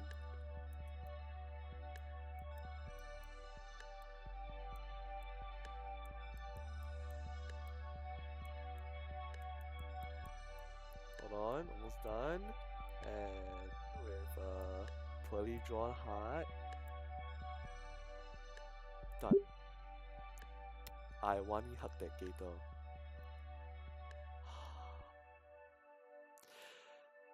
Oh god, this can't believe it's great. And hours of journeys, hours of clicking through has been worth it.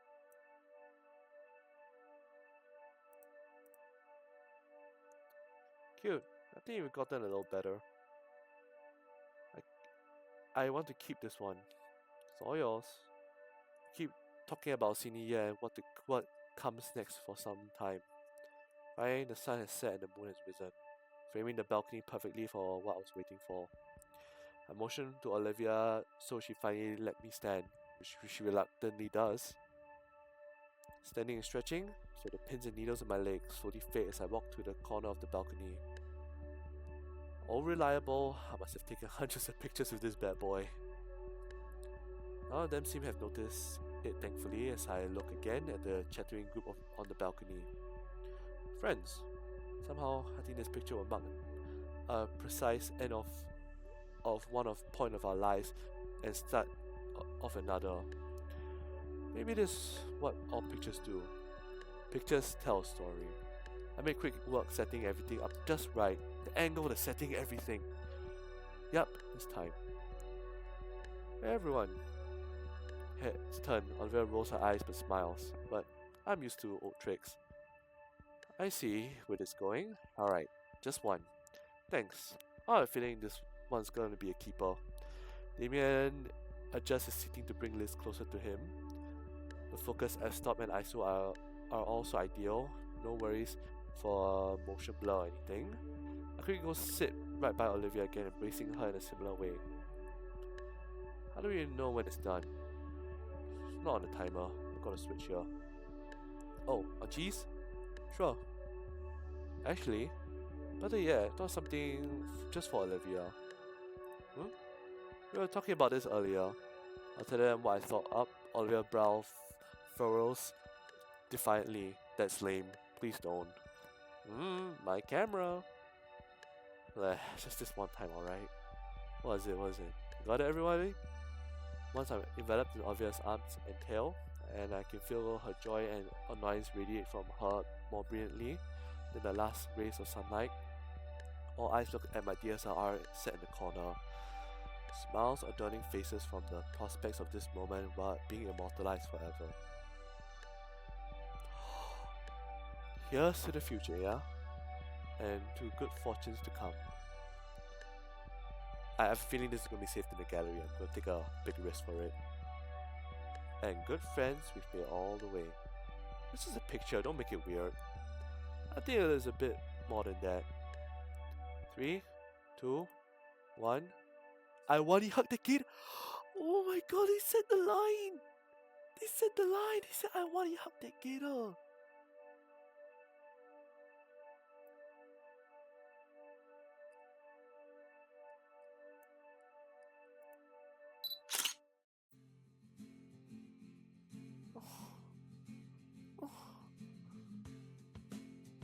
That's it. That's it. So chat, how are we feeling of the ending? How are we feeling of the ending, guys? We're good? We all good? Oh yeah, Ben. Ben has such a huge redemption arc, and I think I treated him too harshly. Oh wait, what? Wait, more? I barely even have time for myself between studying and whatnot.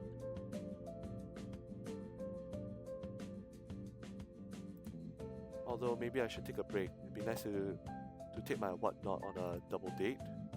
I'll be down in the city again soon. I think I'll call them up to arrange something. Okay, hold on. We just stay a bit longer. There's a epilogue. Those two, they're doing great. Thanks for asking. How am I doing?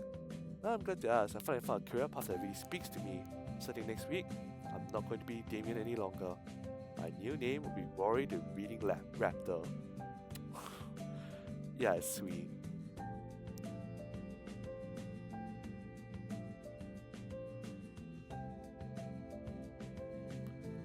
Hello? Oh, it's you. Inka and Olivia? They've moved. They're still on a short drive away, just a town over while Olivia's in college. I think Inko said he found an internship. It's a little annoying having to drive the extra distance, but her stuff is really flying off the shelves these days at my store, and Damien loves coming along to catch up. Ferris. We're almost there, Chad.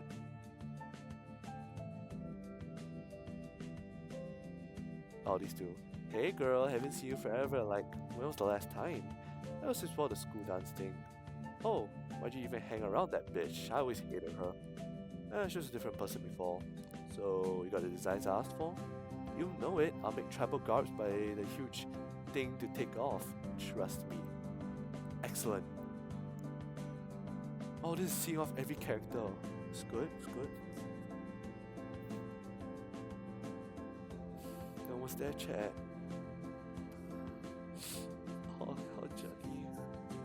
our journey has been so long. Gator and Halford. Those two names will stick with me for better or worse. Mostly for the stress they caused me. It's like they were magnets for trouble. Always right in front of the auditor. But I'm keeping an eye on their careers. They may be visiting again sooner than expected.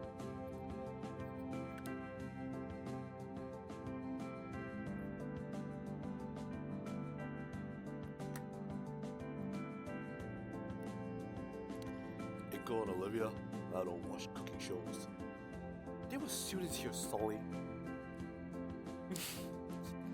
Oh, the monkey boy. If you guys didn't know, this is like a reference to TF2. I'm proud of him. He's a good soldier, and I wish him luck in his cooking thing.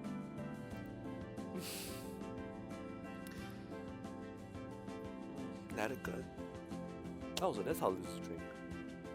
No, I'm naked. Ah, little Inko. I flew in a world where he was constantly giving him advice. I was the only one listening to his at times. He got some swagger now. I'm grateful for him, truly. I've never felt closer to the youth of today. Although after the head slide I pulled off, my back was killing me for ages. But it was nice to feel young again. Hope the young love those two share blossom into something beautiful. Come on, come on, come on. I want to see the end.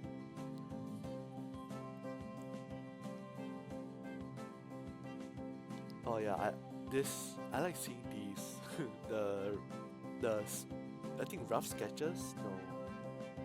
No. Ah, those two, they came to visit just last week. Guess they missed my cooking too much. It's nice to see them again, especially since we only have Vinny with us in the house now. I don't miss those times where the house was more hectic, as surprising as that sounds. They're their own people now, but our little nest is always open for them. Aw, guts.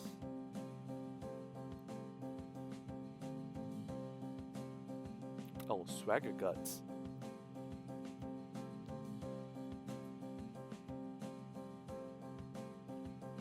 Oh, Vinny? Inky and Livy? Yeah, they came by not too long ago. We spent the whole morning just playing video games.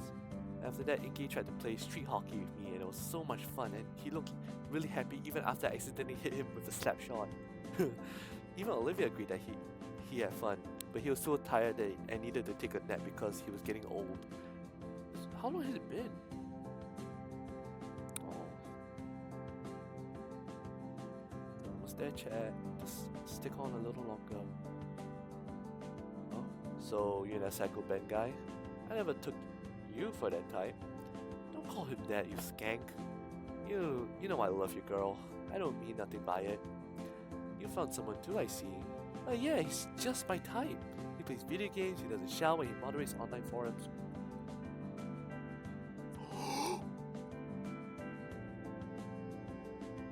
Okay, that was genuinely a surprise. That was a genuine surprise. Oh, this is their design. Yo, we got kicked up.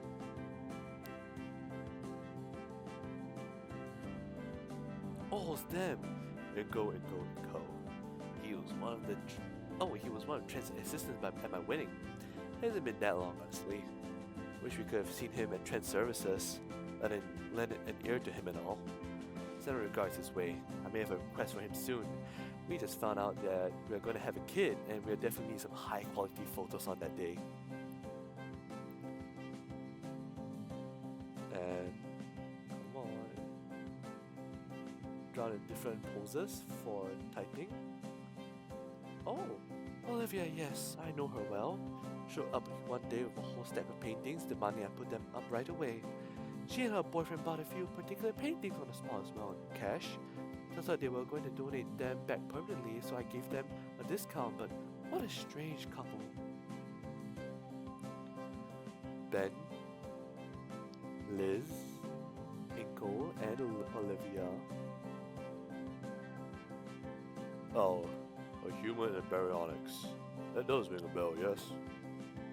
I visited the park more than once. What a nice couple. They cleaned the litter around a few of the picnic sites. And it gives me hope to see there's still people like that. Hope they're doing fine. Oh god, it's like if I did ending 4 first, right, I would have understood. But now I do. Imagine if they show like a scene of Lanigan in heaven. Oh, huh. My grandfather as well. While he said he retired, he still goes out of his way to teach the children our family traditions. The old man, I swear. He should be enjoying his retirement and step away from the fires. I couldn't imagine a show without him trying to hide an audience as if we wouldn't notice him. I hope he's doing well. Enough once we take our show on the road. The Ashtails next stage is somewhere just beyond that horizon after all.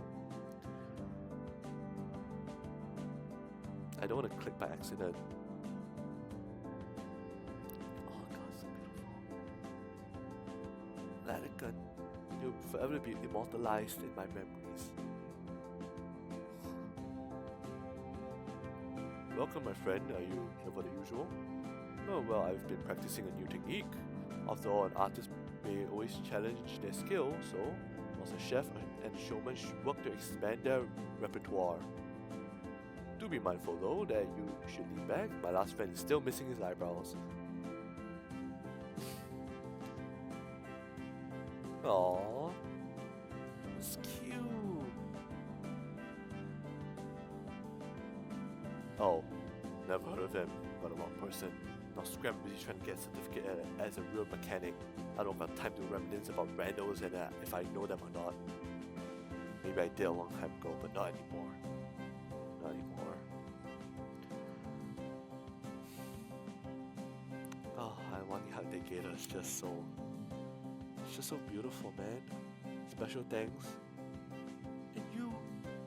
Oh god, why did they show my drawing?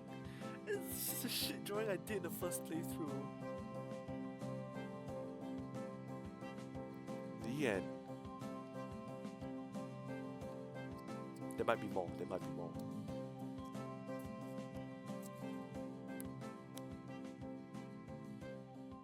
Ending 4. We did it. No, I mean like we genuinely did it. Oh wait, there's more, chat, don't leave. July 6th, 2027. Oh my god! We changed so much! Damien looks like a young Sheldon character. Mia looking good. I looking good too. Ooh, I like the teeth here. I like the shades. And ooh, look at...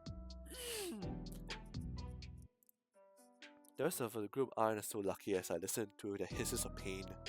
Just stop beside the box office poster of the latest work from the production company Olivia and I got to work for.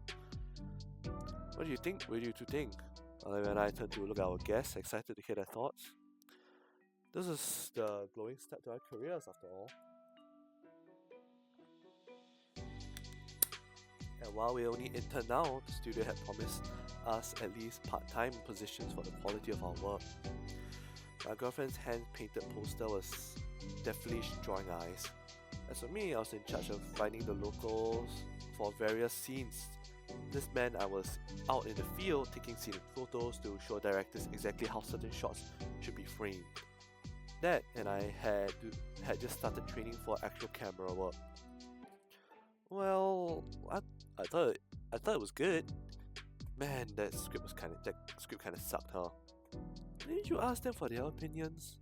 And the score, and the acting. Basically, everyone that was in advertising and cinematography. You're too humble. The movie was a movie productionist. We produce movies? What the fuck? Get better standards. I don't want to work on bad movies. I want to work on good ones. That's true. Nobody ever got anywhere by underselling themselves. Should we really be that critical, Liz? You're still selling Olivia's prints after all. Well, you also do have to start somewhere. Everyone was an amateur once, even you guys. Without harumph. Olivia crosses her arms. Olivia will be looking different though. Well, see if I invite you next time then. I didn't mean like that, Olivia. You and Inko did great. The set looks fantastic and the locations were really nice too. Inko, tell her I didn't mean it. Olivia already knows. Even with her head turned away, I can still see her tail is flicking side to side. Well, only one thing left to do. Our little spinal friend motions towards the long and dirty red carpet still sitting in the foyer of the theatre. Taking a signal, I push Olivia slowly over it, my partner pretending to wave at the imaginary crowd for the premiere of the film.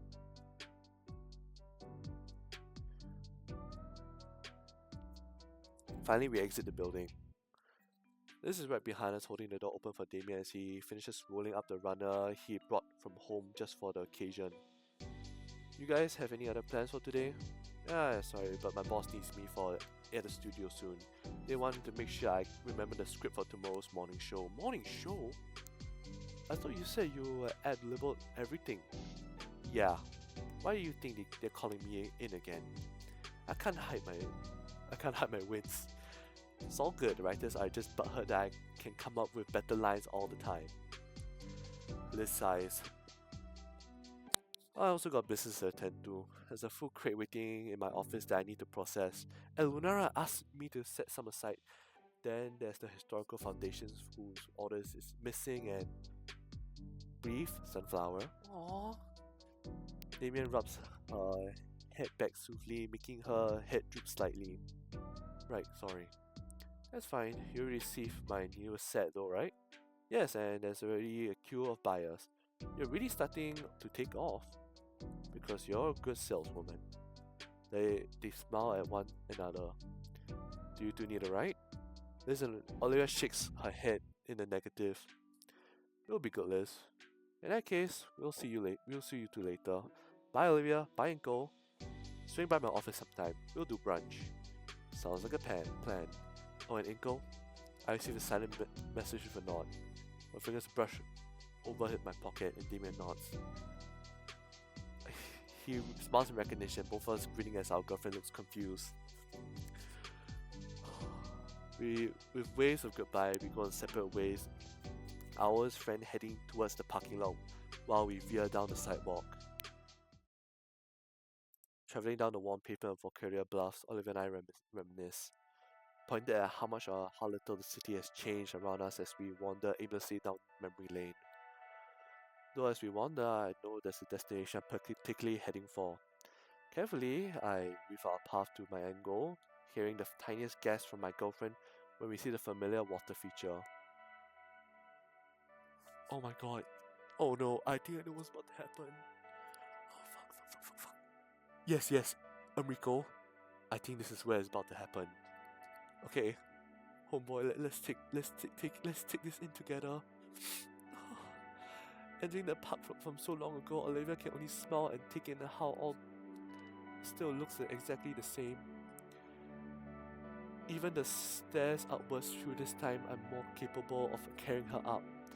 I've recently got into a bit of farming as well. I got a little garden going. It's tough work, but fresh food is well worth it. I've been considering documenting my progress and posting it online.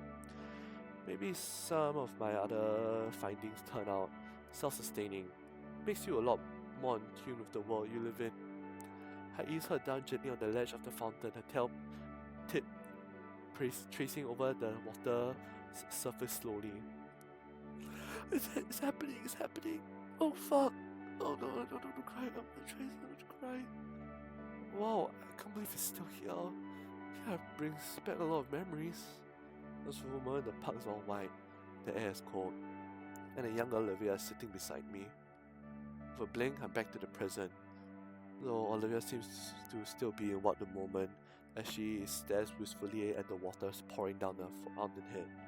Time passes as I simply stand beside her, listening to her trickle of water splash down. Finally, I set a claw finger to hold my. I finally feel her claw finger take a hold of my hand, the scales of her palm meeting the skin of mine. She finally comes back. Heavy shuddering breath passes through her lips. Welcome back. She rolls her eyes and snorts. I don't know, but her fingers tighten around my hand. Feels like a lifetime ago now, doesn't it? Yeah, but I still remember it perfectly. Right down to our lousy wishes. She turns her head herself fully to me. I think, yeah, this OST is actually getting me to tear up a bit. Oh god, a wrinkle. Oh god, it's about to happen. I think they were good wishes. They came true after all. She looks back to the fountain. Yeah, they did. That was pretty wild day, huh? Real bittersweet. Yeah. We were pretty dumb back then, at least. I was trying to jump here. And then I helped you the rest of the way. Yeah. It's a good kind of stupid. Miss Scalar got a hold of me the other day. She wants me to be an alumni speaker.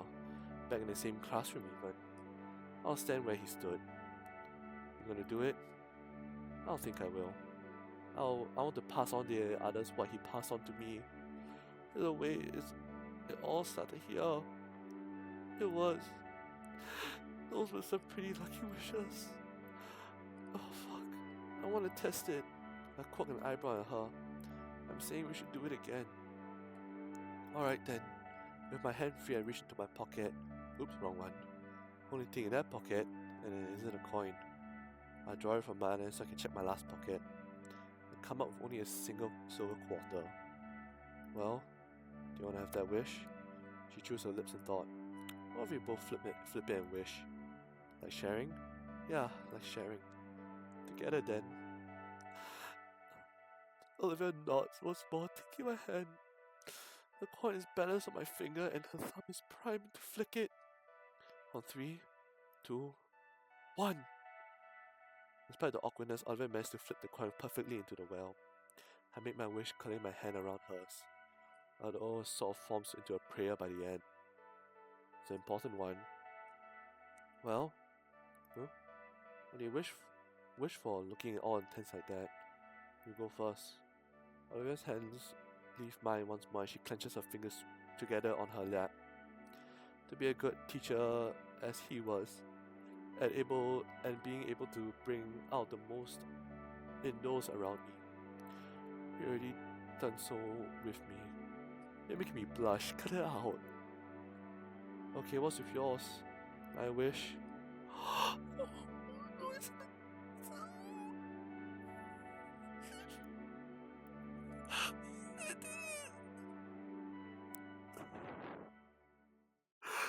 It was true. The spoilers I saw were true. They fucking actually proposed.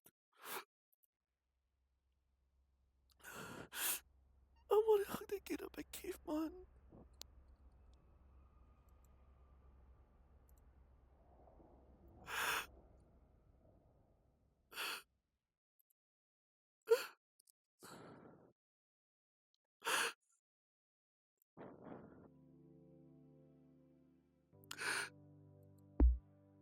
Oh my god. We did it. We did it. We did it together. Let's check out the achievements. Ending 1, ending 2, ending 3. You saw everything as a game after all. I'm just gonna try to get this. I'm gonna try to get this. Let's look at the gallery. Let's look at the new shit we got. Come on, load. Don't fucking crash on me. Not after.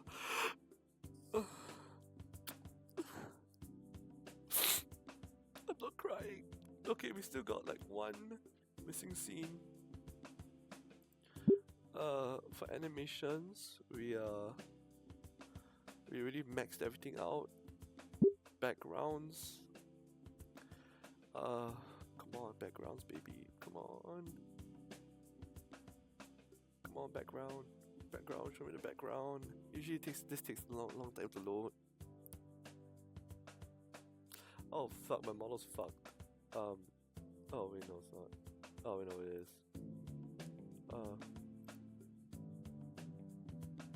Sorry, it's been acting weird.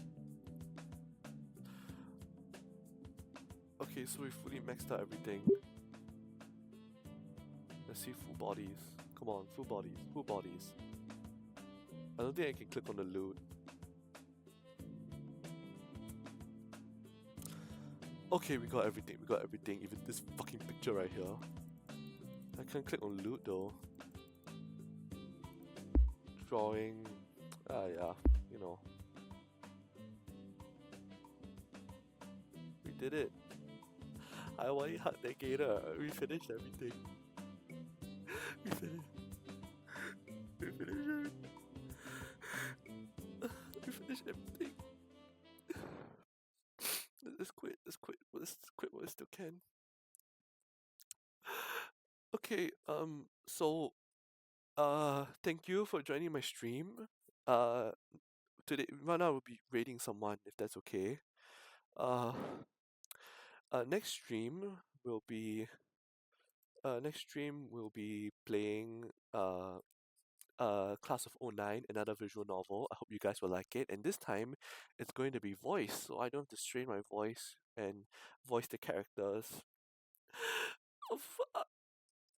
I can stop. I can stop. Stop. No fucking stop. Stop crying. Stop crying. Stop crying. Stop crying. Stop crying. Stop crying. Stop crying. Also, are we doing a Halloween stream? Or late Halloween, I think.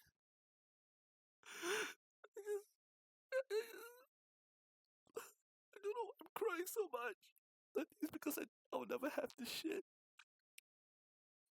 Let's just raid somebody. Let's just raid somebody, get started over with. So I can cry myself to sleep.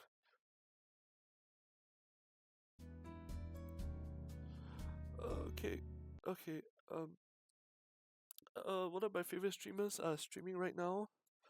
To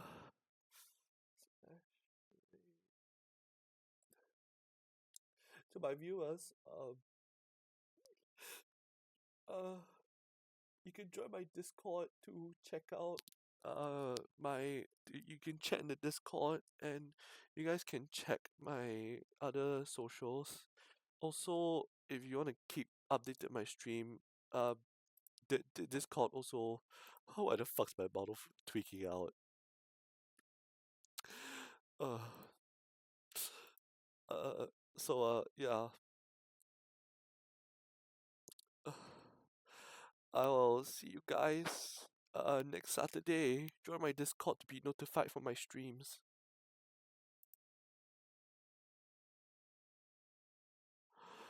Okay, Raiders join. Thank you for joining me in this experience. I'll never forget. Thank you. Just thank you.